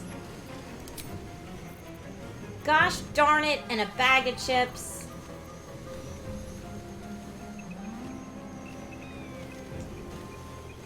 Kodu Roku, thank you. Says you're doing really well here. This is a hard fight. Thank you. I'm trying. There's not really anyone I think I can shove her. I don't want to walk in the acid. I could come shove this dude out of the way, but then I have to deal with the noxious gas. I think we're going to stay right here. And now we've got a ghoul who just got hit. Yes! Oh, Shadowheart. Man, those spirit guardians are the best. All right, all we have left to take out is this ghast. It's gonna be fine and good.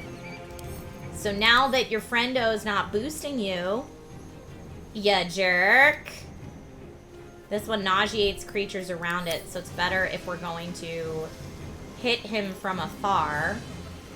Menacing attack ranged. Yeah, I kind of need to like get out of here, but you know what, I'm already in it. So if I'm already in it, let's go ahead and just whack that over here. And I can do it again. There it is. Fight is done. Woo, woo, woo, woo, woo, woo, woo, woo. Stinking cloud is gross. We need to get out of there. Let me... Yeah, Bella, get out of the stinking cloud. Everybody, I know. Everybody out.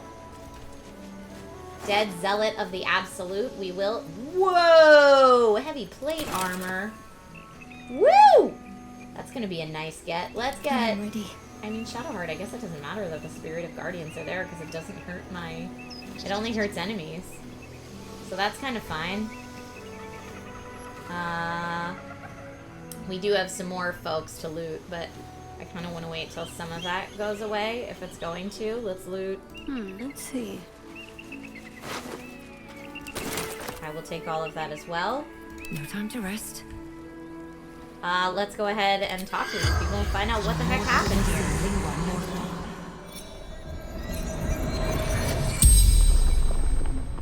The corpse regards you lifelessly.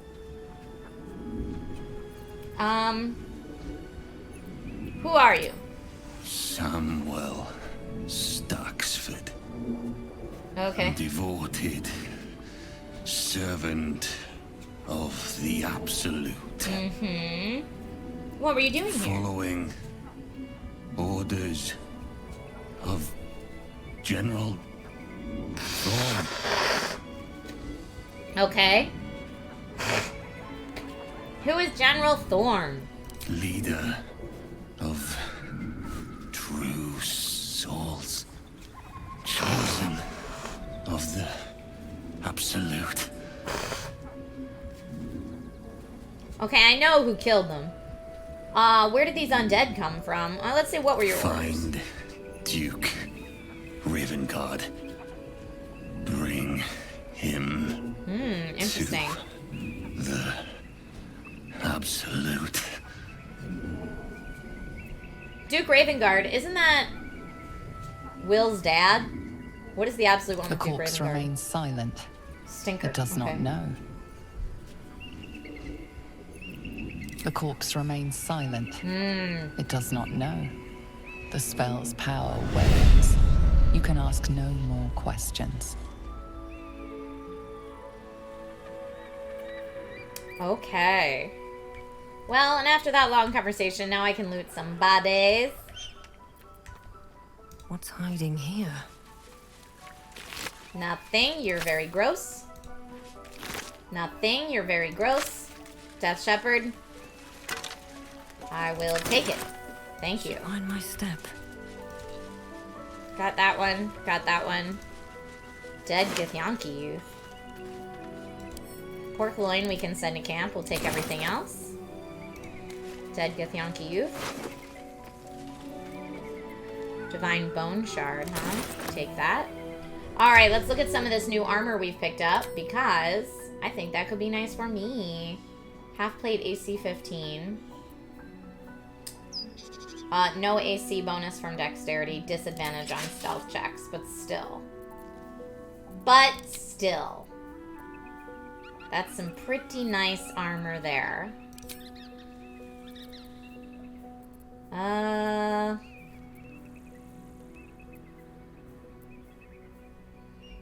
Not proficient with heavy. I think he's not proficient with heavy or... Yeah. That's what he's got on. Okay. Any new melee weapons? Not proficient, not proficient, not proficient.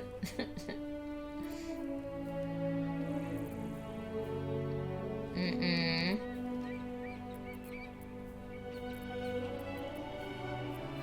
Okay. No, nothing else there. Let's take a look at a chain shirt +1's pretty nice on Shadowheart. She could wear... No, she's not proficient with heavy. Okay, I like what she's in. Gale's got a magic robe. That's fine.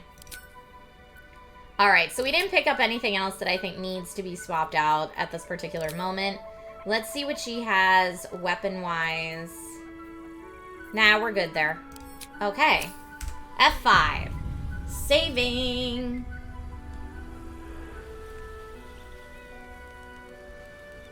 I guess now, as Bella, we could recast Completely Dead. Is anybody else glowy, though? Like, I don't know if this Githyanki will tell me anything. The corpse does not respond. Don't waste a step. Okay, let's look at where we are on the map. We could go... That's the way to the scary crash. We could go up, or we could go this way. This way is more mountain path. Let's go north quickly, just to round out our map. Oh, there's some squirrel there. Poor dead squirrels.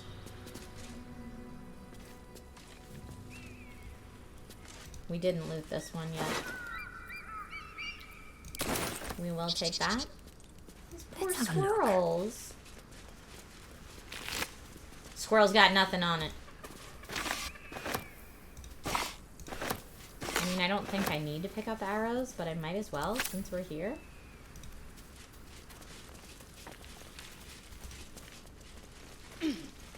Okay, Gale, while we are out of combat, my friend... Replenish spell slots while out of combat. Yeah. What do you think? Should we?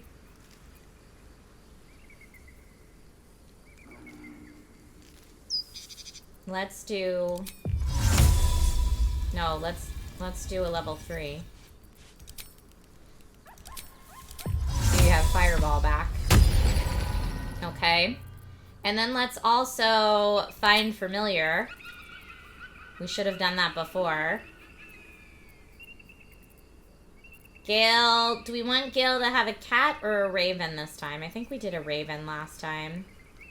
Let's do a raven.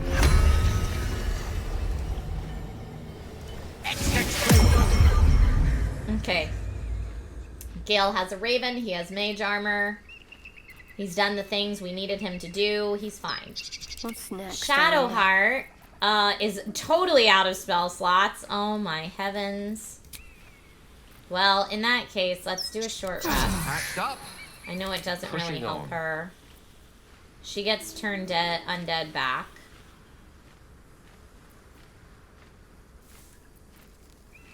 Channel Divinity. Oh, that recharge. Okay. Alright. Alright, well, just in case we run into any more undead. Won't stop me yet. Ooh, look at this. These are like the... Need to find another way. These are like the creepiest looking trees I've ever seen in my life.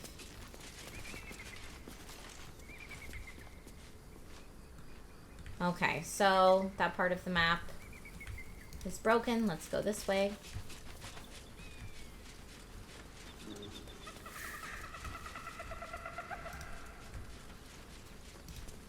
Pick up that mushroom. That's curious. It sure is. What's this Walk plaque in the say? way of dawn, for Lathander cannot protect you where the light doth not reach. Makes sense. Buried treasure. I will help myself. Thank you. Wait, nothing in there? Rude. Freaking rude. This bridge doesn't look very safe, y'all. A dead rabbit. And whoa, weary traveler, I don't trust ya. Weary traveler, stranger. Oh, there, wanderer. Stay thy course a moment to indulge an old man. We've got like a Gandalf friend. Oh, The Gale very knows this same person? Gale. And a fair bit miffed he is, too. Finding himself forced to expose his best pair of boots to so many miles of country road on your behalf. Interesting. I think some proper introductions are in order. Many miles. Where do you hail from? Hit that country road, old man. No, I think some proper introductions are in order. Meet Elminster Ormar.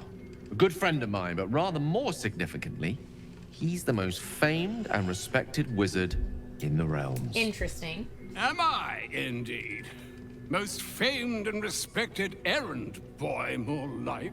I was bid to spare neither time nor my own self to find you. She sent me, Gale. Your ex?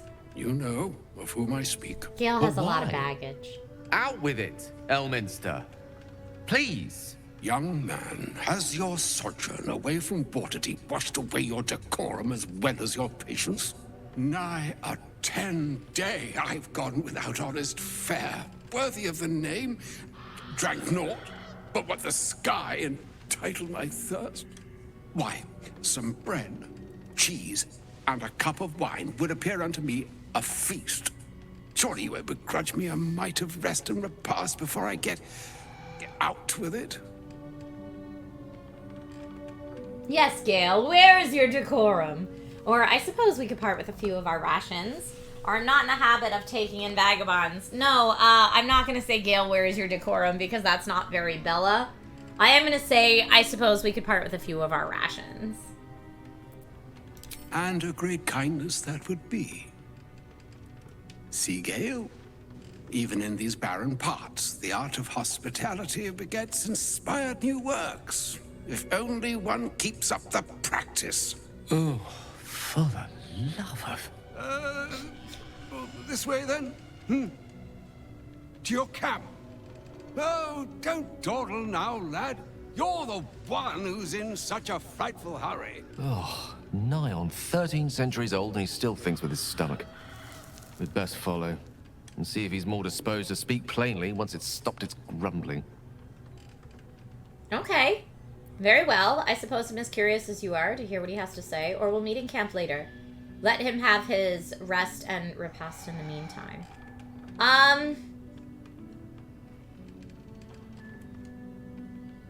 Very well. A wise choice. Better to indulge your curiosity than Elminster's appetite. Yes, what a delightful wedge of old Arthurian that was. Doesn't do to parley on an empty stomach, you know. Makes one's words frivolous when they should be grave. Plenty to digest, after all. A good deal to stew over, if you will. Words ladled with import should be savored so as to better absorb their meaning. Wouldn't you agree? Elminster. Right. You see,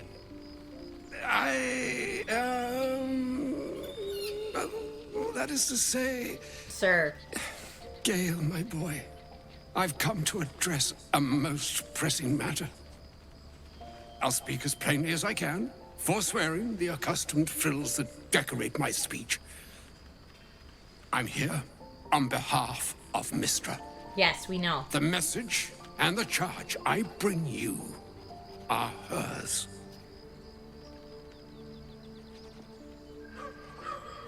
You were sent here as an actual divine messenger. I'm surprised she sent you in the first place after Gale's debacle. What message and what charge would that be? Or speak fast then, for none of this pertains to me. What message and what charge would that be? Is what I'm gonna say. The long-awaited question. Now, if you please, Elminster, for the too long-awaited answer. You know where you went wrong, Gale. No, we needn't dwell on that here and now. But even so, you're to be given a chance of redemption. Mystra would consider forgiveness. She would consider what she considers to be forgiveness. Mystra is aware of the misadventures that have befallen you both. She knows of your strife with the Absolute, that most insidious of evils.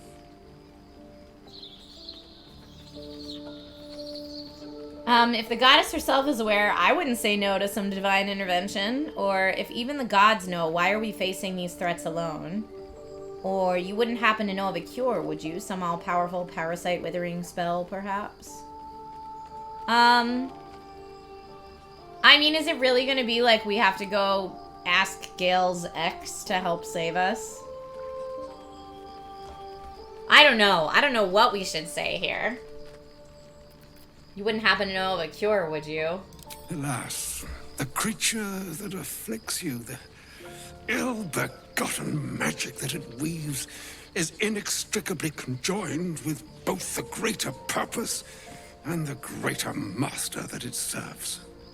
You must know that the Absolute is more dangerous than you can possibly conceive. It threatens all who live, even those who are undying. It threatens the gods, the weave, the very fabric of the universe itself. That is why I have come here to charge you, Gale, with its destruction. It is Mystra's belief that only you can. Gale alone? How so? Or Mystra is mistaken. I will be the Absolute's destroyer. Or hogwash. Idle beliefs and false hopes. I'm gonna say Gale alone. How so? The orb. Precisely. Mystra has granted me the power to stop the clock, as it were, on the orb's rush to overpower you. Instead, you will be able to unleash its lethal combustion at will. No way. Interesting. This could be help or hindrance. We shall have to see.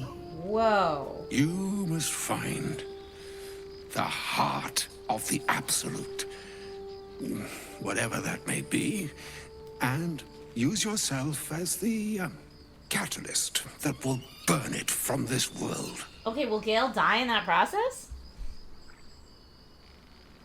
Yeah, you're tasking him to kill himself? Say what you will, but you can't force Gale to go through with this. Or we'll be rid of both the Absolute and Gale in one fell swoop. Win-win. I'm gonna say that's monstrous. You're tasking him to kill himself. He is not. But it seems that Mystra is. It brings me no pleasure saying this, my friend.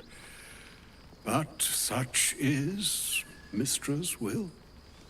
Yours must be the sacrifice that will undo the Absolute. And for your sacrifice, you will be redeemed. Such is Mystra's promise. With that, I've said my sorry piece, and need only bestow unto thee the charm I was bid. Meine Hastra Mistrariel Italion Thras Annas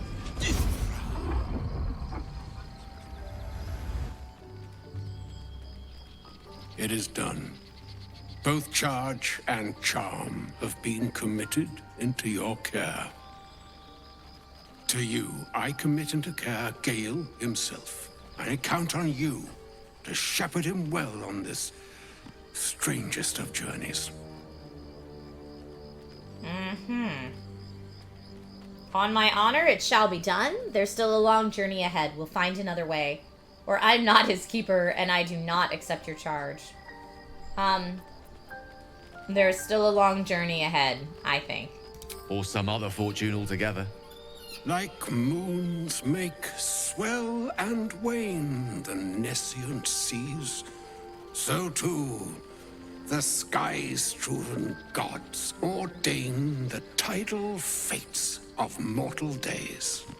And yet, an ocean born in lonely hours, come ebb, come flow, come all that is beyond the breadth of our dominion. Be a moon unto yourself. Even the waves of fate can break upon the shores of will. Farewell, my friend. Farewell, Elminster. I'm glad she chose you. Woo! Alright, Gale, you want to talk about that, buddy? Hey, bud. An audience with Elminster is never less than memorable. I'd have hoped to introduce you to him in less dire circumstances. But those are hard to come by these days. I'd always imagined Elminster to be more imposing, an old man with a craving for cheese, hardly the great wizard of legend. He didn't seem much a friend, showing up and demanding you kill yourself. I'd always imagined him to be more imposing.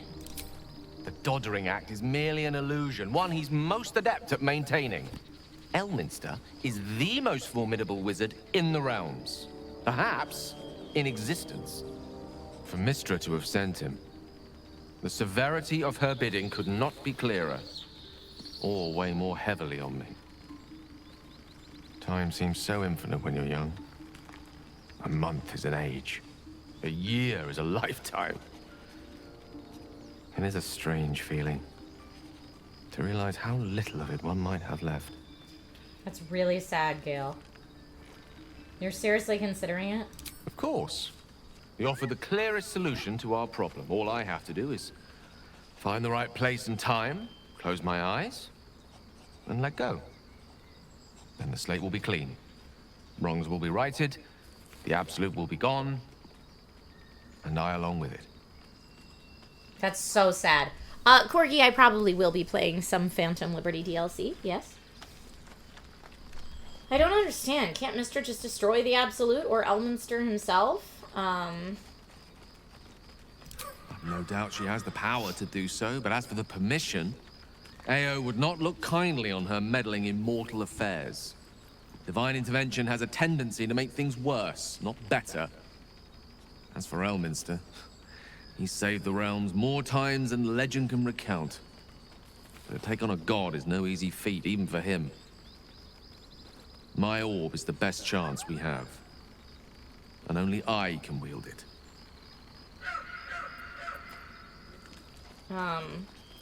There's surely another way. So that's it? You're on a suicide mission now? Possibly the most spectacular one ever conceived. But essentially, yes, I'm living on borrowed time in more ways than one. Perhaps this is how it must be. That remains ahead of us for now. The heart of the Absolute must be discovered before I can stop its beating. You're not blowing yourself up, Gale. I won't let you. Let's save such certainty for the moment such a decision is upon us. We may feel differently once we know what we're truly up against. I do enjoy our conversations. What do you need?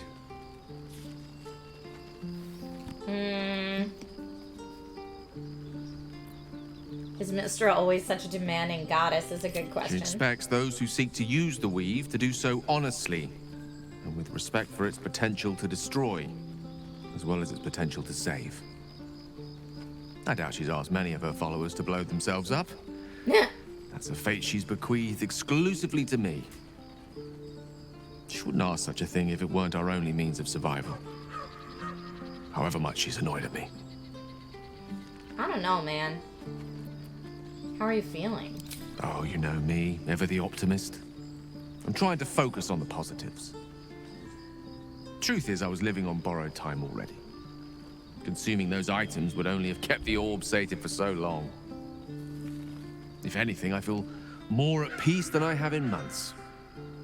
At least now I know my death will have purpose. It won't be a distant bang in the footnotes of history. Okay. Alright, does anyone else want to chat? We're in camp. I can't believe Mistress demanding Gale sacrifice himself to destroy the Absolute. That's what I'm saying. It's just a waste of a perfectly good cult that we could be controlling. And a waste of a perfectly good Gale, I suppose. Right? I mean, I don't think we're gonna do the Absolute thing, bud. I know you want to, but... Okay, let's look at our map. I mean, we could do a long rest tonight. Shadowheart needs it, or I could swap Shadowheart out with somebody else.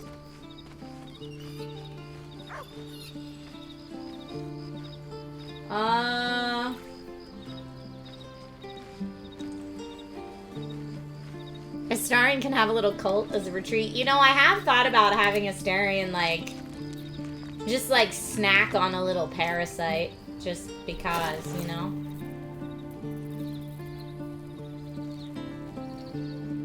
There's a slave mine there. Like, he's the one that would do it.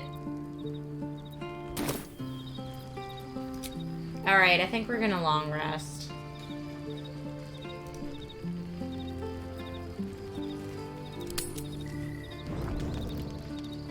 Oh yeah, I forgot I have my new sexy outfit. What to do? First in my heart. I do enjoy our conversations. What do you need? Okay, I don't have any late night conversations to have with him, I guess. Hello, beautiful.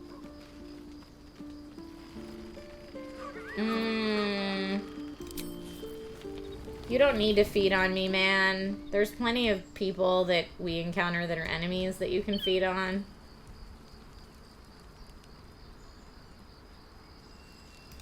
Let's see if Shadowheart has anything to say, otherwise I'm gonna go to bed.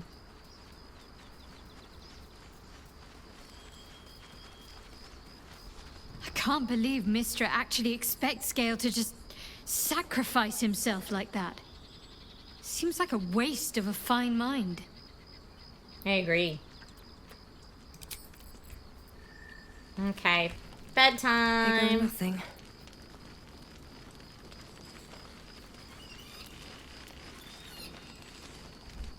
Bedtime for everyone. No, I don't want 50. Why does that? I don't know why it overselects sometimes like that.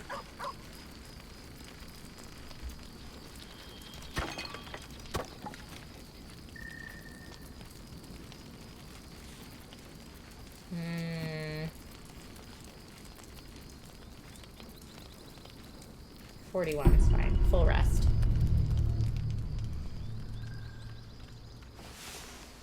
Uh-oh, what's happening at night? Nothing. Nothing happens at night is the answer. You want to chat? I did miss that face, you know. Nope. You don't want to chat. Does anybody else want to chat? Looks like Shadowheart might want to chat.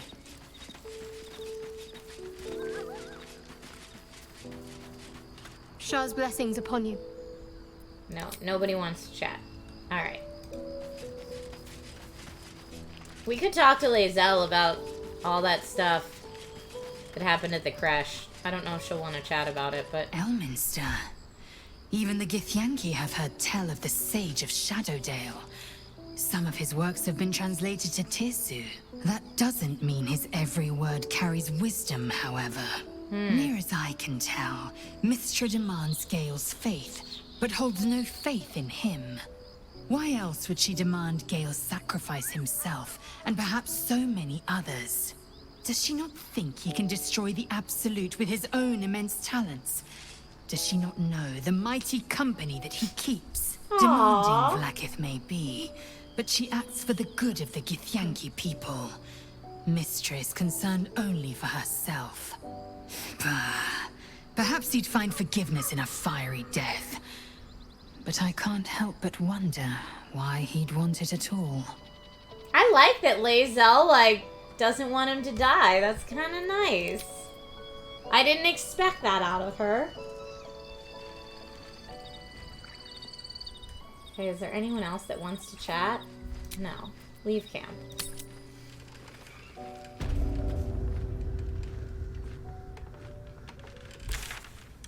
We are here. That's where we talk to the guy. We can go here or here.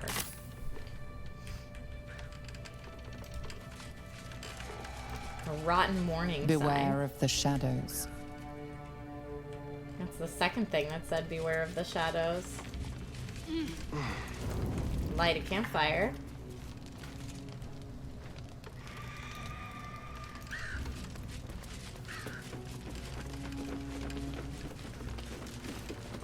A dead blue jay. Everything's dead here. To the shadow cursed land. May the darkness protect you.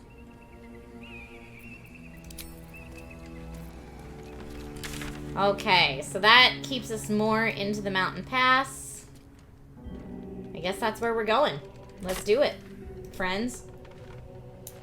You are about to progress in your adventure. Make sure to tie up any loose ends before advancing.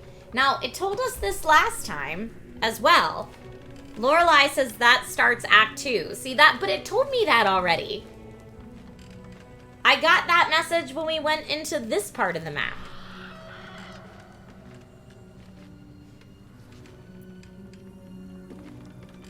Teg says not Act 2 yet.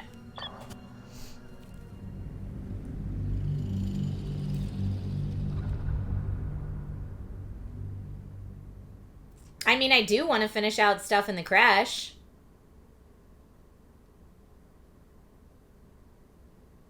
But I can't finish that out right now.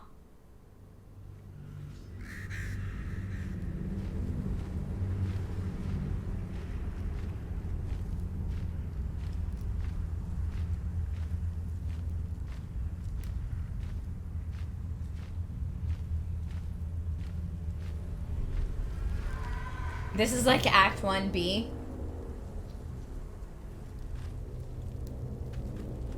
Hi, Critter Nation.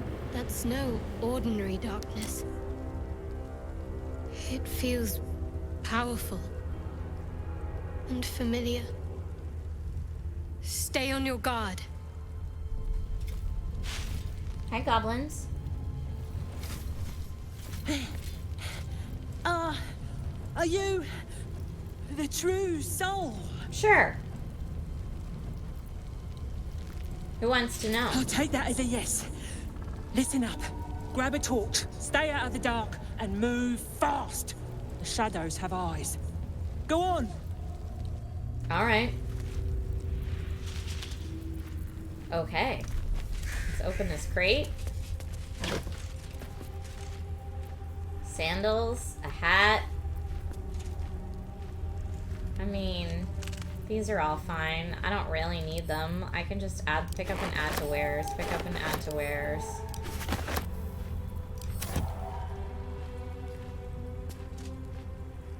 More for me. Who else needs a torch? Your desire.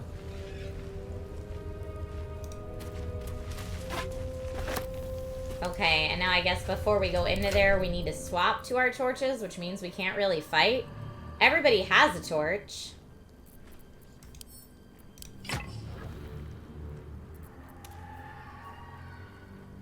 So I'll have Gale and Bella.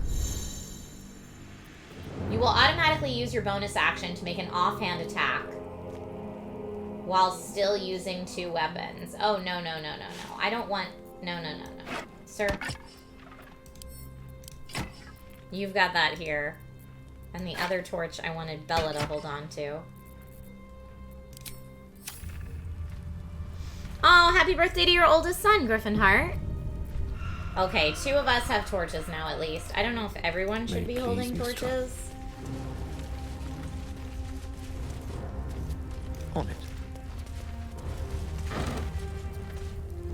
Water's good. We'll pick that up. Okay, I want Bella to lead the charge, though. No, never mind. With haste.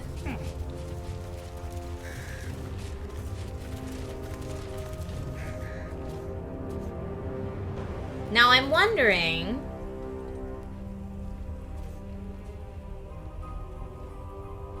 What is that? Doesn't look good. I'm wondering, can I still go back and do the Underdark if I keep progressing here, or do I have to go back and do the Underdark now? I feel the Shadow's power here, but they don't seem to be harming me. Alright, let's talk about Shadow it. curse. It doesn't seem to affect me like it does others. Not as badly, at least. Do you know what this means? I must be blessed. Lady Shah is protecting me where others are left to face her wrath. She loves me. She must do. So what does all this mean? Lady Shah wouldn't bless me like this for no reason. There must be something she wants of me. Those signs we found about Dark Justiciars, perhaps they were no coincidence. In either case, I need to watch for any place dedicated to Lady Shah. A temple, perhaps. Okay. We can look for a temple.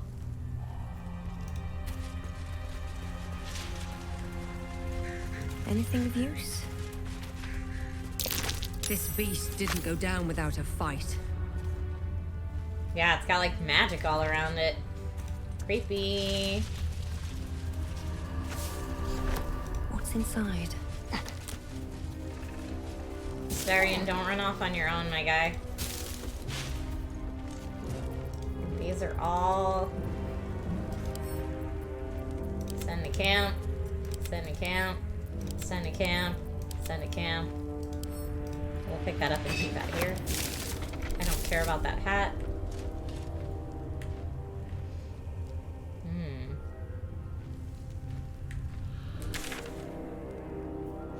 That looks like it'll connect back with where we were, but let me explore up here a little more.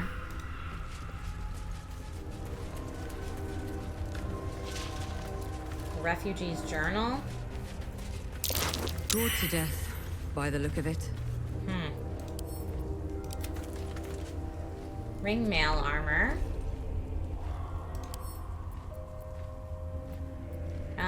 Send to Shadowheart. You can hold on to that.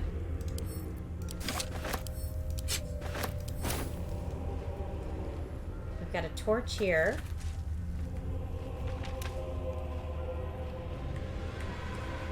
Starion. It feels like we're being watched. Hunted, even. But there's nothing out there. Only more darkness. I much prefer it when I'm the one prowling in the shadows. About to strike. Sorry, did you want something? Or just looking for a distraction? I wanted to see how you were feeling, you jerk. That's the refugee's journal.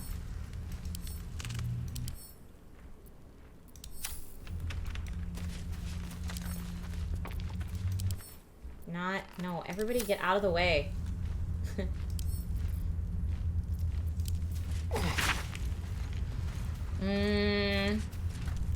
The ox just up and died. It just started choking out of nowhere, then keeled over. We tried to pull the cart, but the ox knocked the wheel off when it went down and the thing's in splinters. The others want to grab what we can and keep going, but this place feels wrong. My skin is crawling. Like something is watching us from the darkness. No one else is talking much, but I can tell they feel the same. Gale, do you have thoughts? I've never seen such a concentration of shadow magic. Thank you, You Indoril. must forge on, but carefully.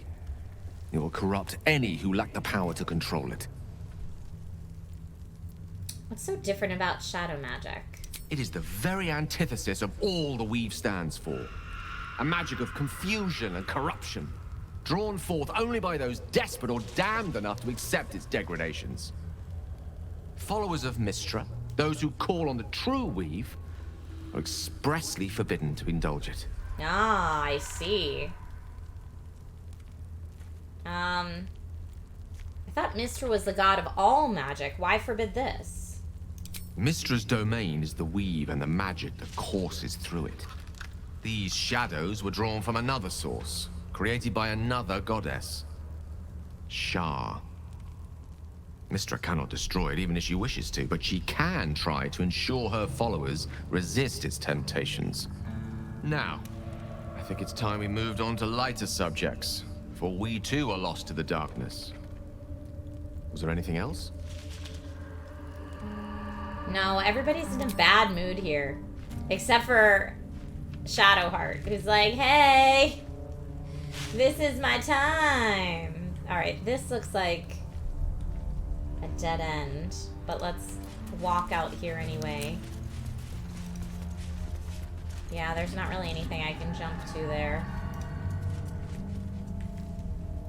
So we can come back here.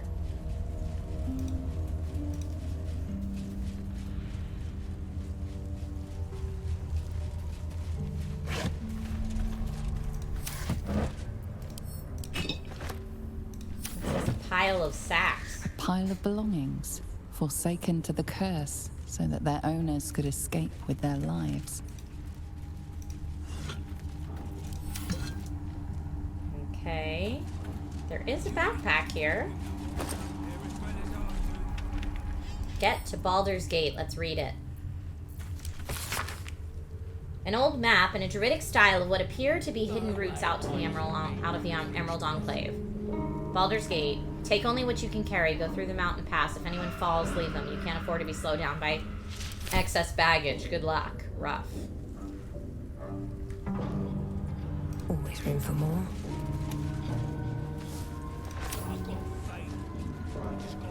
I hear people. Nope.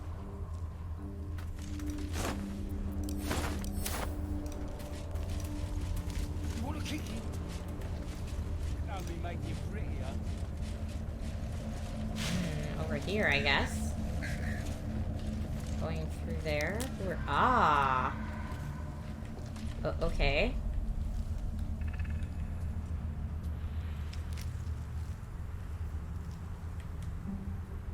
There are some folks here. They don't seem like they're all red right away, so... Nah, I should have let your mum eat you. No, because I ain't a little coward. Yeah. Okay. No. I mean, we could try going this way. I just want to see what's over here.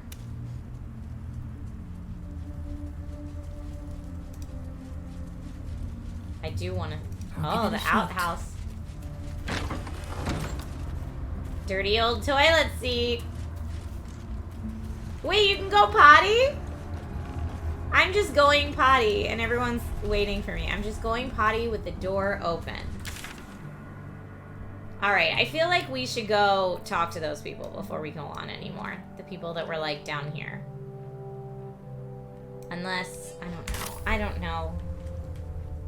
Maybe this is a dead end here, but it doesn't look like it is. It looks like this is a whole new thing. So let's talk to these people. We're gonna save.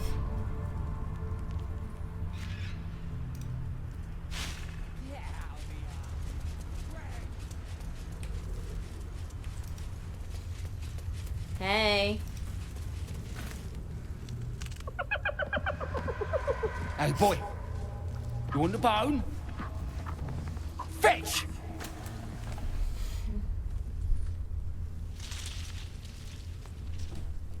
I mean, we just observe, I think.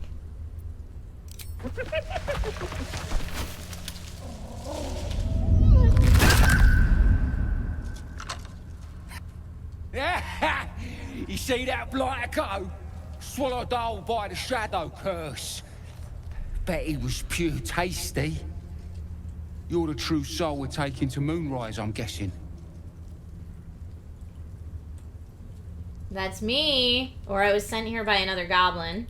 How do you plan on getting through me through this cursed darkness? Or I thought light was enough to keep the curse at bay. Let's say, how do you plan on getting me through this cursed darkness? Don't worry, boss. You're in good hands. We've got a guide. Yeah? Talk to Kansif inside. He'll run through it. Will do, thanks. Anything for a true soul. Put in a good word for me at Moonrise, eh? Okay. Oi! Someone out there? Hugs and kisses when we get back to Moonrise then, yeah? We could go up that way. I mean, we're supposed to talk to Kansif, so I feel like that's what we should do.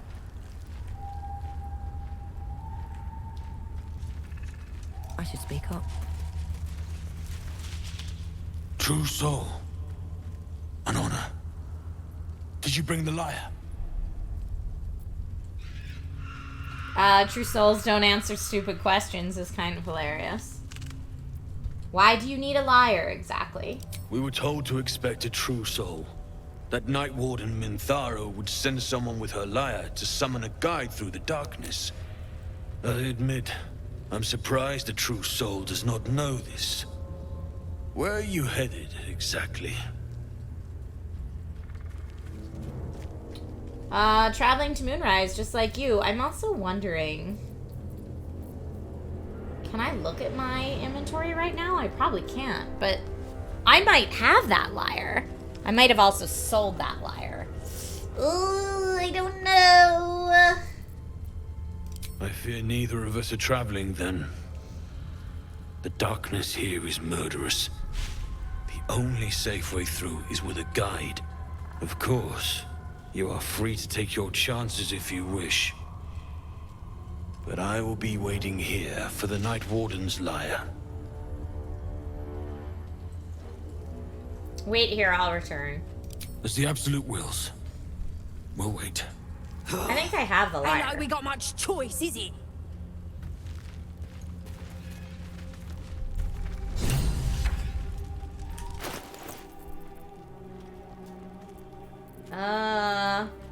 No, I have Lahala's loot. I should look back in camp. I might have it back in camp.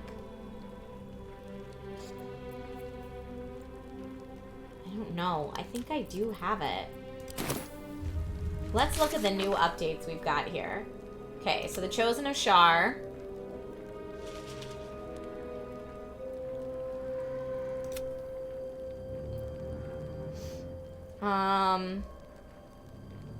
Yeah, she's doing just fine here.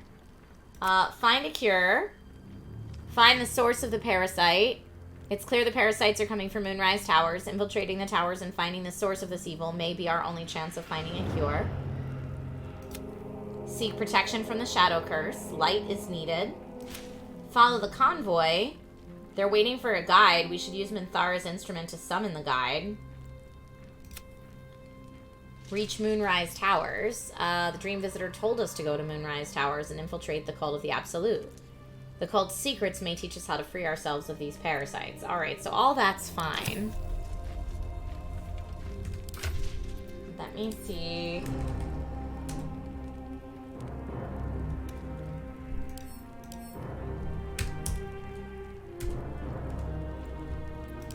trying to type lyre and it's not working. Musical instruments. Yeah, I have a lute. Let's go back. I think it might be camp, honestly. I just got common sense too. So that's a way to go. In the meantime, we could probably explore this.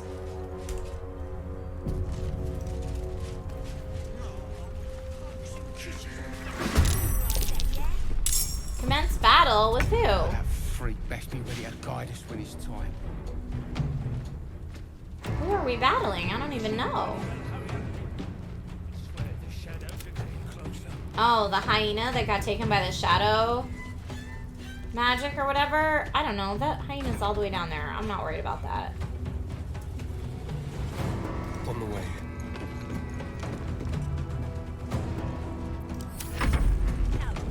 You coming up here? I'm not worried about you. Don't waste a step.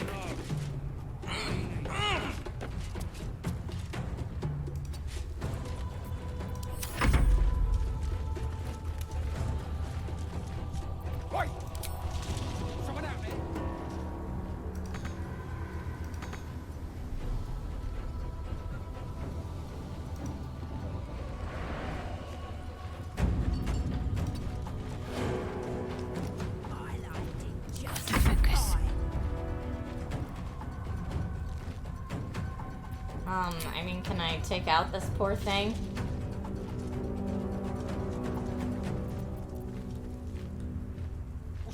Time to meet your maker.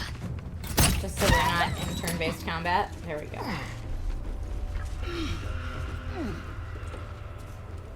Gale, you want to chat? Quite thrilling to fight off such grim creatures as this region throws at us.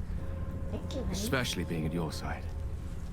I once read a book that explained in some detail the effect a brush with danger has on one's desire for other forms of stimulation. Interesting. Have you ever read anything on that subject? So because you're gonna die, now you want to date me? What are you saying exactly? Read it, I could have written the thing. You're drawn to me, even in a place like this. I'm not much of a reader, but I've seen some very informative diagrams. I'm gonna say read it. I could have written the thing. I believe you. You never look so beautiful as at the end of a stirring battle. I'm so confused Your by cheeks Gale. flushed, gaze bright, muscles glistening.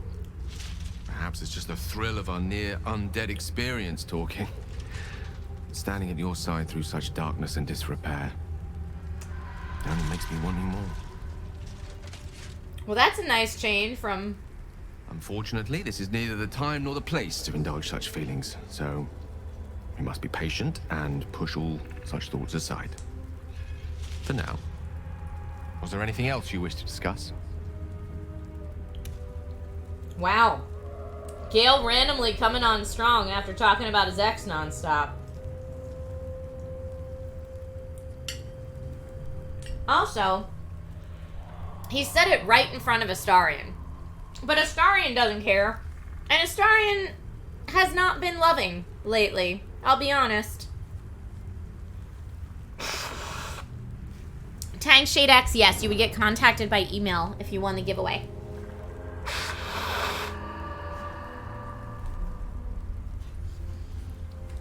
Okay.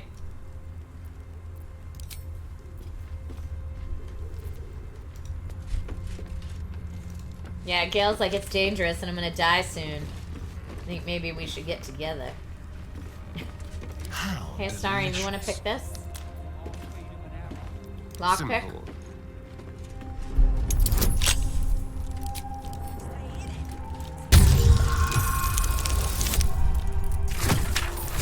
I mean, we get so many pluses with Astarion, picking locks and disarming traps. It's quite silly.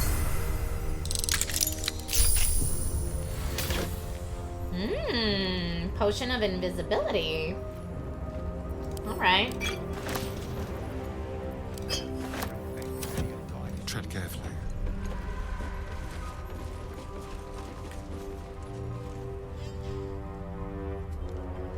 Aw, hugs and kisses when we get back to Moonrise then, yeah? Who just said that? Oh! The Shadow Curse is a powerful threat that lurks and devours in the darkness. Surround yourself with light to avoid its most lethal effects. Hey, can the rest of the party join you so you don't... Go back with everybody else. I can feel the curse withering. It must be the light. Mm-hmm.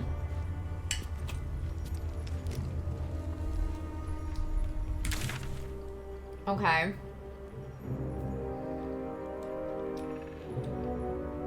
Yes, BG3 is my game of the year so far.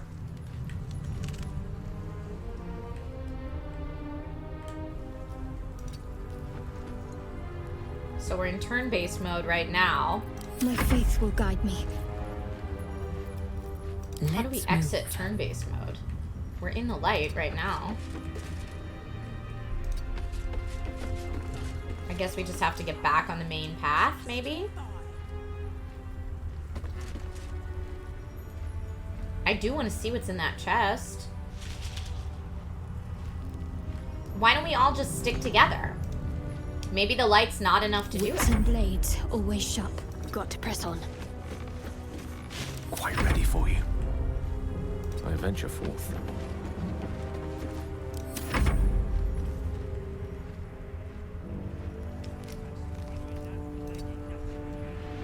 Bye, Tank Shade X. Thank you for being here today. Click on the enemy icon. The enemy icon's just the shadow thing.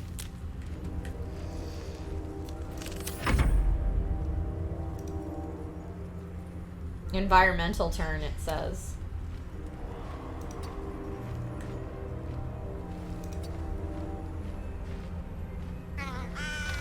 Oh no, it got to the shadow curse. It got the bird. We all need to stick together. Okay, Astarion, can you get with the people that have the torches to Watch you? the shadows. I'm ready. Whatever it takes. I guess I could just give everyone a torch right now. We all have one.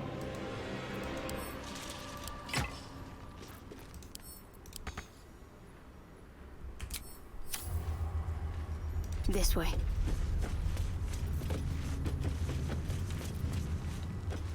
A long way from Waterdeep. At once. Step by step. A kind gesture. Thank you, NetPets. Appreciate it.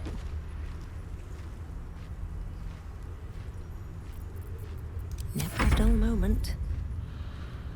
Okay, Astarion, it's your turn, babe. No. Thought it was Astarion's turn. Keep a blade close.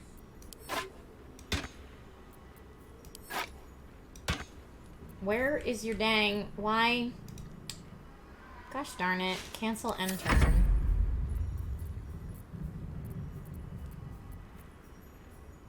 Not the Sword of Justice. What sword did you have equipped that now... Where is your sword?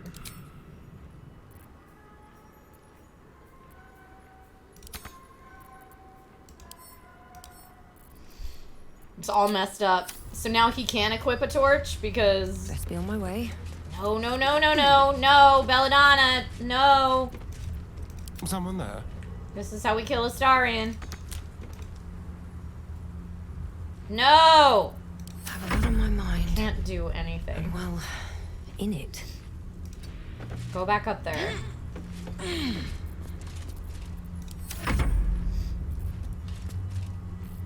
Okay, whose turn is it now? Exit turn-based mode, please, for the love of everything that is holy. Alright, great. Come back this way. Y'all, you're driving me crazy.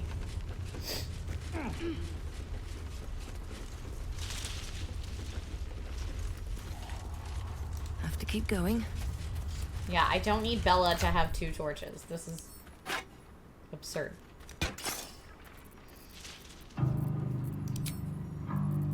You need your sword back. You need your rapier back.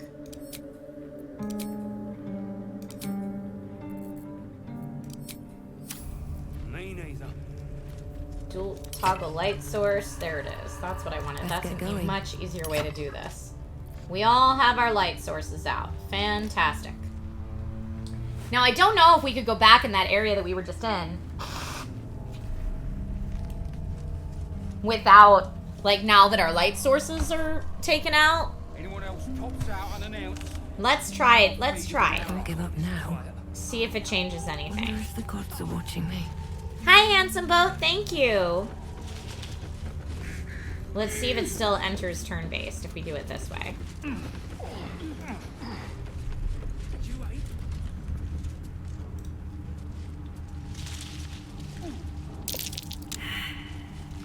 Perception failed. Everybody's perception failed?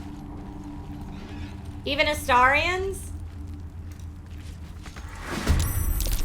Oh no.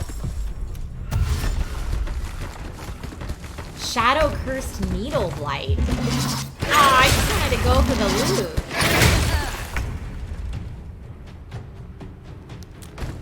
Whoa, whoa, some of these are really strong.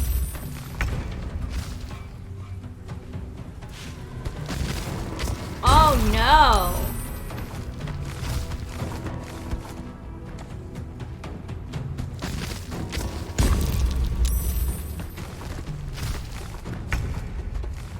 Okay. Wowie kazowie. Alright, examine. Needle burst. Explodes in a needle burst upon dying. Superior dark vision. But other than that, it doesn't say they're resistant to anything. That's the little guys. Let's look at the big dude. The level 6 blight. Resistant to necrotic. That makes sense. It's not undead, it's a plant type. And they have quite a lot of... Can I poison spray?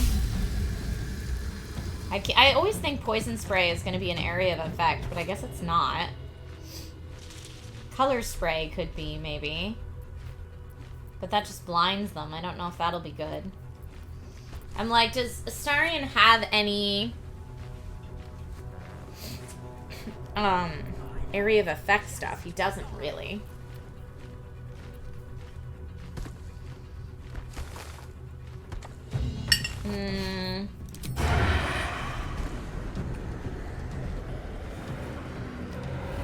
We don't have advantage against any of them. Although, this would hit all three. Let's go for that. Well, it apparently missed everybody, and they all made their saving throws, so that's not great.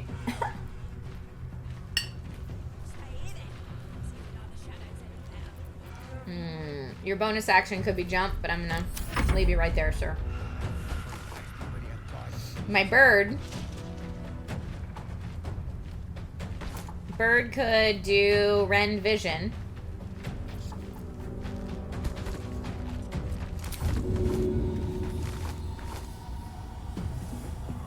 We'll try. And we missed. Oh, but it gets an attack opportunity. Whoops. There goes the bird. Missile snaring. Didn't really help me as much as I wished it would have. Alright, Gale. Well, you know what I feel like? Maybe this is because my son's been playing so much Pokemon. But I'm like, you know what hurts plant type? Fire type.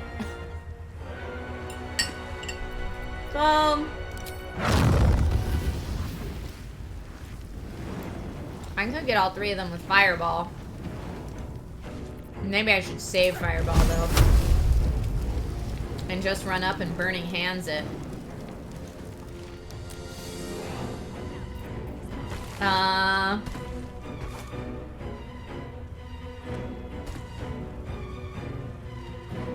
Can I... Here, if I move Shadowheart out of the way, that's probably more helpful. Pokemon Master, right? Let's do... I know Necrotic is not really the best against them. Bestow curse, spirit guardians, fear.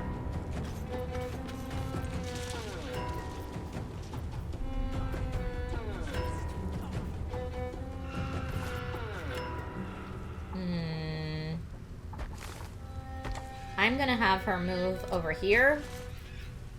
And then Sacred Flame on that one. Okay. And then let's go back to Gale. I would like Gale to move right here. And then Burning Hands on these fools. Okay. Well, they made their saves. But it still hit them for a bit, which I'm pretty happy about.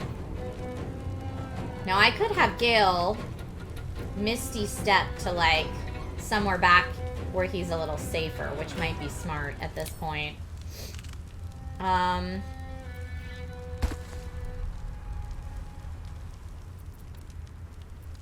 Or I can actually just have him run. It's not going to be an attack of opportunity anyway.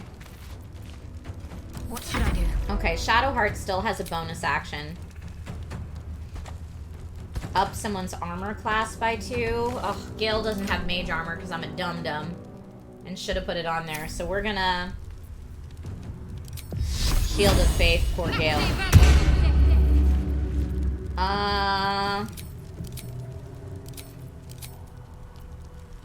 And then can I have her... I can have her run back as well. Can't have her come up here, sadly. I'm gonna leave Shadowheart where she is. Don't love that.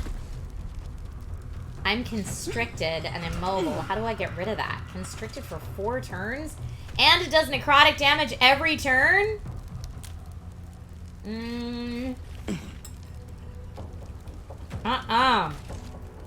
What do we do for that? Can a friend help me out of it? Can I attack it?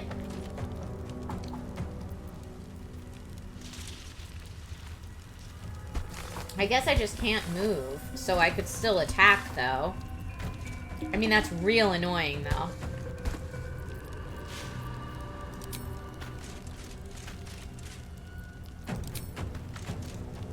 I could do that. I could arrow of fire on these fools.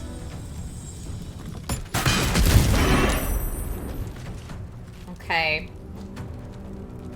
Second wind myself for sure. Although maybe at this point I should do another attack. I just have that. I have the feeling that.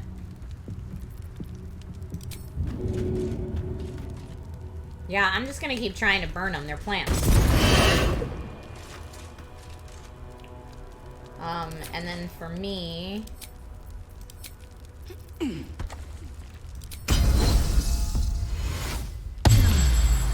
I healed myself for 6. That wasn't great, but...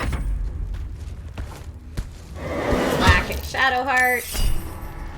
Opportunity spell. Nice. Okay, we got another one over there sneaking up behind. Of course they're going for...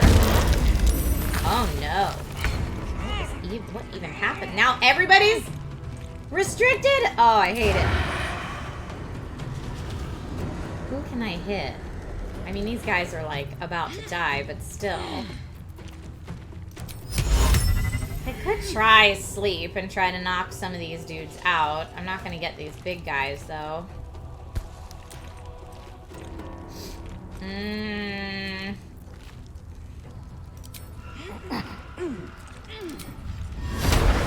Thunder damage there. I guess I can't hit him there.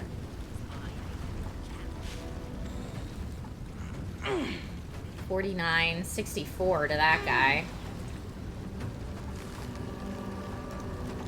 You know that I love that plan.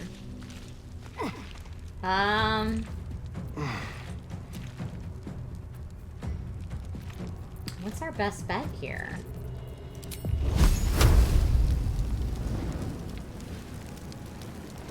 And like, do I have... I could throw a grease bottle at these guys. I don't know. If I throw a grease bottle at these friends, though, I don't want to hit... I don't want to hit Shadowheart. That is going to hit Shadowheart. Or that won't. Let's try this. Okay, so it didn't do anything. They're still just burning. I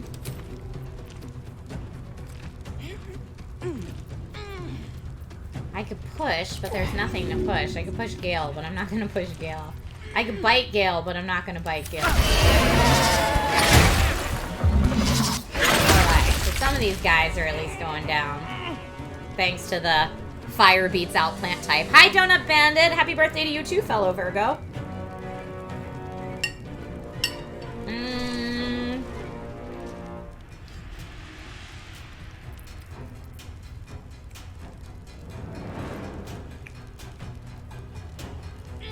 Man, these guys have so many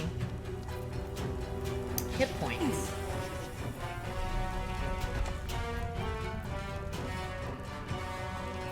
What is this? Netherese Orb Blast. Gale triggers the orb in his chest, destroying everything and everyone. Oh no! They just put that there so I can accidentally do it? I don't like that.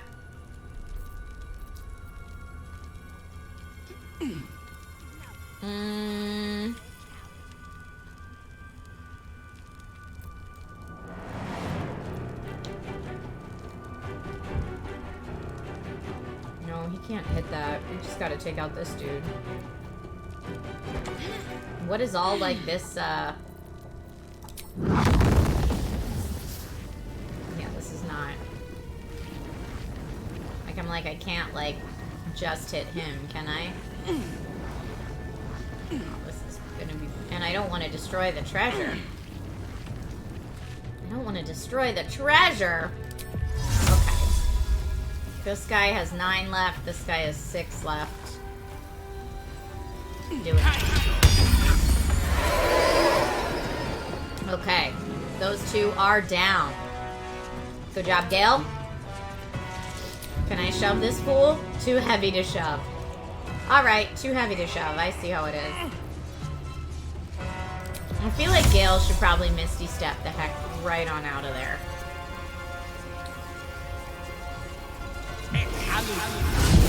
Whoop. Great. Thank you. And then we will end Gale's turn here. Concentrate. Okay, Shadowheart. Now let's think. Again, this guy's resistant to necrotic, so don't do necrotic, but anything else we really could go for.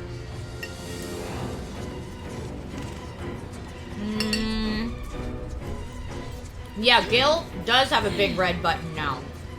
It's wild.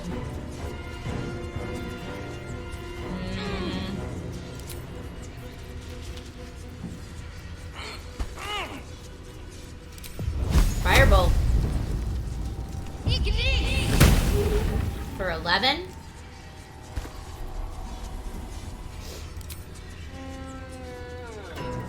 Bonus action, I could have her jump over here.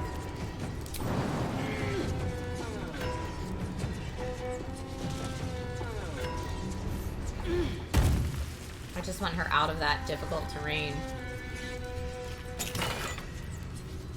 Frost Prince, Ice Knife, level 1 conjuration spell. We will take all of that.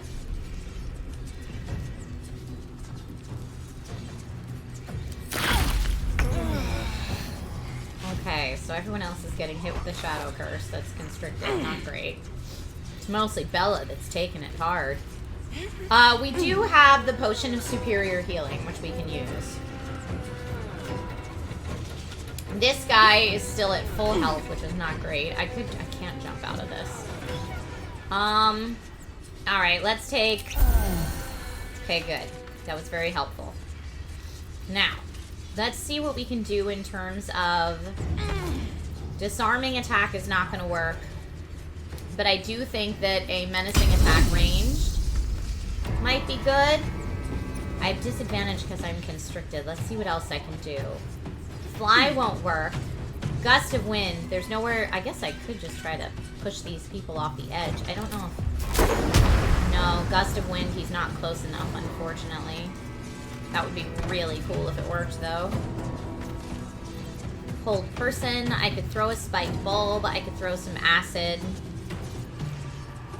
I could throw some fire, but it doesn't do that much damage.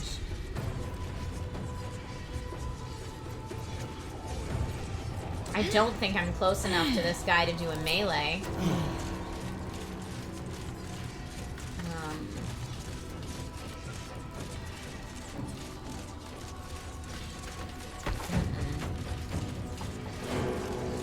I'm not. Okay, gotta do a ranged attack, I guess, with disadvantage. It's a bummer, but it is what it is.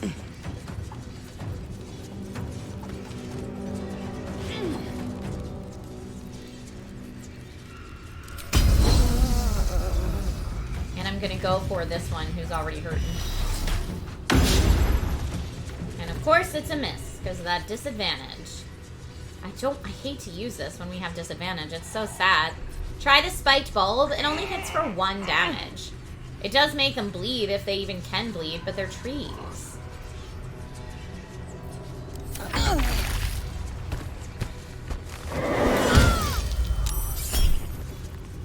Let's do Warcaster.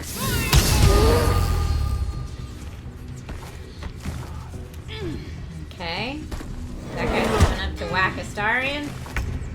Who, Astarion seems to be no longer constricted. He's got the Shadow Course. Or the Shadow Curse, but... So he needs to be in light. To make this better. But I'm like, I could probably...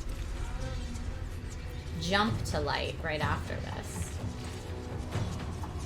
If I can catch this fool on fire.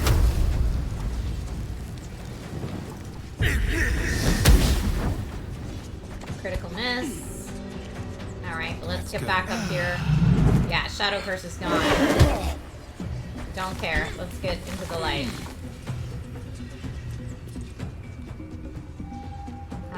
And he could still bonus action.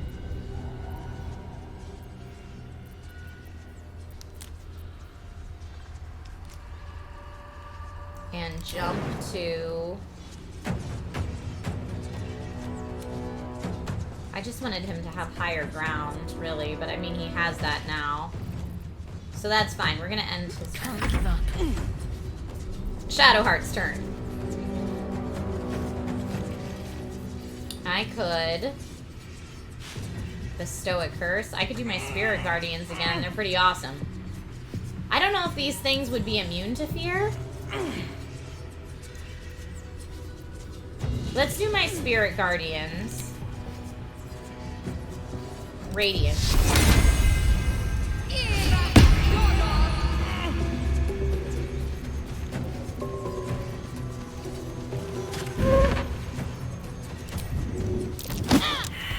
Okay, well, we didn't make the shove. But I did give him a good whack. A tale for the ages. Gale, can you take out our fool right here? I bet you can. Let's try with this. 85. A miss? A miss, sir. Turn. Bella is really hurting here.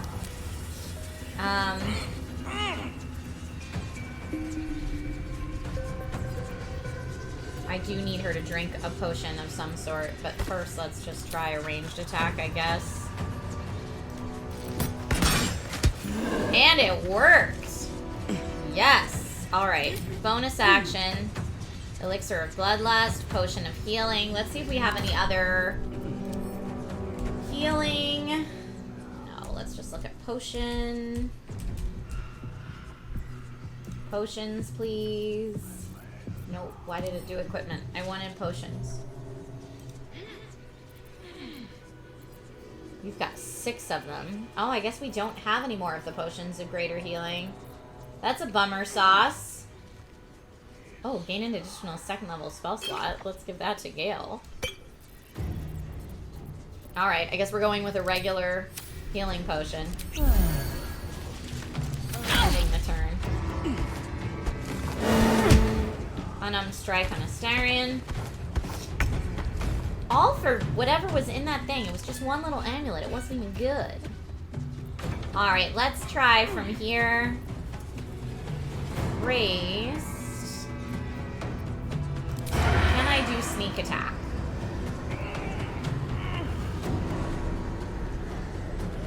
I was wishing I had advantage against some of these folks since I have higher ground to them, but I guess I don't.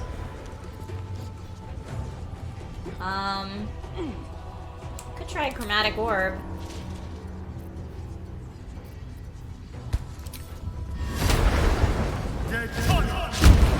And we missed.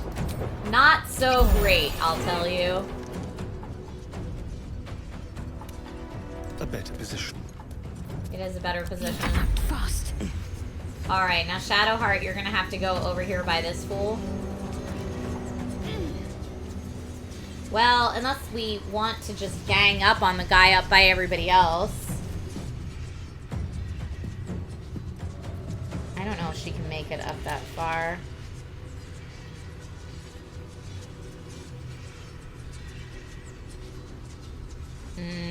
Because some of that's difficult terrain, I guess.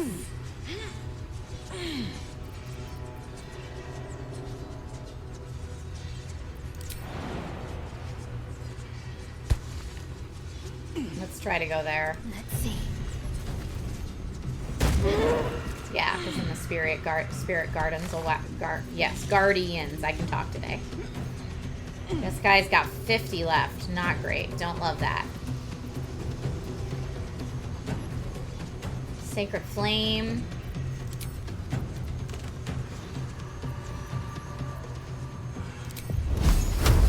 Why disadvantage? Because we're so close. Oh, because threatened. I'm gonna do... Nice. Okay, go Shadowheart. Okay, now Gale, you don't need to maintain concentration for that anymore, because we're done there. But we could do Magic Missile, Burning Hands. We could do Fireball now. Let's do Fireball, try to take this dude out. Nice! That was great. And that was the one who had Bella constricted. Alright, that was very useful. Thank you for that.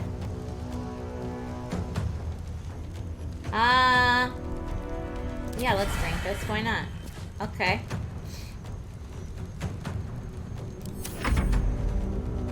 Is that guy coming? Oh, he just constricted Shadowheart, but she made her concentration saving throw. That's okay. Let's, now that Bella can finally do something. Menacing attack melee? Yes. Okay, hold on though. That's menacing attack melee with the wrong thing. 6 to 19. If we swap to that, menacing attack melee. Oh no! Did that take my main action? It totally did. Oh, I'm so mad. That's alright. We're gonna use Tumble Strike. And he's dazed, which is helpful. I am going to use this now that I know better. And we're going to do menacing attack melee. And we missed, but that's okay. We're going to try it one more time. Okay, and he's frightened. Great. I probably should have healed myself. But whatever.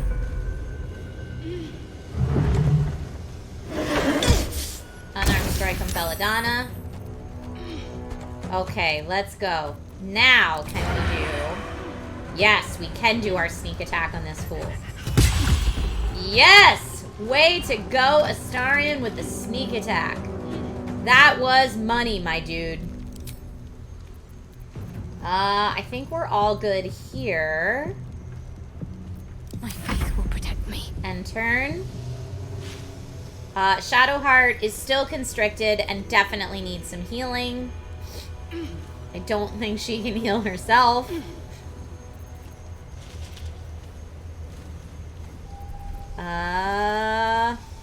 We can do an action though.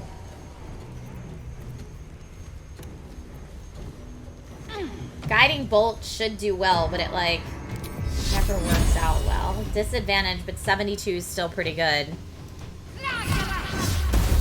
Nice. All right, let's get some healing going on our girl Shadowheart. I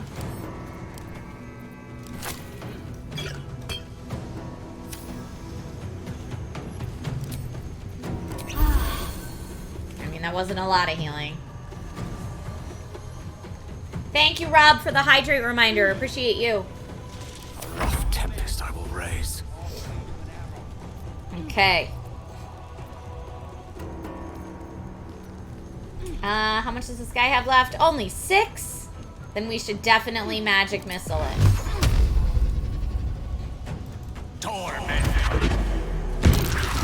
Yes. Go, team, go. Never a dull moment. Okay, Bella. Put your light source back out.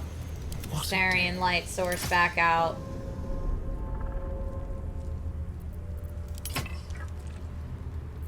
Now, let's look for some loot, please. F5. Oh yeah, that's good. Hey, Bella, get over here. In my mind. Dig this. And well, in it.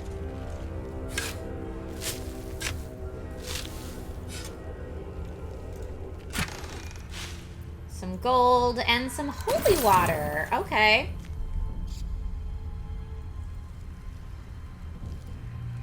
Now let's come over here. Step forward.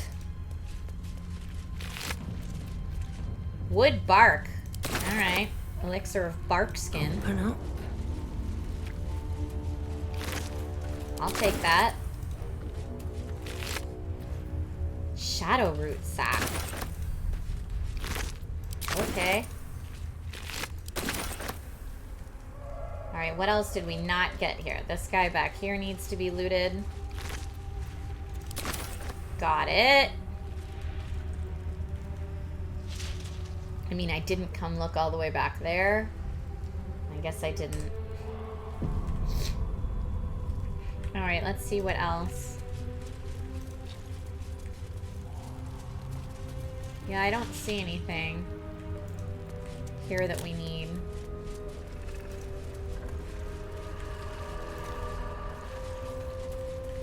Here's where this little baby hyena was that we took out. So gross. This is the pit that all the dead folk go into, but does that mean there's some good stuff in here? There might be. Burlap sack's got nothing in it. Headless corpse also has nothing. I'm sure the hyena has nothing except for like a hyena ear. Yeah, exactly. Alright. Going back. Everybody all together. Well, at least that was successful. Belladonna the Shovel Knight.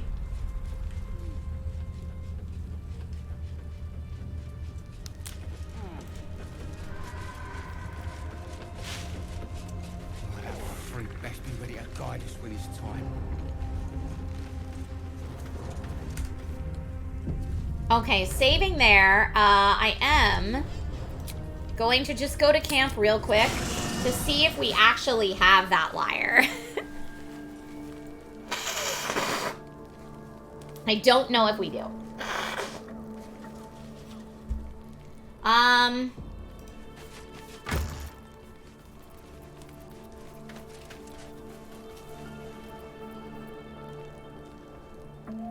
Yeah, this is all just... I don't see... No, that's a die.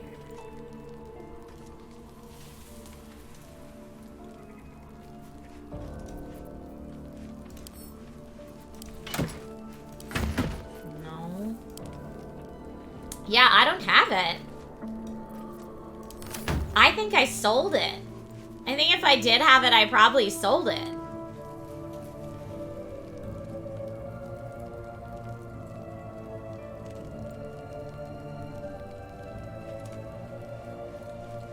Alright, we're gonna leave camp. Oi! Someone out there?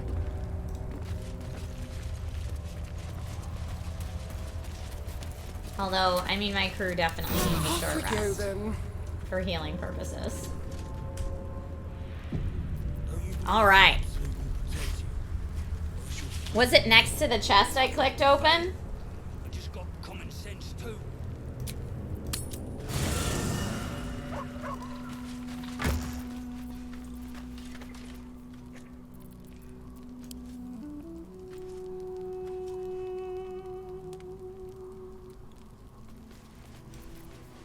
A broken loot? That's a broken loot. It's not a liar.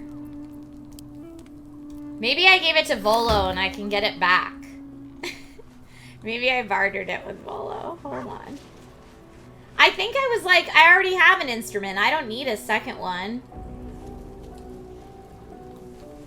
How was I supposed to know the goblins would need that? Where is Volo? Right over there. Seems like a good moment to talk. Ah, my good fellow. Quite the cozy setup you have here. I'll just make myself comfortable. Thank you so much. You're welcome.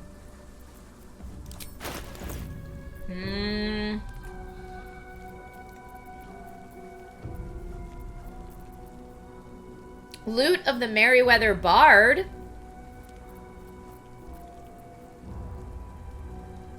But yeah, that's it. Y'all, I don't have it.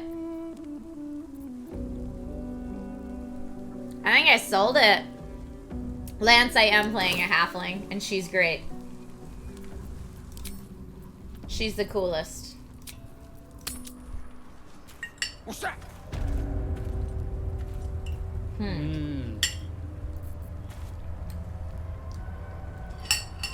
All right, fam. Unfortunately, this is where I think I'm going to have to end the stream today. My tiny guy has a surprise birthday party to go to. And if I take him, that means Nate can enjoy football Sunday. So, in an effort to be a good partner, this is where I'm going to end the stream today. Fellowship expands. Somebody in San Diego! Holy cannoli! Somebody in San Diego just gifted 100 community subs. Thank you. Thank you. I am blown away. Somebody in San Diego. Thank you. Somebody in San Diego is so generous. And stops by streams of some of my favorite folks, including Deckard Games, who rated us today. But some of my favorite folks who spread goodness and positivity on the internet.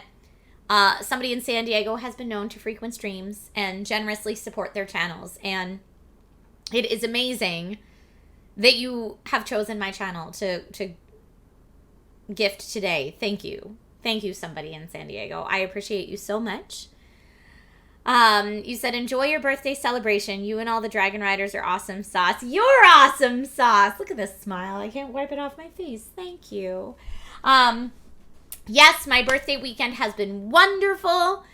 It's been so nice to hang out with everybody here on stream. And in case anyone missed it, for my birthday this year, AMD sent me a GPU and a CPU that are a limited edition Starfield version of those CPU and GPUs. And I thought for my birthday this year, I'd like to give a present to you. So I get my hands on a lot of tech hardware, as a wonderful bonus of what I do for a living. I work in gaming tech, so I get a lot of gaming tech as a result. And so sometimes when I get things that I am able to pass on and pay it forward, I like to do that. So for my birthday this year, I am paying forward some awesome Starfield limited edition gaming hardware. I see Nightbot put the link in chat. And if you want to enter, please feel free to do so. AMD has told me that they will ship the prize to anywhere that can be serviced by UPS or FedEx, that it's legal to run a giveaway in. So there it is. Coop Megas, your birthday's 2 weeks away. Happy almost birthday. Somebody in San Diego, again, thank you so very much for your kindness, for your generosity. And please enter the giveaway as well. And I always say this, but anytime something goes into supporting this channel, I like to put it back into this channel, whether that's organizing a special stream at a time I can't normally do it, a charity stream, because those always take a whole lot of time on the back end to organize, more giveaways for everyone in this community. I always better equipment to make the streams better, new graphics. So thank you for supporting the channel. It will go back into this channel because this community means the world to me. So thank you. Thank you, everyone. All right, so join the giveaway if you have not already. Like I said, my son has a surprise birthday party to attend today. And if I take him to the party, that means my husband can watch football. And I know football, like streaming here on Twitch is my happy place. Football is his happy place. So I want to be able to honor that for him. Handsome Boat says, is there a secret code? There is. I gave it out a few times already during today's stream, but I will do it again. I have a dragon on my shirt today. The secret code today is dragons with an S on the end. So dragon with an S on the end, plural. So feel free to put that code in for some extra entries.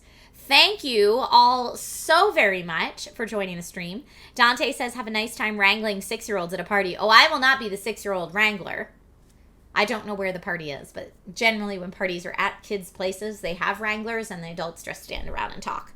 But we'll see. We'll see what happens. So yes, enter the giveaway if you have not already. The surprise birthday party is not for Logan's mom. No, it's for a friend in his class who is probably turning 7, just a guess. Now, we were raided today, so let's go ahead and pay that raid love forward. And again, somebody in San Diego, I'm still like, blah! My brain is broken. Thank you. Thank you.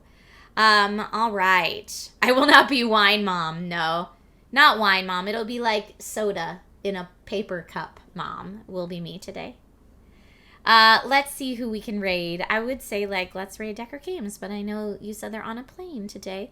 Felicia is streaming some Fae Farm, but we just raided Felicia. Let's see. Hang Time is playing Tales of Arise, which we played on the Gong Show. Responsible and scandalous of me simultaneously. Here, let's see. The raid tool only suggests a few channels to me. Let's see. Albel, Sam, JD, Curious Joy. Lots of folks are on today. The Real Guy Judge, Fuya. DJ Knight is playing some Starfield today.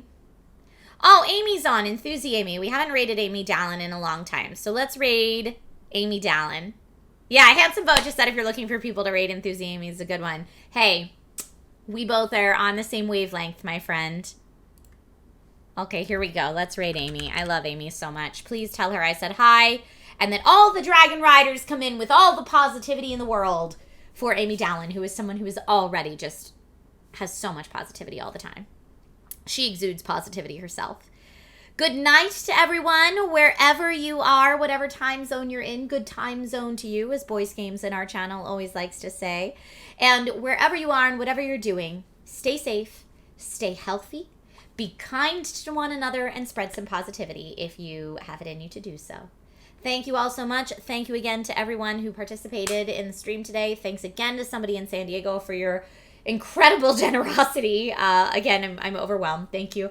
And yeah, join the Discord if you haven't already. Enter the giveaway, and I'll see you soon. Bye, friends.